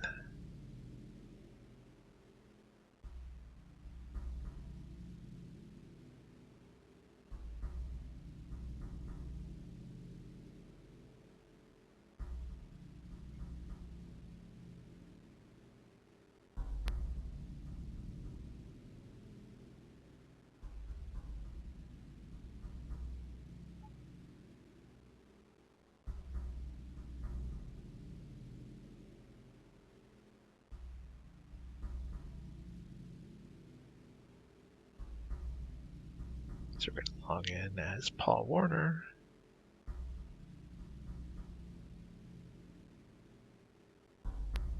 And notice he has that different icon with the 2 computers.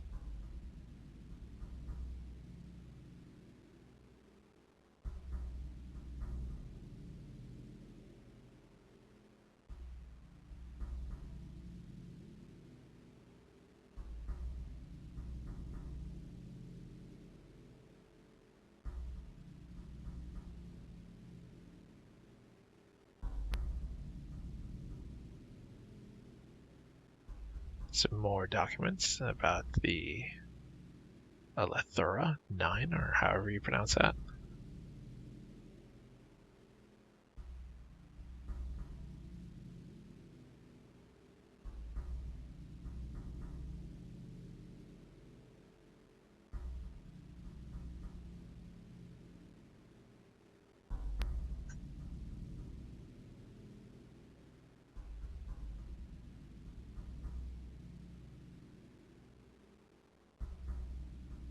So you're going to want to do the Curtis.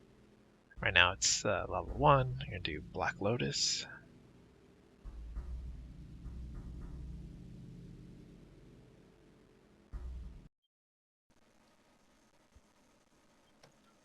And when you up it to clearance 2, you get a nice little cutscene.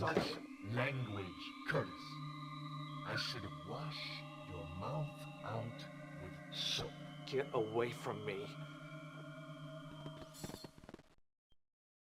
Oh, nothing to worry about. So let's go ahead and up it to 3 and click OK.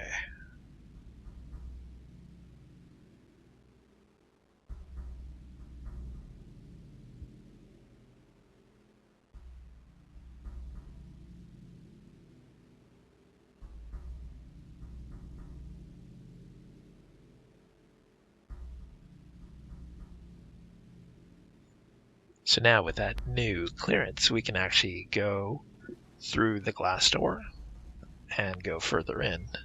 Cops out there. So see, there are cops out there, so that's why you had to go to the outside door. And once again, this is disorienting. Trying to find the door, you have to keep turning. And it looks like you're facing the same door that is behind you. But apparently that is not the same door. So apparently he has a goat next to both sides of the door. So now technically we can go forward and use our badge to gain clearance.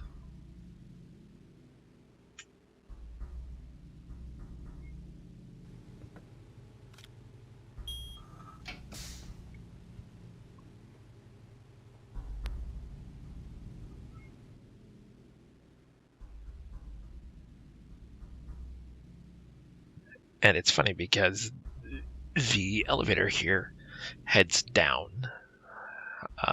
And when I first played it, even though it keeps talking about the basement, I always think that it's going up. Because if an elevator is going down, like if I have to go down a floor, I'll typically just walk those steps. But if I have to go up, even just one floor, I'll take an elevator. Because a body is easier to move in a downward direction than it is in upward direction. So when he goes in the elevator, I was thinking, oh, he's going up. But he's actually going down, because the game is not being... I mean, it's being played by me, but it's not me. So me, I would have just walked down the stairs and then badged at the stairwell to go into the basement.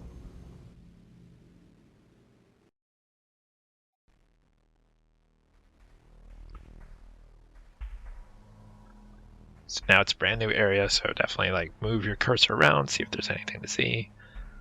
But when you get here, it's not really much. It's just the elevator, which you don't want to go back in. And you can see the bee so clearly here in the basement.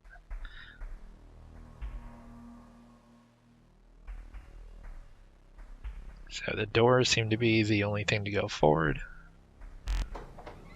But as you do, you'll eventually start finding things on the floor that'll trigger more memories.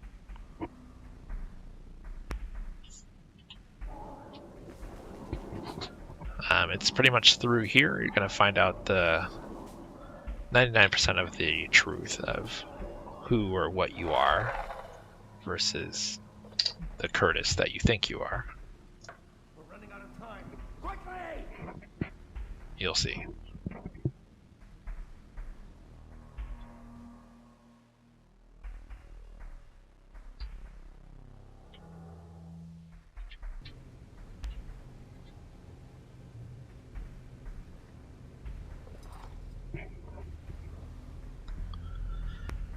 Now, what I don't understand is clearly there is no cleanup crew.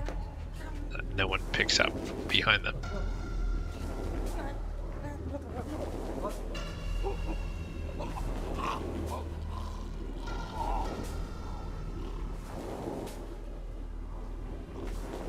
God damn it! We're running out of time. It's going to close. Jonas, go get Merrick. Have him bring us another one. Quickly! And it's weird because the dude died before even going in by the looks of it. It's not like he came out of what they're looking at. He was going in and died.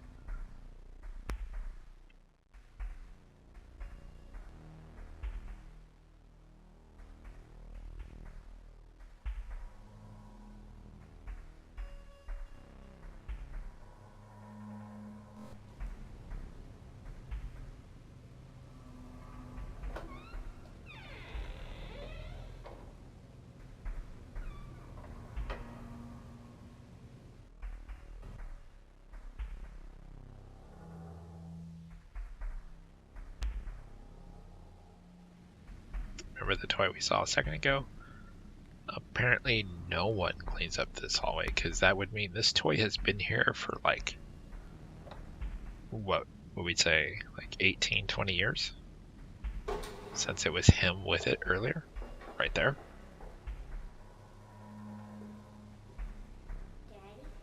So his dad has left to go get more people. And it looks like Curtis, at the age of, what's that, like 5, 6, has opened a door that his dad just ran out of. And we know that's the room where Warner had yelled about going to go get more people. Can you see where this is headed?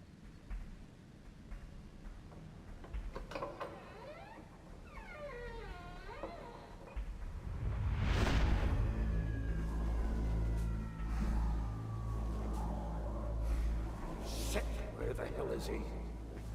Suddenly Warner doesn't have his glasses on, which he had on just a moment ago.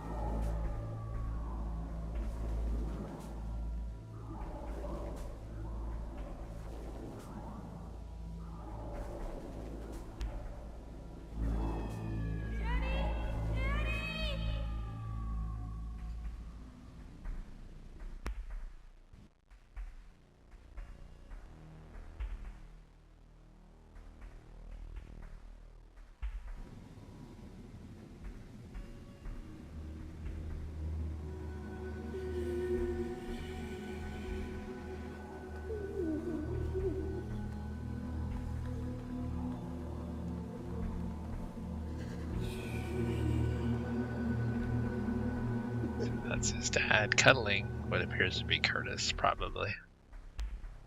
That looked like a pretty big hand for a kid.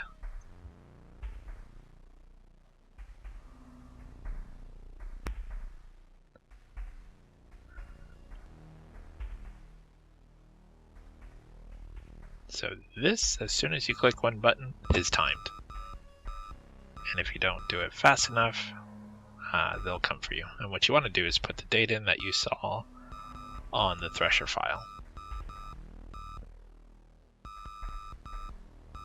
And didn't do it fast enough.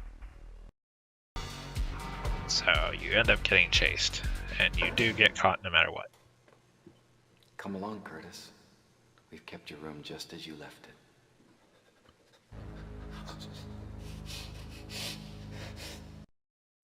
And that is pretty much the end. So we restore back to the elevator. We're going to rinse and repeat up to the door. And this time, think about how to get that combination much quicker.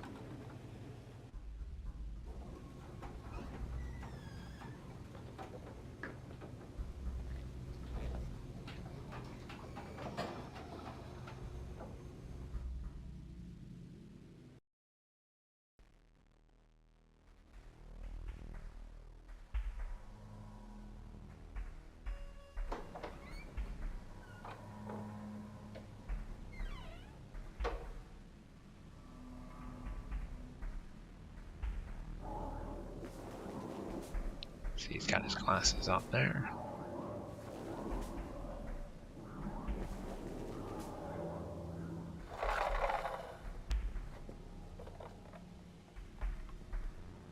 We're running out of time. Quickly!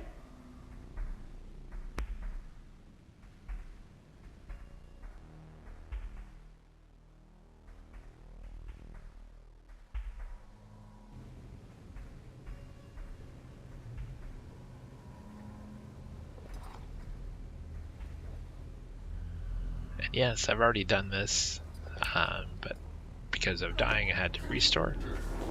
I just make sure that I do everything again to ensure that I don't miss any other potential cutscenes that require certain things to be ensured that they were clicked on. God damn it! We're running out of time. It's going to close. Jonas, go get Merrick. Have him bring us another one. Quickly! See, he puts his glasses on.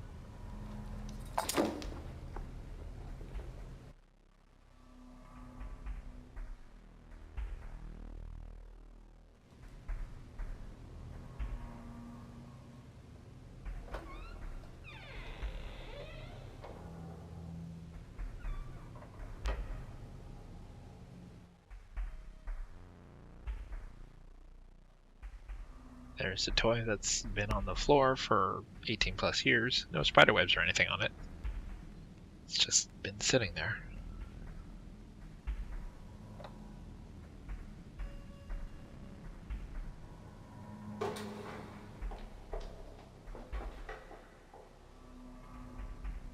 And he's also wearing a different shirt. He had a shirt with stripes on before. Now it's just a white t-shirt. So it could be that this is over a series of days.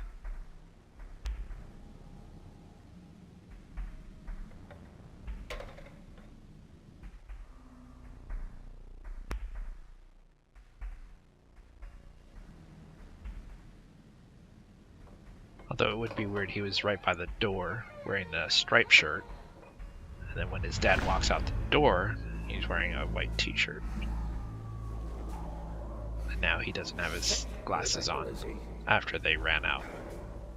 And he's in a white t-shirt.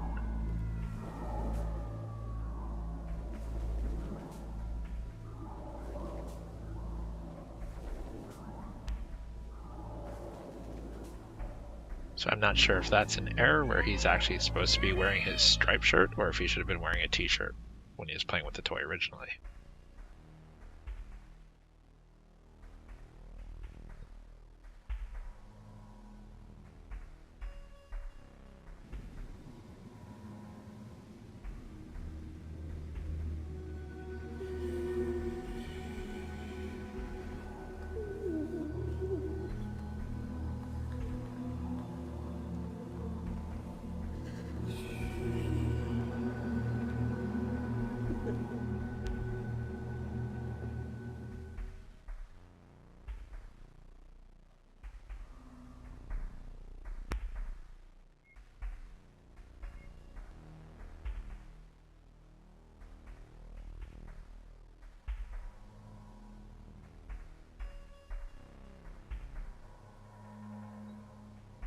In case they catch me.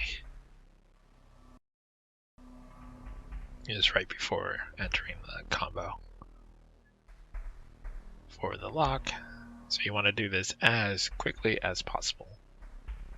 So rather than clicking up to go a number, you want to go down to hit 9. And the 5 is down the middle, so it doesn't matter. This one is twice. So with that combo locked, you get the cutscene and the door opens. I think I die in here again. I think this is where it was.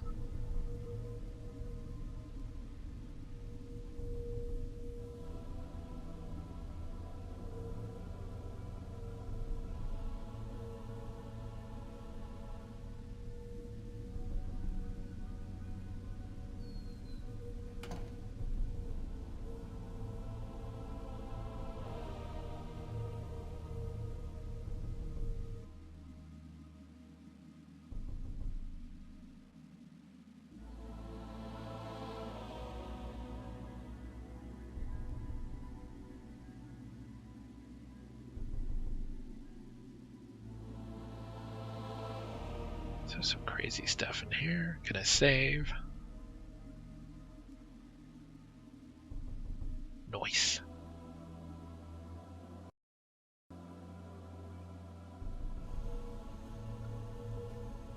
This is like a door that clearly doesn't open this way, despite Curtis's best efforts.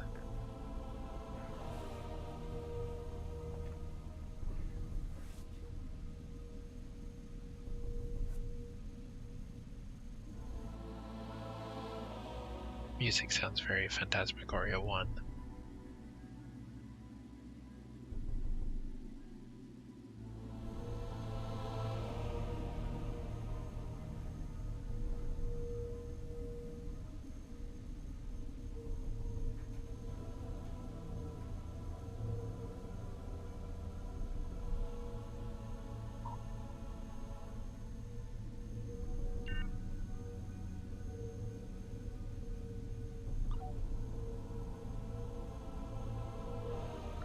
Now Curtis is pretty smart, first time using this, and he's already figured out how to turn it on with all those buttons that were on the dashboard.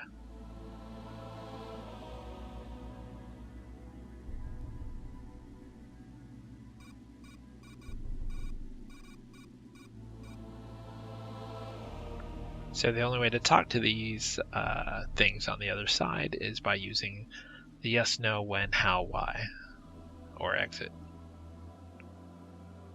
Apparently it translates through the computer.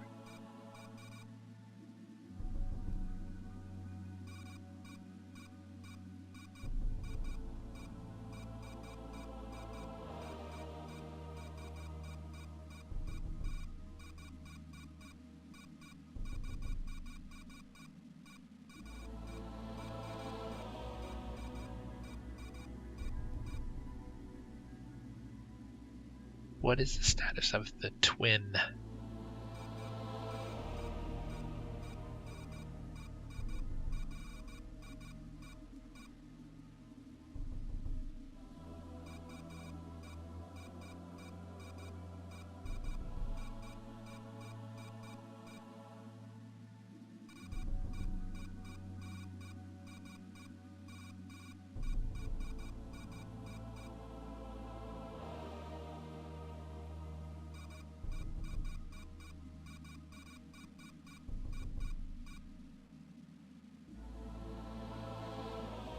So it looks like we're trying to, or we're not, but Wintech is trying to make a highly form of addictive type drug. The light goes on over there. And this is where I die. Well, something goes wrong. I shouldn't say I die. I get caught again, which goes to the end screen. So it looks like a badge reader. I have a badge. But smarter than that, we're about to try this. This seems like a bad idea. So what we're gonna do is swipe our badge through. Can you guess what happens? Alarm. So as you can guess, Curtis will start running, and we'll see a familiar scene where he runs into a room. And they're waiting for him. Zink. So we're gonna go ahead and try again.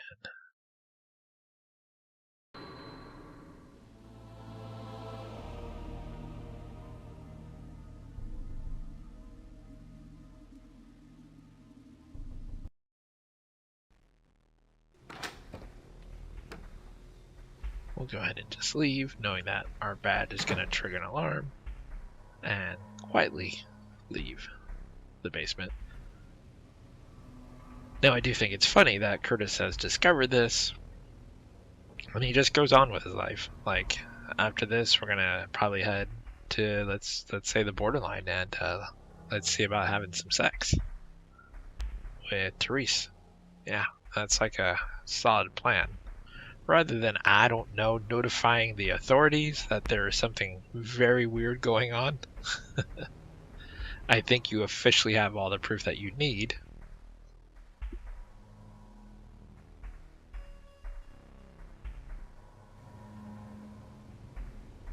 But no, let's wait a day. Let some more people get killed. Yeah, let's do that.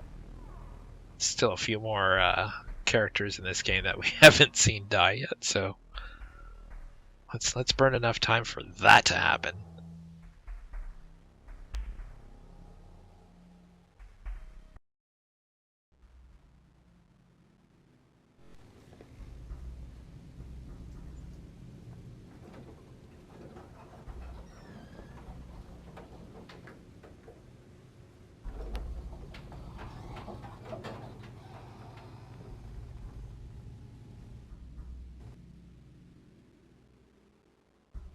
And apparently the cops do not care about what happens anywhere else beyond the office.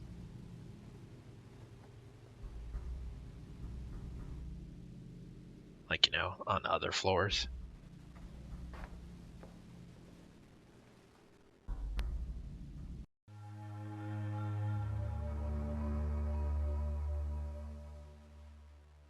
Let's go to the Dreaming Tree first, see if anyone's there to talk to. Yep, just the waiter.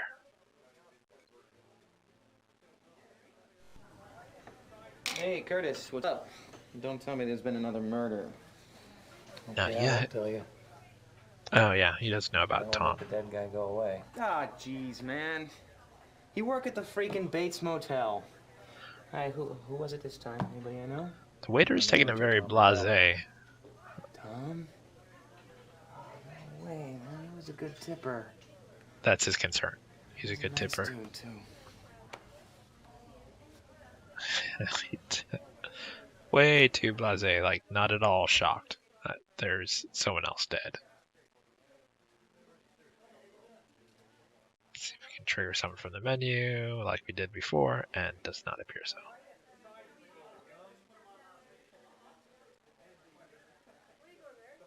Although I feel like there's probably an Easter egg there, but there's not one that I found on this site. However, there is one here at the borderline. What you can do is access a close-up view of the borderline nightclub's bathroom door before you meet Therese in the pit. And then while you're there, put the cursor on the door and type "whip me," all lowercase, WHIPME, and you'll hear the sound of a whip cracking twice. Pop-Tart. Come see me later, honey. If there's anything left of you by then. Yeah, I feel like you're trying too hard.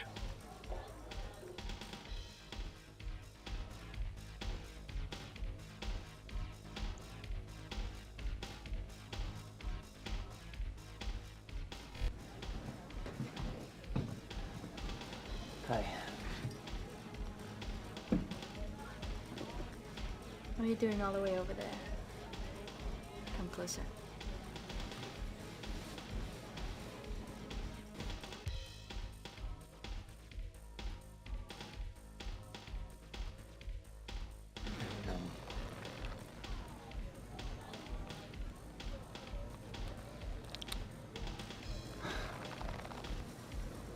Oh, how's your belly button? It's all right, I guess. Oh, yeah? Mm. Did you know that pulling on a navel ring is sexually stimulating? The sensation goes straight to your spinal cord.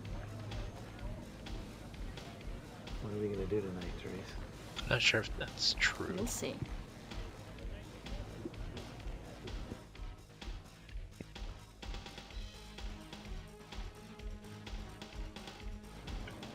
Come on, tell me what we're gonna do. No, I'm not gonna tell you. I'm gonna show you. Now drink up. You're gonna need it. So go ahead and consume the drink, because now you can no longer talk to her.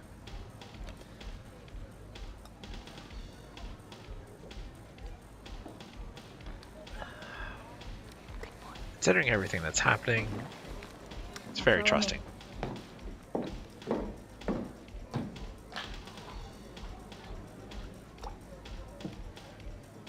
And I'll say there are no more Easter eggs that I know of in Chapter 4.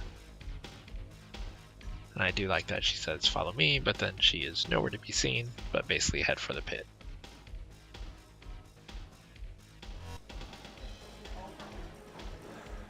And ponytail guy Look, has his where's the ponytail one out, in but there? you can Don't tell recall if you one. look at his hair, Seriously. looks like he Calvin, recently took his ponytail out. Jesus.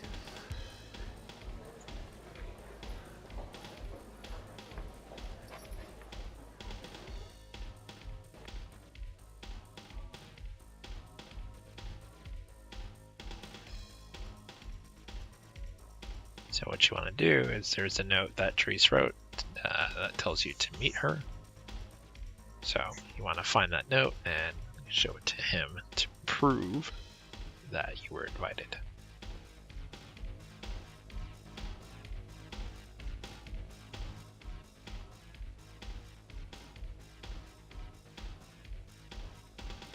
But at the time I didn't know that. I was looking for some kind of indication like an invite, a card or something.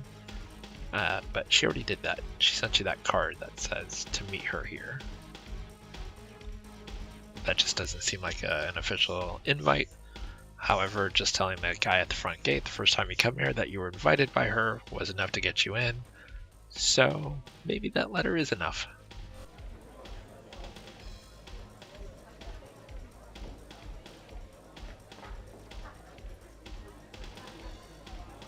All right. Go ahead. Hope you survive the night, little man.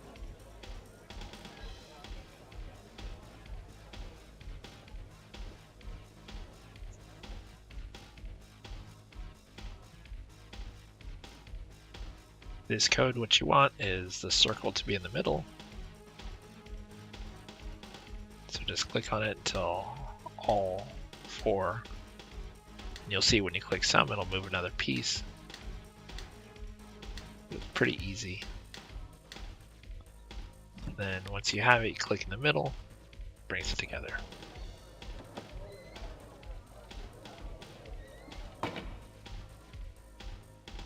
That was pure chance when I played this for this playthrough. I figured green is a go, red is a stop. The other ones didn't make sense for connecting, so.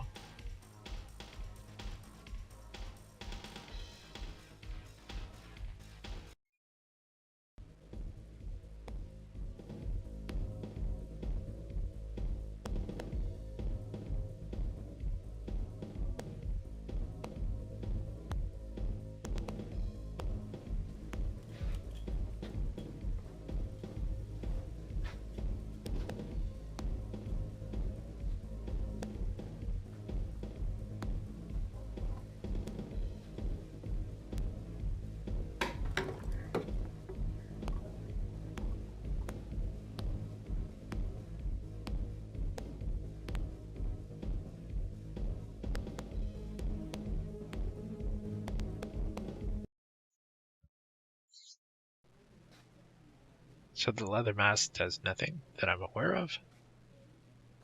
I don't know if it's required actually to click before you can click the curtain, which triggers this.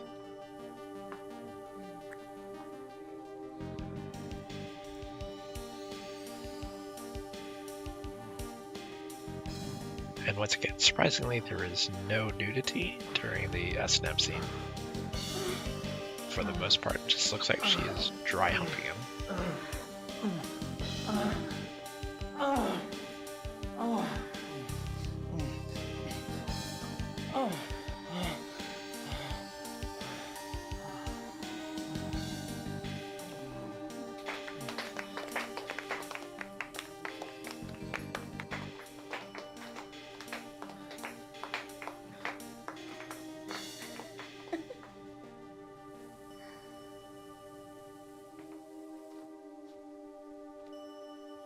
That was fun for her, but unfortunately her fun is about to come to a tragic end.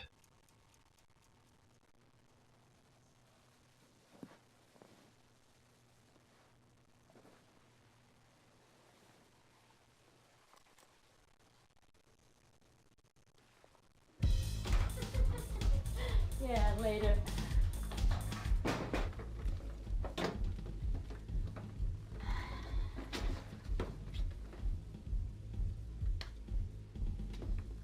As I said, her fun is about to come to a tragic end.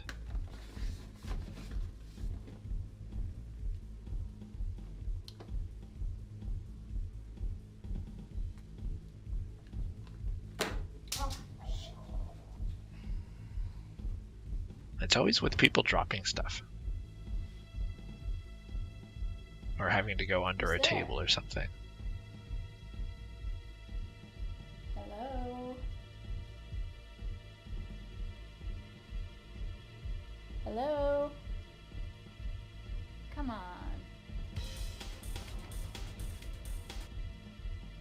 Who's there?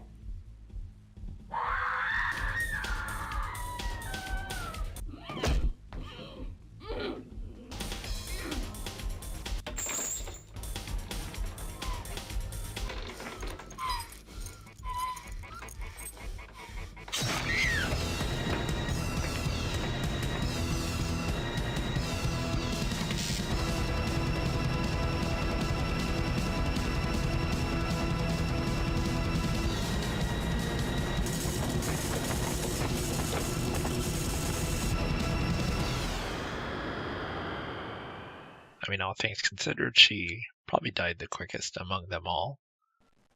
She wasn't cut, bludgeoned, and mouth stapled shut.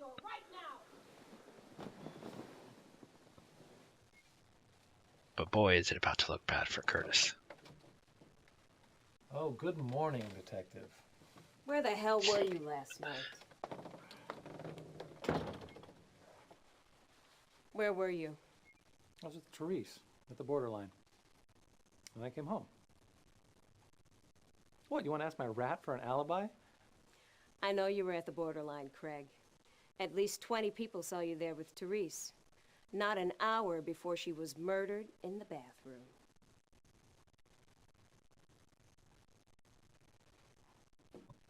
Boy. That's employee number 3. Now, Bob, it makes sense because Curtis and Bob didn't get along. For Tom, What the hell are it you made looking sense at? because of Paul That Warner. rat got loose. Better find it before I do.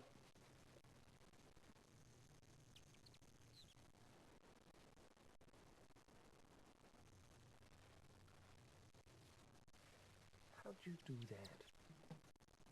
How did you get out? Now, it's super odd that she is there to investigate a murder, and his rat being loose was a concern that took priority. What happened? And she casually pointed it out, Damn it, and I now gotta he's kill back her. to being I distressed. think you did, asshole. Just It's because just of a the matter order of that time you before click on you're the... arrested. I just hope to God it happens before you slaughter somebody else. Spoiler alert, someone else is gonna die.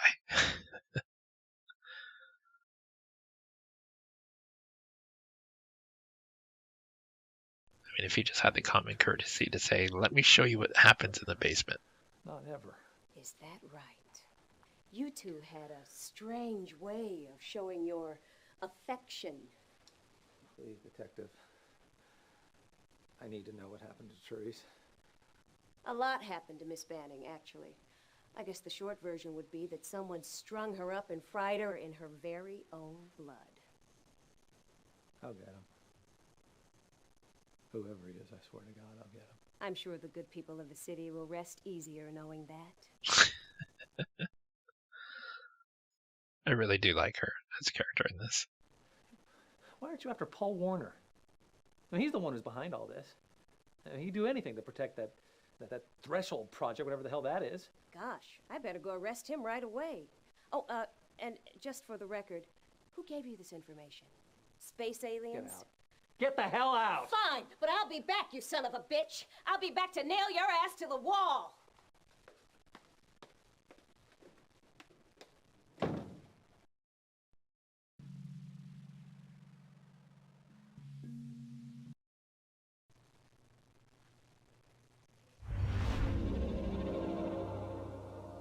Oh. Yeah. Because that's what you want to see in the mirror.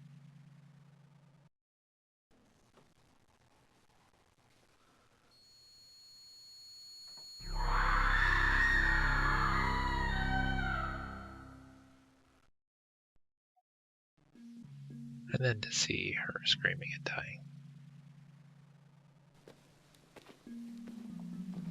Oh, we're on the following day, if that's not clear, obviously, when he woke up from the bed with the mask.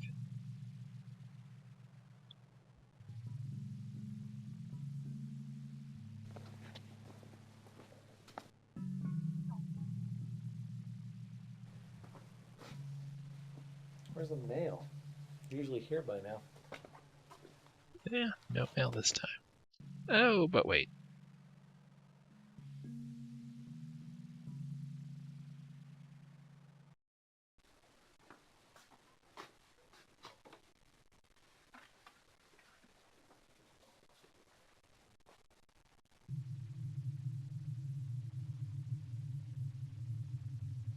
So, Wintech symbol. Then zoom.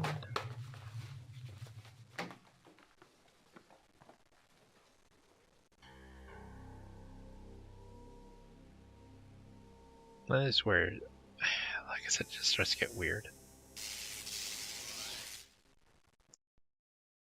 Like, why? Why?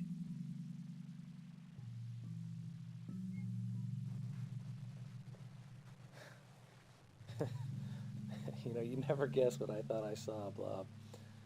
And for a second there, I thought you were the Jurassic rat. But we didn't see that, so I don't know what he's talking about. I love you, Blob. And no matter what, I'll make sure someone takes good care of you. Alright. Hopefully you're still with me. Looking at this with the normal play, I'm going to speed up portions where I haven't talked, so it will be shorter than what I'm about to say. But from where I'm at right now, there's about an hour and a half left of the game. But like I said, I'll speed up portions where I'm not actually speaking, so this will probably be much shorter. So hopefully the overall commentary version is going to be less than 6.5 hours. Anyway, back to the game. We're looking around, since it is a new day, see if anything has changed around the house.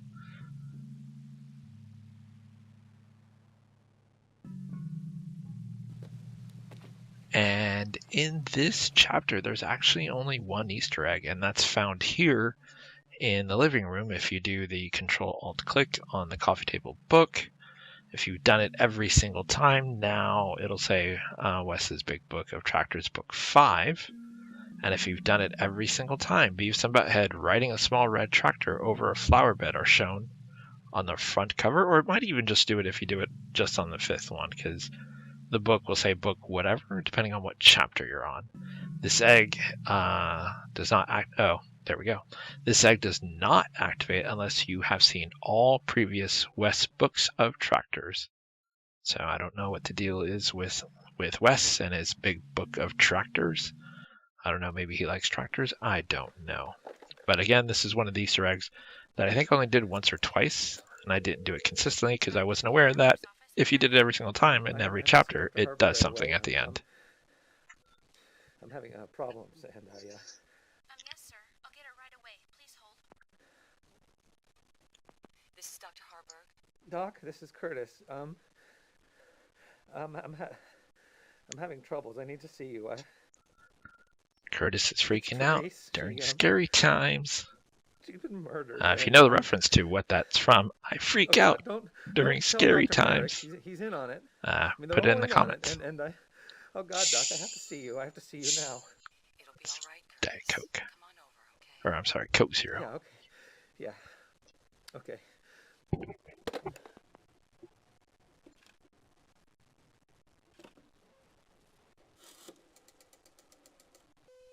can I do for you, Dr. Ricky? Trisha, could you alert security? One of my patients is on his way over, and I believe he's in the middle of a psychotic episode. But please, don't have him intercepted. Just ask security to be ready if I call, all right? Will do, Doctor. There's a weird crackling sound. Look at that old school phone. Granted, in the 90s they still had dial phones, but that is like one of the old school phones. And within it, there's a bug. Oh, Merrick.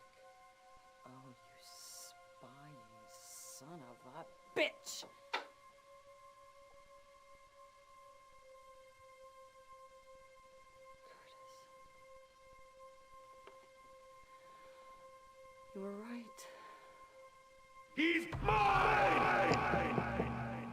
Well, Dr. Harburg? you can guess that something just happened to the doctor, which is probably not good, as that's where Curtis is headed now.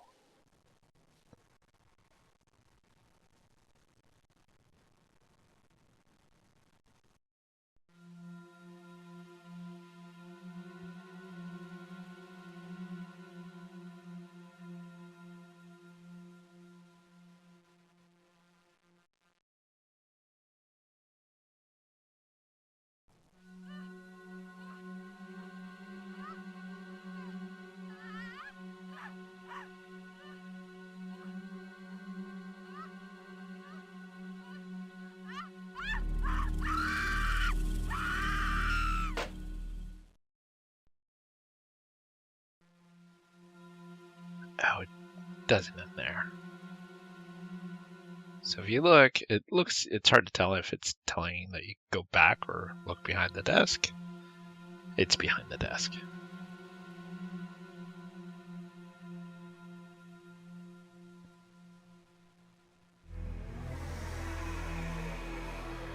She's literally reduced to a blob of flesh. And here we go, where it starts going downhill. You didn't use your hands, Curtis. You don't have to. You used your mind. Your diseased, twisted, murderous mind. Get it. Get that thing. Oh boy. So clearly only Curtis can see that thing.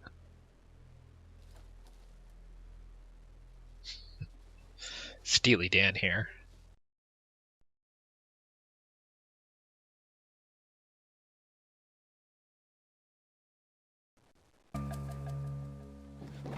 Hey!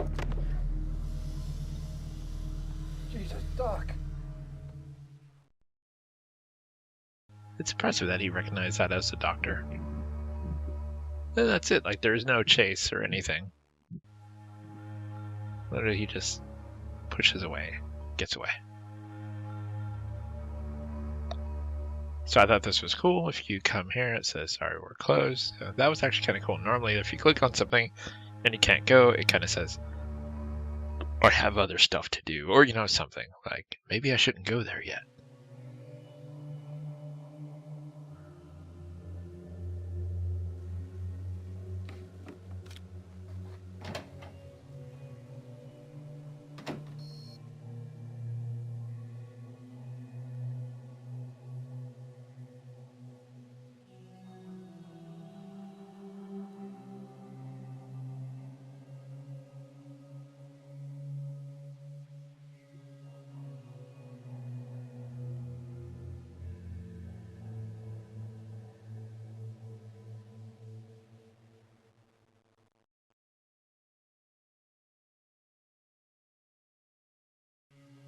Again, it's the perception with trying to turn around and getting stuck.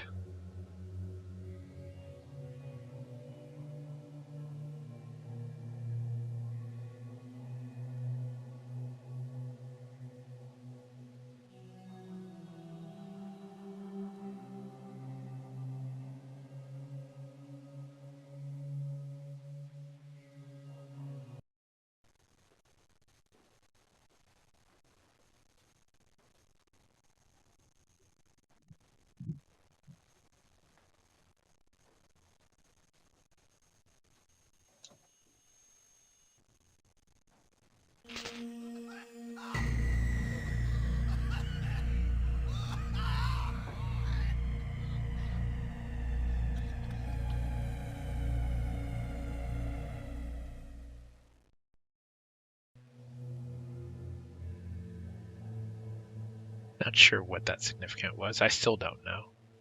The fact that there's a magnifying glass there and it triggers the Bob death through the computer.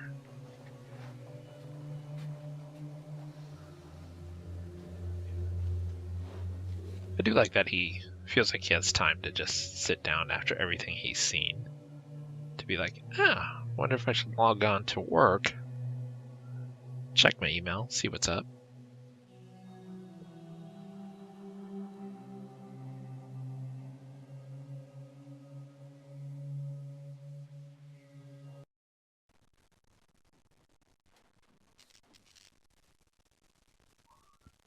And notice this is different.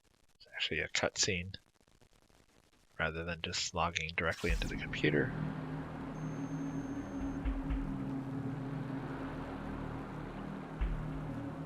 What do you want from me?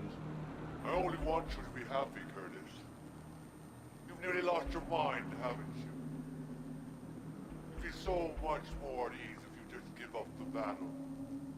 You'll be well taken care of in the asylum. Get away from me!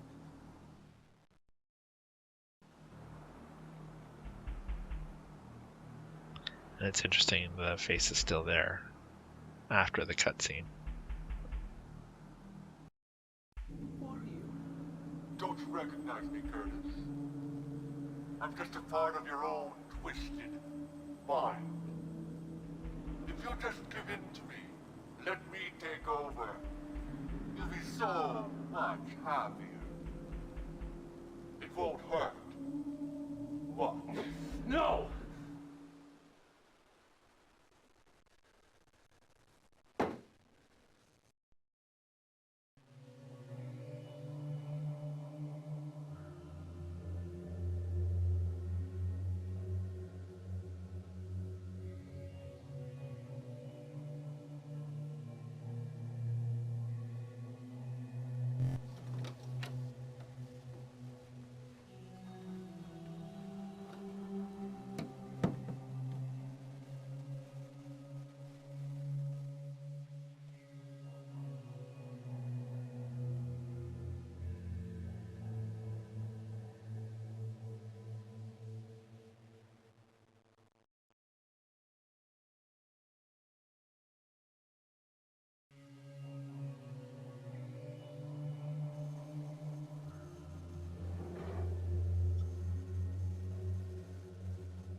You can still see the folders and file names, still changing from time to time.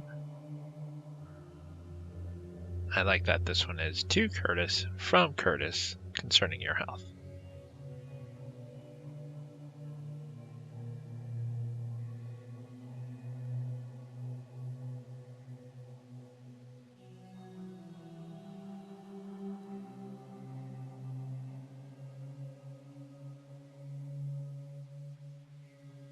And then, one from your mom, called Family Reunion.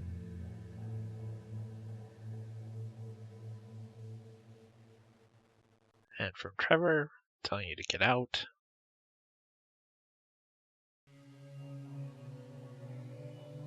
One from Teresa saying, "Why did you kill me?" Just your standard type of email.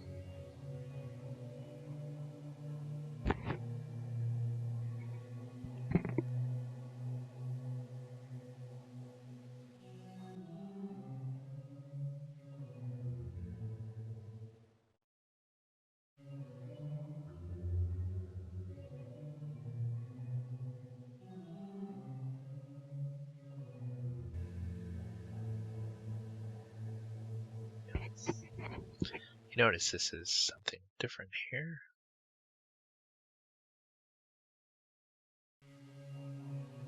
It's about threshold and there's a graphic attached.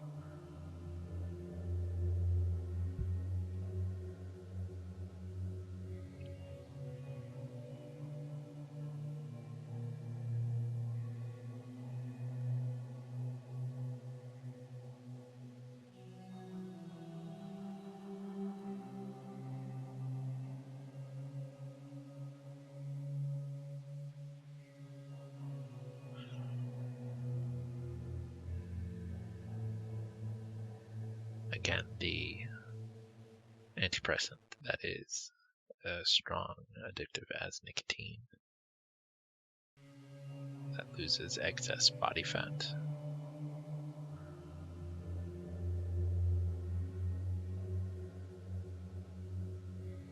And it's important to take note of that, so you can quote unquote print it and it just adds it to your inventory.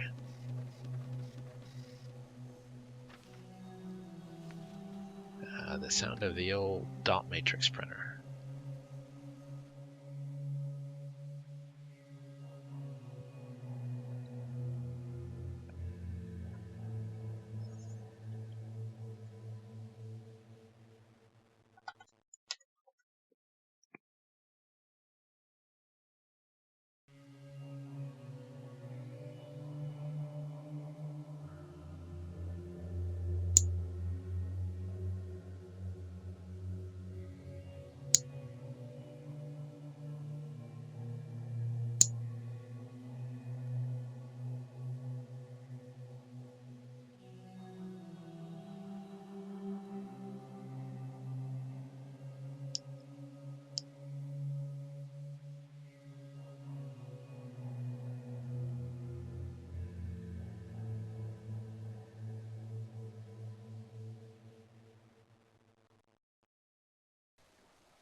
Notice there's a cutscene when you go into the network room, which is different than normal. Trev, you scared the crap out of me. Curtis, listen. I've been delving deep into the company network. Just leave it alone, man. It's bad. I can't, Trev. I can't let it go. You don't get it, Curtis. I gave myself top clearance. I saw. They've been synthesizing. You can guess what's about to happen to Trevor. They've killed before. Oh my God. Well, yeah. Curtis knows this. They killed his dad. I'm going to the cops. No job is worth this. But Curtis, I want you to stay out of it. I don't want you to get hurt.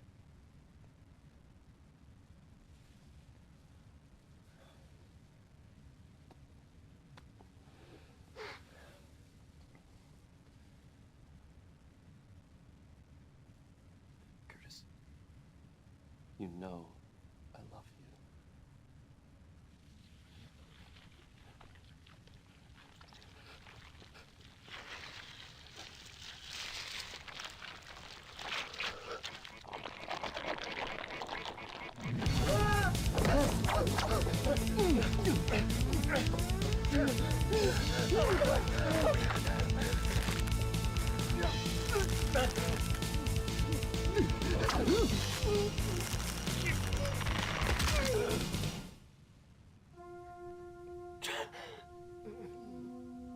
And your best friend is dead.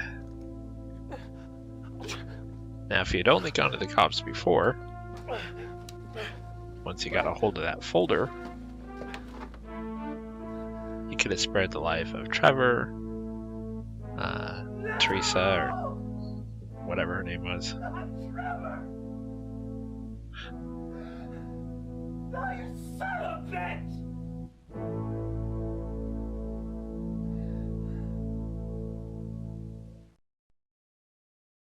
See, this is where I was talking about it starts getting weird, because now, like, randomly Ethernet cables are moving on their own. Whereas before it seemed like someone was a killer. Now it's clear it's like something far more supernatural.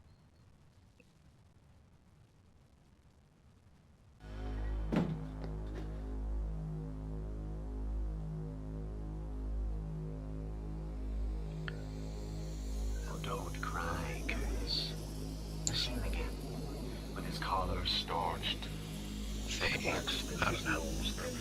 And it could be just because it's cheesy FMV at this point.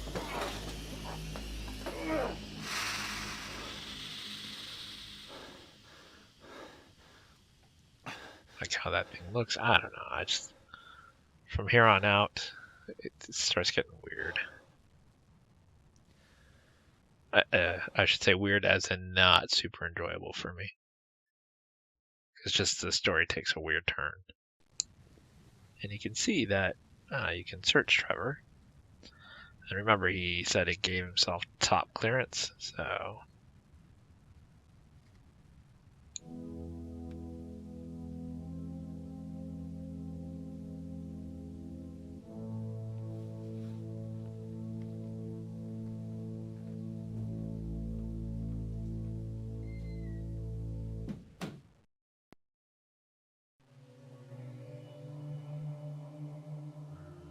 Now we're sort of nearing the end of the game. Because now Trevor has top clearance, he can get where he needs to get. And save game says full. So if you haven't watched any of my other playthroughs, what I'll do is I'll go into the save game directory, move them into a new subfolder called like save games or something like that, come back in and save so that all my save game slots are open again. So that way if I need to reference something, I haven't accidentally overwritten a save game, or I can upload it somewhere like sierrahelp.com. If you haven't been there, you should go to sierrahelp.com, especially Sierra Help /forums, and great community. And it's not just because I'm an admin there, it is actually Collector who runs the site.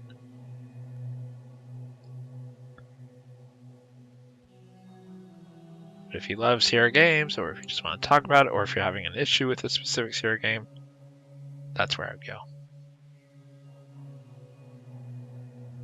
So what I'm doing now is finding the directory, creating a folder, and moving these save games.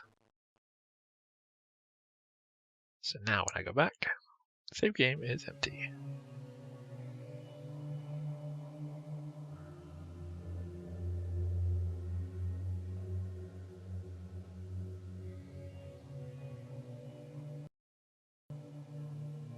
Oh my god, they killed Trevor!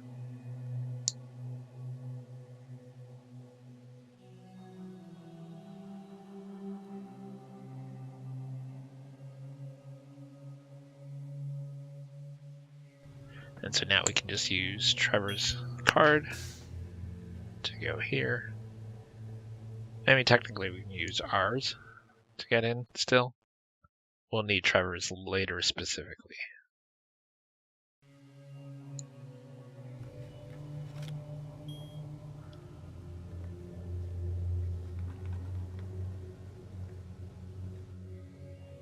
But this is sure to confuse police, who are going to look for a time of death on Trevor, get one time, and then see that his badge has activity past that time.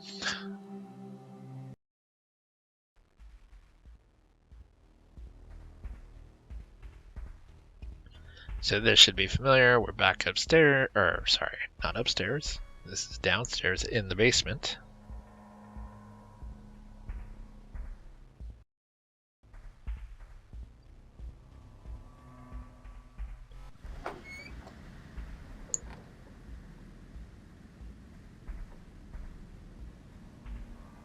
Notice it's a little bit different. This cutscene is going to tie into what we saw last, where he took Curtis. And this is Curtis's father saying something covered in slime. That we can guess is Curtis, because we see him holding a blanket and a slime-covered hand previously reach out to him in the previous chapter when we saw Curtis with the straitjacket and the toy in this hallway.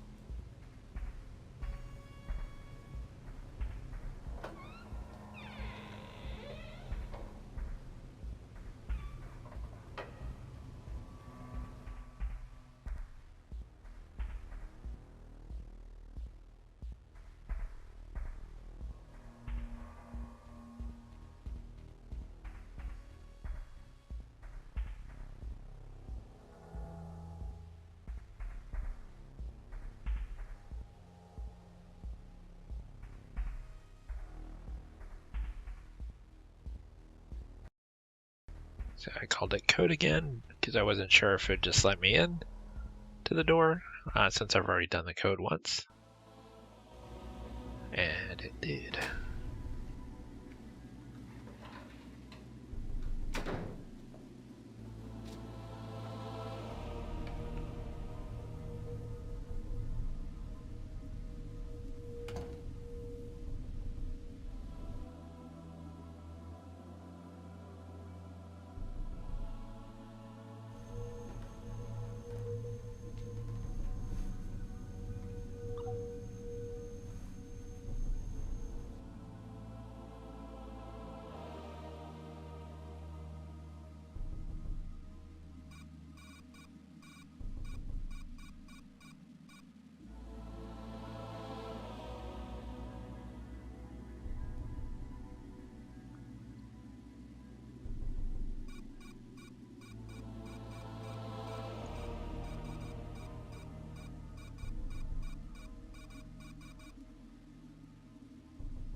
Once again, the badge reader lights up.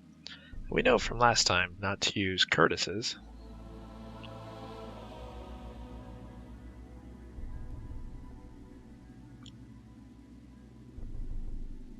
And since Trevor gave himself full access,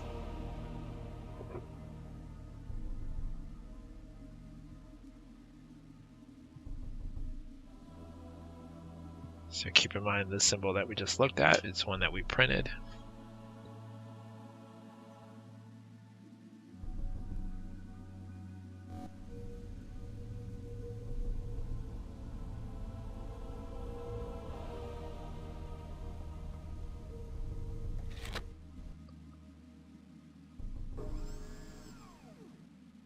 And no alarm. And if you look, there's 4 codes and there's the one that we printed. So we're going to go ahead and press that button.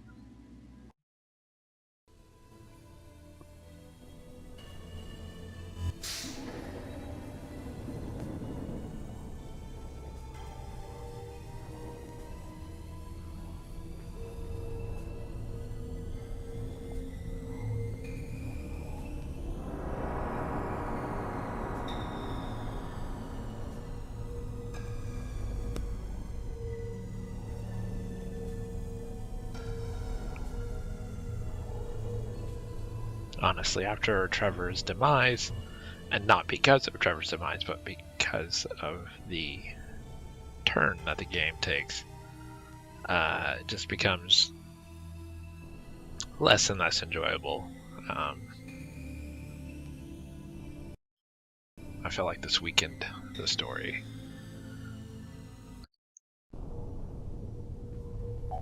Hello, Paul Warner. We have not been successful in attempts to synthesize compound requested. Small living materials were useful. Larger ones are better. More, please. Don't move, Curtis. Oh, how I wished it wouldn't have come to this.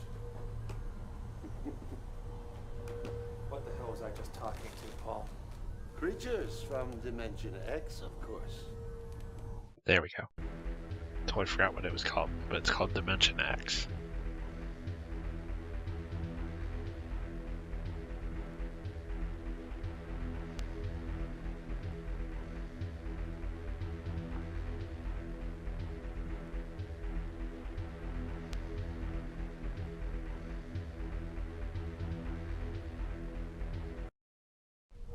You killed my father, didn't you? He became a liability. Not everyone is strong enough to handle the sacrifice of human subjects for research. Son of a bitch. You know, it's a good thing your dear old dad never knew he didn't really get his little boy back. He'd have lost his nerve much sooner. So there you go. He never got his son back. So clearly, Paul put his son. Well, here we go. I threw poor little Curtis in there. But he never came out. You did. You're a replica. You're some kind of imitation human. Those things on the other side put together out of slime and dead rats. And a little bit of Curtis's brain tissue. Oh, I told your father it was you. That there'd been a terrible accident. And he believed me. Because he wanted to. No. Yes. I'm afraid so. You started remembering a year ago. That's why we put you in the hospital. To observe you. I should say to observe you more closely. You see, we've been watching you like a bug in a jar. Ever since those things spit you out of the threshold. Where am I? Where is he?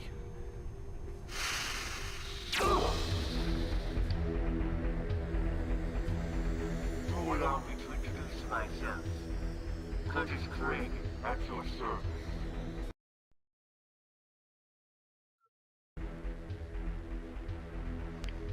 Now what I don't understand is why would Curtis look like that if he went in as a kid? It would seem like it'd be the reverse. No, it can't be.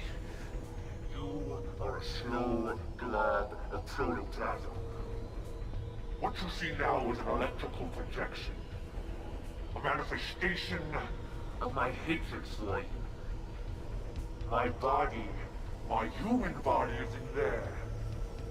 It is a twisted, wretched mess, kept alive by the cannibalized body parts of corpses. Those amorphous things just go about their lives all around me, combining, recombining, playing with the monstrous things that war against them. They never even touch me. Oh God, I'm so sorry. Are you? Are you sorry that my body is a sickening aberration? Are you sorry that I haven't slept for 20 years? I've been awake, Curtis, watching you, building my powers so that I can smash you, destroy you, take your life the way you took mine. To be fair, he had nothing to do with it. Had more to do with It wasn't my Warner, fault. I didn't who he do it just to you. hit. I'm a victim too. Oh, baby. Your pain will stop very soon. Once your mind breaks, your body will be mine. I almost got you, you know. When you're in the asylum. Almost. No, don't! It's time to go now, Curtis. Say goodbye to your sanity. Again, it's cheesy. It's kind of like Clash of the Titans, almost. Like he's holding up the head of Medusa, but it's his mom, and she's shooting some kind of energy.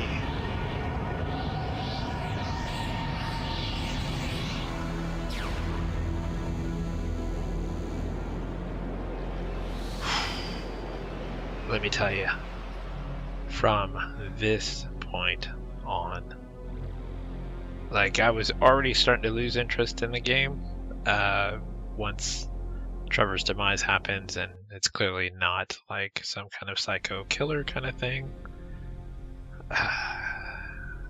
From here, I just did not enjoy this at all. I felt like it was such a departure from the rest of the game, which seemed overall kind of based in reality with a touch of supernatural. This was more based in reality, suddenly into like a weird sci-fi. So, and it's not that I don't like sci-fi. I love sci-fi. But this was, I don't know. Anyway, so you basically have to go around and collect like goo, and then there's like a couple of bugs, and you use the goo to attract some, to catch some, and then you combine them to make an alien thing that you use as a light, which if you look, that fourth light's there right now. But it won't be in a moment on that gate. So you can see like there's an alien. and sometimes you just have to click on it to catch it.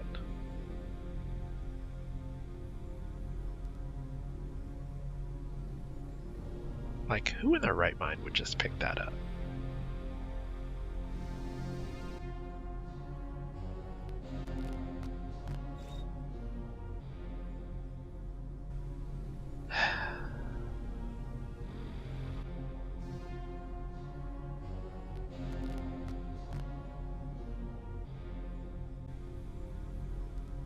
Also, apparently when you jump into Dimension X, you also lose all your inventory. But not your pants or your shirt or glasses, all that stays with you. Just everything else you're carrying just mysteriously disappears.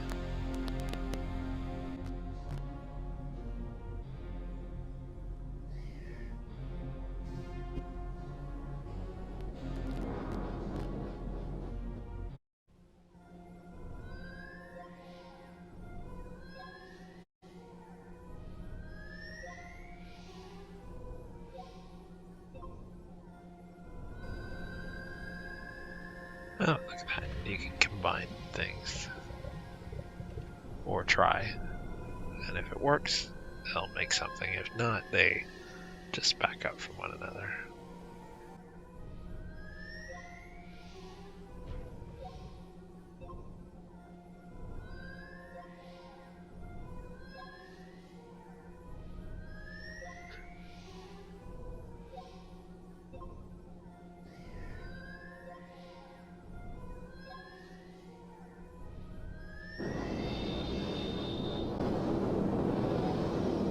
Just seems to open and then close.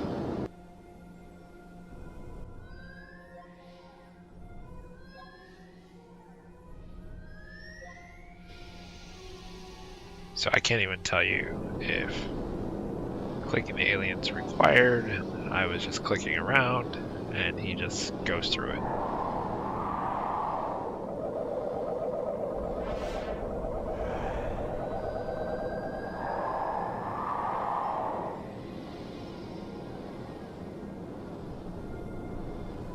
So weird.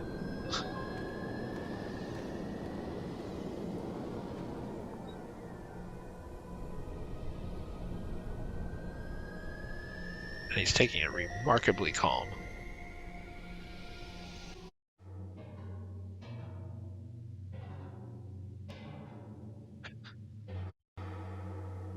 I'm being catty with my save games. It's gotten super weird now. Which is an understatement for this game at this point.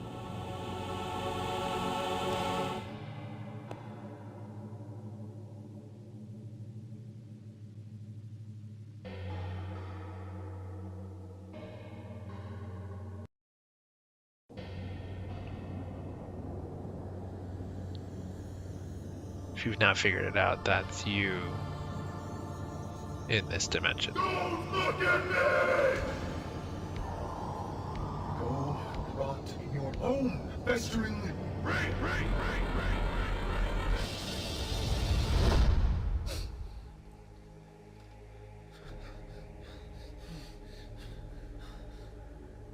Now then. Let's see what little mutant boys are made of.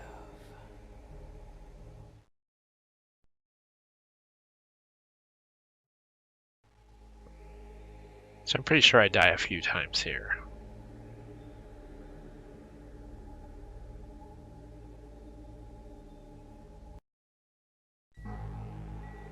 You only have time to grab one thing.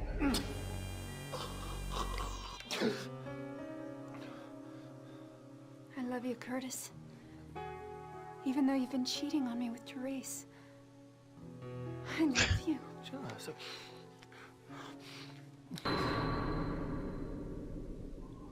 This is where I die. I love you too much to ever let you go. Well, Therese is dead, so it's not a problem anymore.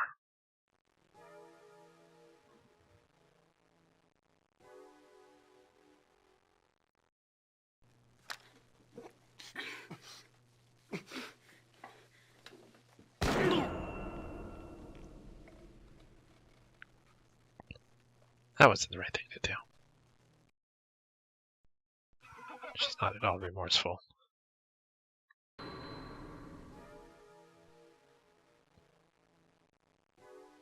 So rather than click on her, click on the gun.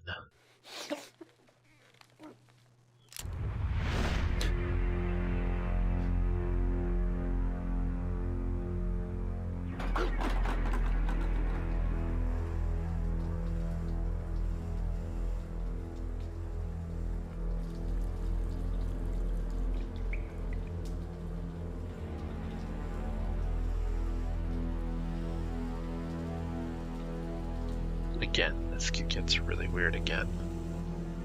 Weirder, I guess, is the right thing. Not weird, because it's already been weird.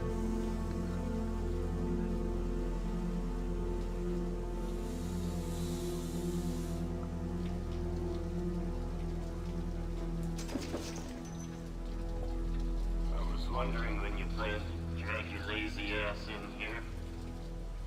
Trev? It's supposed to be wine tech. Or Wintech, sorry. I've decided to take you up on that kiss.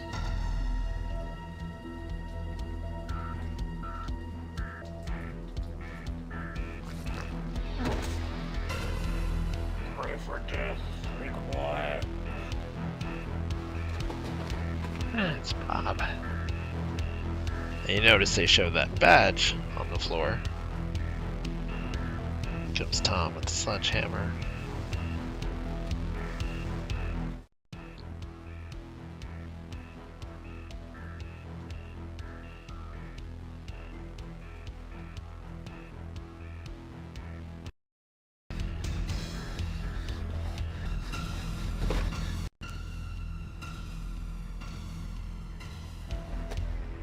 Get away from me!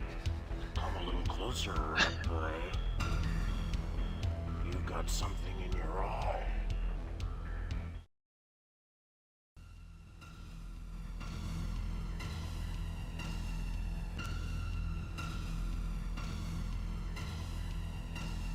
So once again, you're down to one inventory item.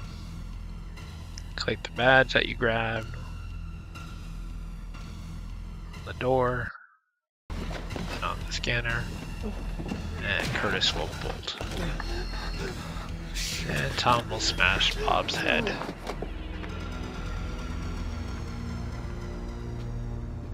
Which I don't think anyone's going to complain about. That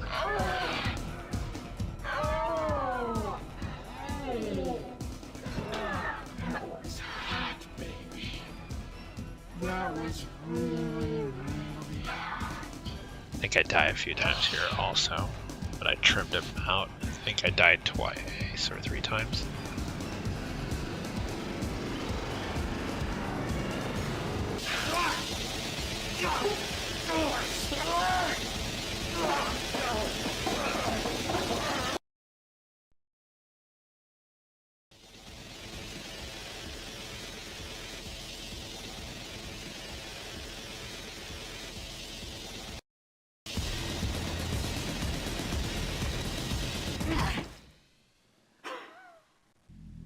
Your heart belongs to me, Curtis.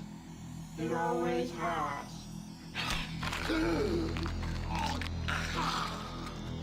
Teresa wins. Fatality.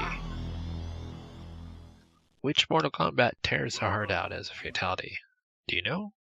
Mention it in the comments below.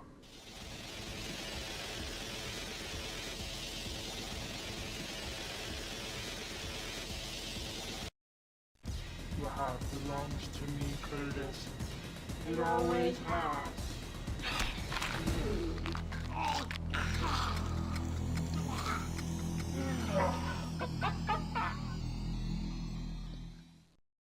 Welcome to...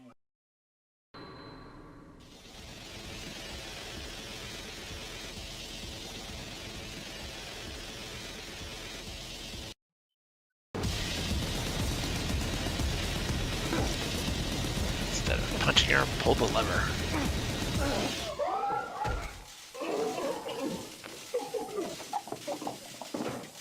Apparently she just falls on the floor. Which makes no sense, I mean. Come here, Curtis, I she couldn't get up. I have something for you.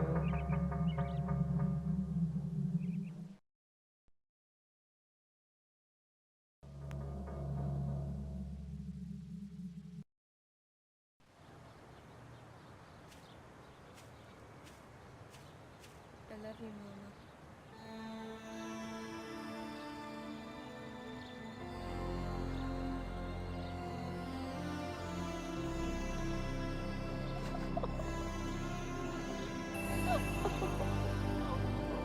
That just makes everything alright.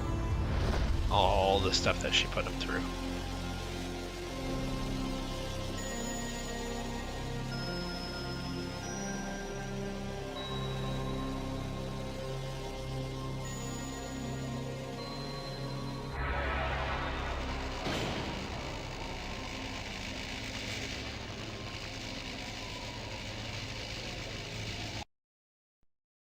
So weird.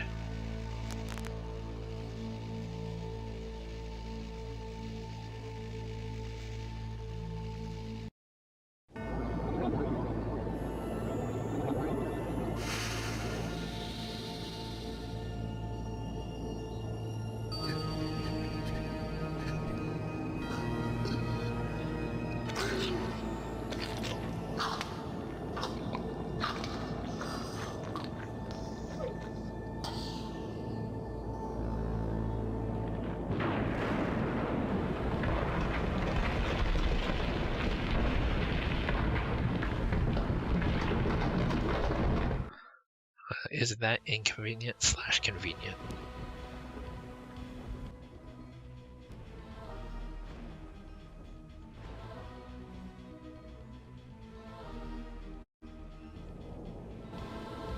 We are nearing the end of the game. Pre-post edit, there's about 15 more minutes of the long play version. So if you've made it this far with me, that is impressive. There will be a part here where I'm going to get stuck twice. There's actually something on this screen to fix that is not painfully obvious. And the cursor went right over it and I didn't notice.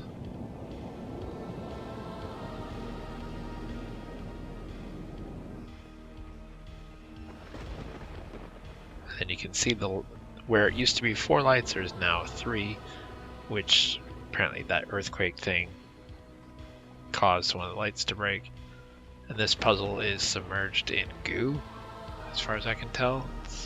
Can't even make out what that's supposed to be. But you have to do something to get something to rise here, or lower, I can't tell.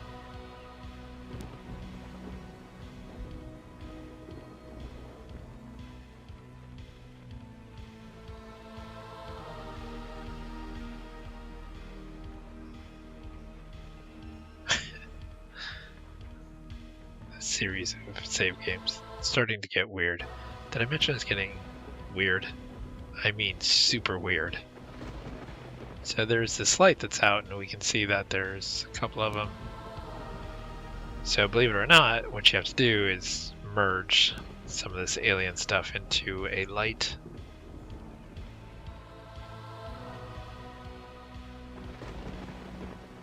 We are, however, missing something that I don't even know how I passed it originally, but we're gonna have to backtrack here in a second.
So something is there.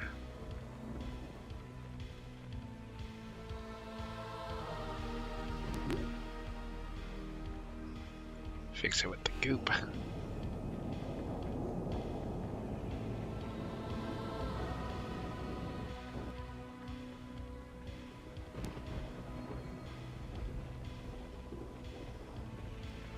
We still don't have a glowing light.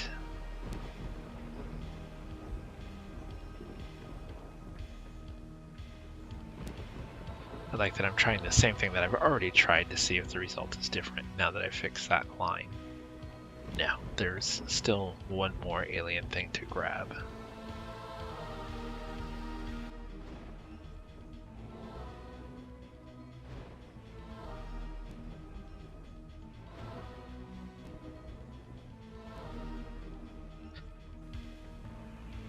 As you can see, I'm clearly not using a walkthrough as I keep clicking the same thing over and over again, expecting different results. It's literally the definition of insanity. So I'm not sure who at this point is going crazy, if it's me or Curtis.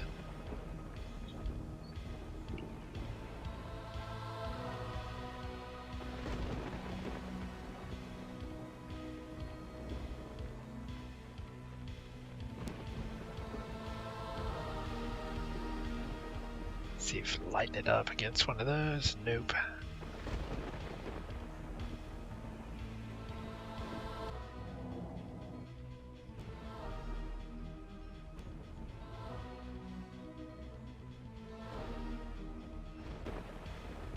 Have I mentioned my dislike of this chapter? If I haven't, let me go ahead and mention it now. I really dislike this chapter. I don't want to say hate, but I strongly dislike it. The puzzles make no sense. As I said, it steps away from the feeling of like someone who's actually going crazy to now this sci-fi realm.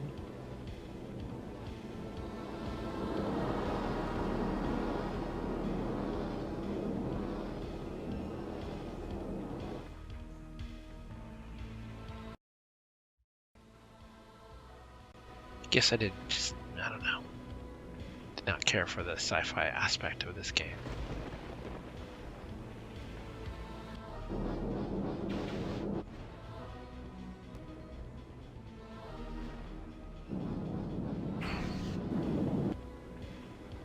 And there's that.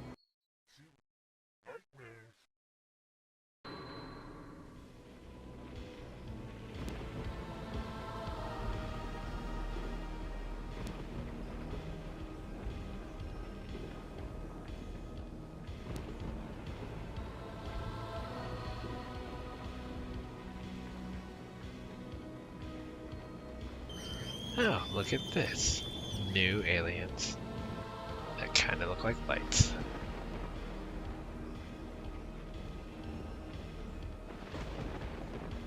So that doesn't work, so do the goo. And what do you know? Not even sure how I walked past this unless you have to actually pass it to turn around and come back.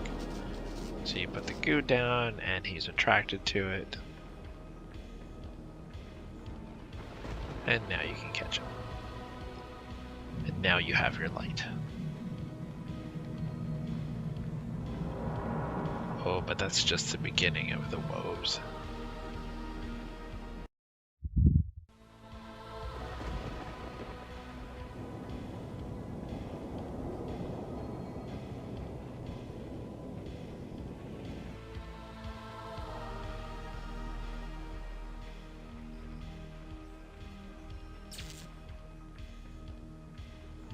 Oh, look at that.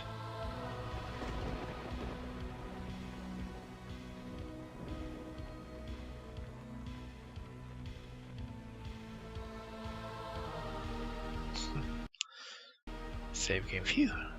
That was messy.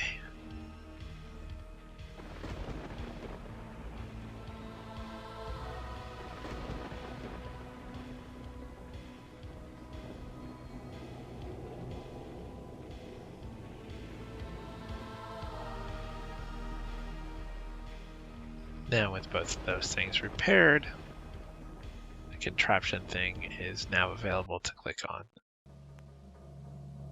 I am not joking when I say I spent over an hour on this. Over an hour. I trimmed it down, I think, to 2 or 3 attempts. If the save game doesn't tell you Wednesday, Thursday, Friday, take the first letter of each of those days, and that's pretty much what I said when I saw this.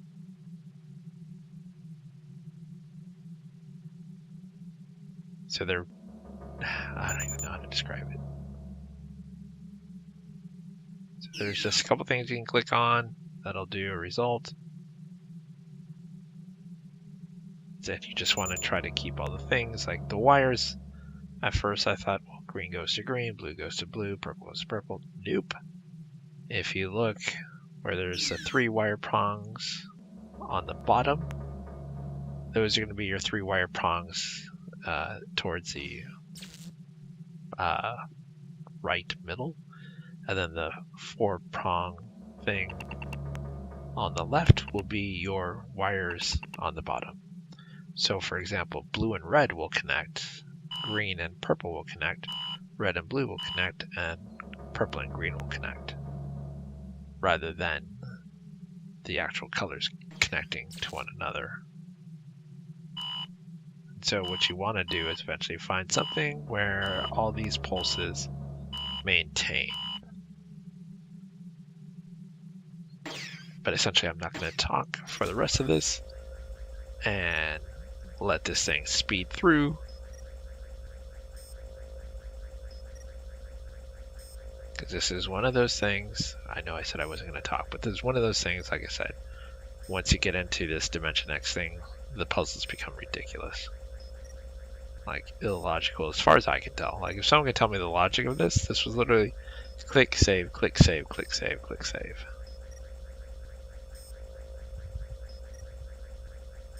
Because if you do it wrong, after somebody tries, it'll actually reset itself and all the wires disconnect and everything. So, anyway. If you want to find out the right way to do it, I strongly just recommend Googling it.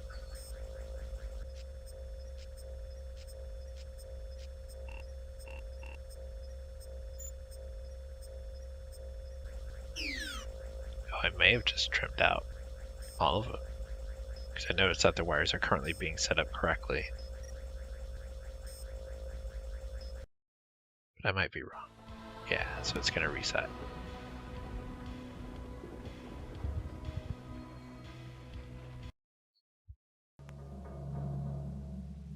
So you can see it's reset. All the wires have all been undone. So you have to execute this puzzle with a certain speed. So that's why I ended up saving, restoring, saving, restoring, if my time ran out.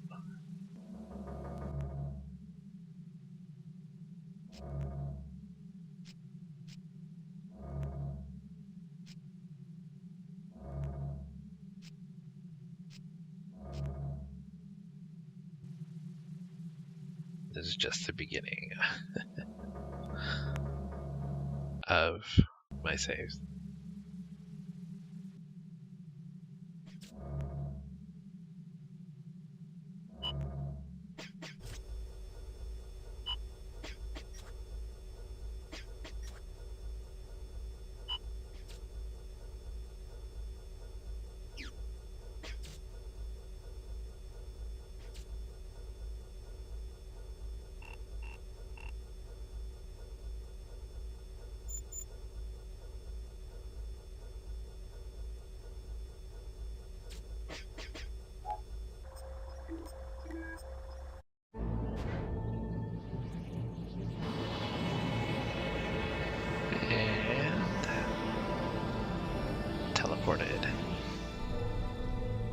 Now there is 2 endings, and I will show you both. So you come through the teleporter, and somehow Joycelyn is here, she's somehow got access to the basement also.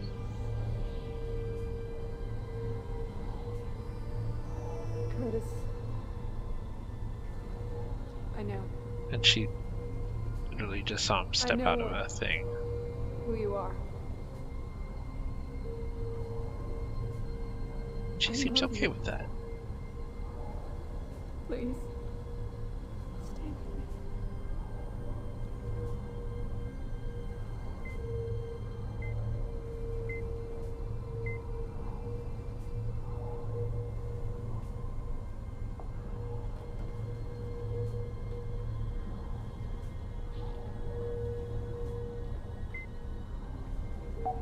Hello, Paul Warner.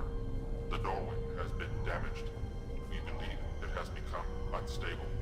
We wish the twin to return to us. It does not belong on your side. So you have a choice. You stay with Jocelyn, or you go back in. Jocelyn gives the, I guess, the better ending, because there's more to it.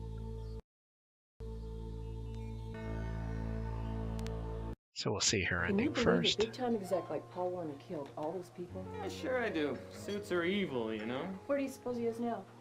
Panama, munching liver and fava beans. You're gonna That's love probably the Laurie bikini Shannon. I got. It is so tiny. I swear, it's this big.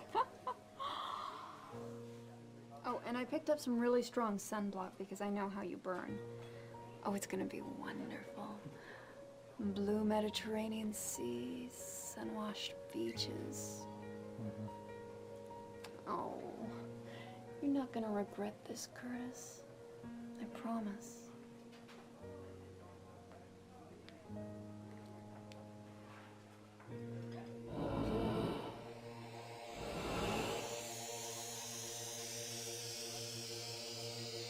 See his hand.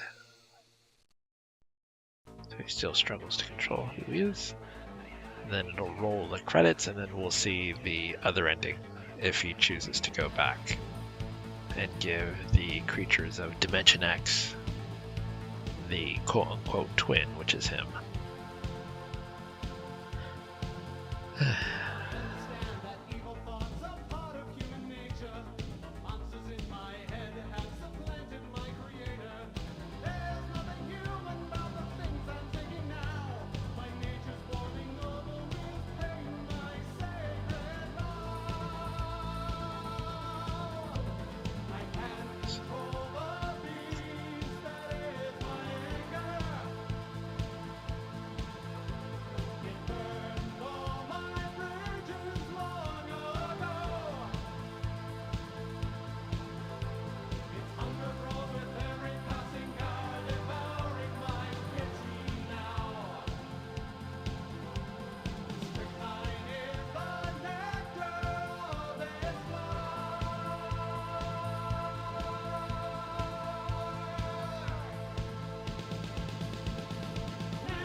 Seems like the end. Oh, stinger!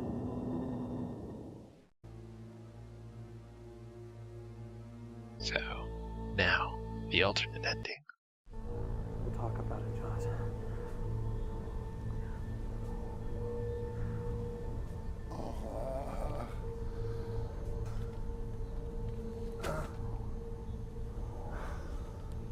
I'll do what's right. I promise. I'm not sure how it's right.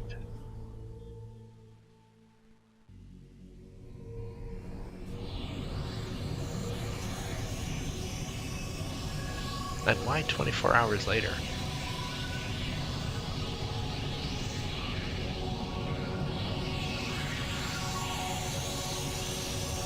Like what happened in that moment where he said, I'll do what's right, to the 24 hours later.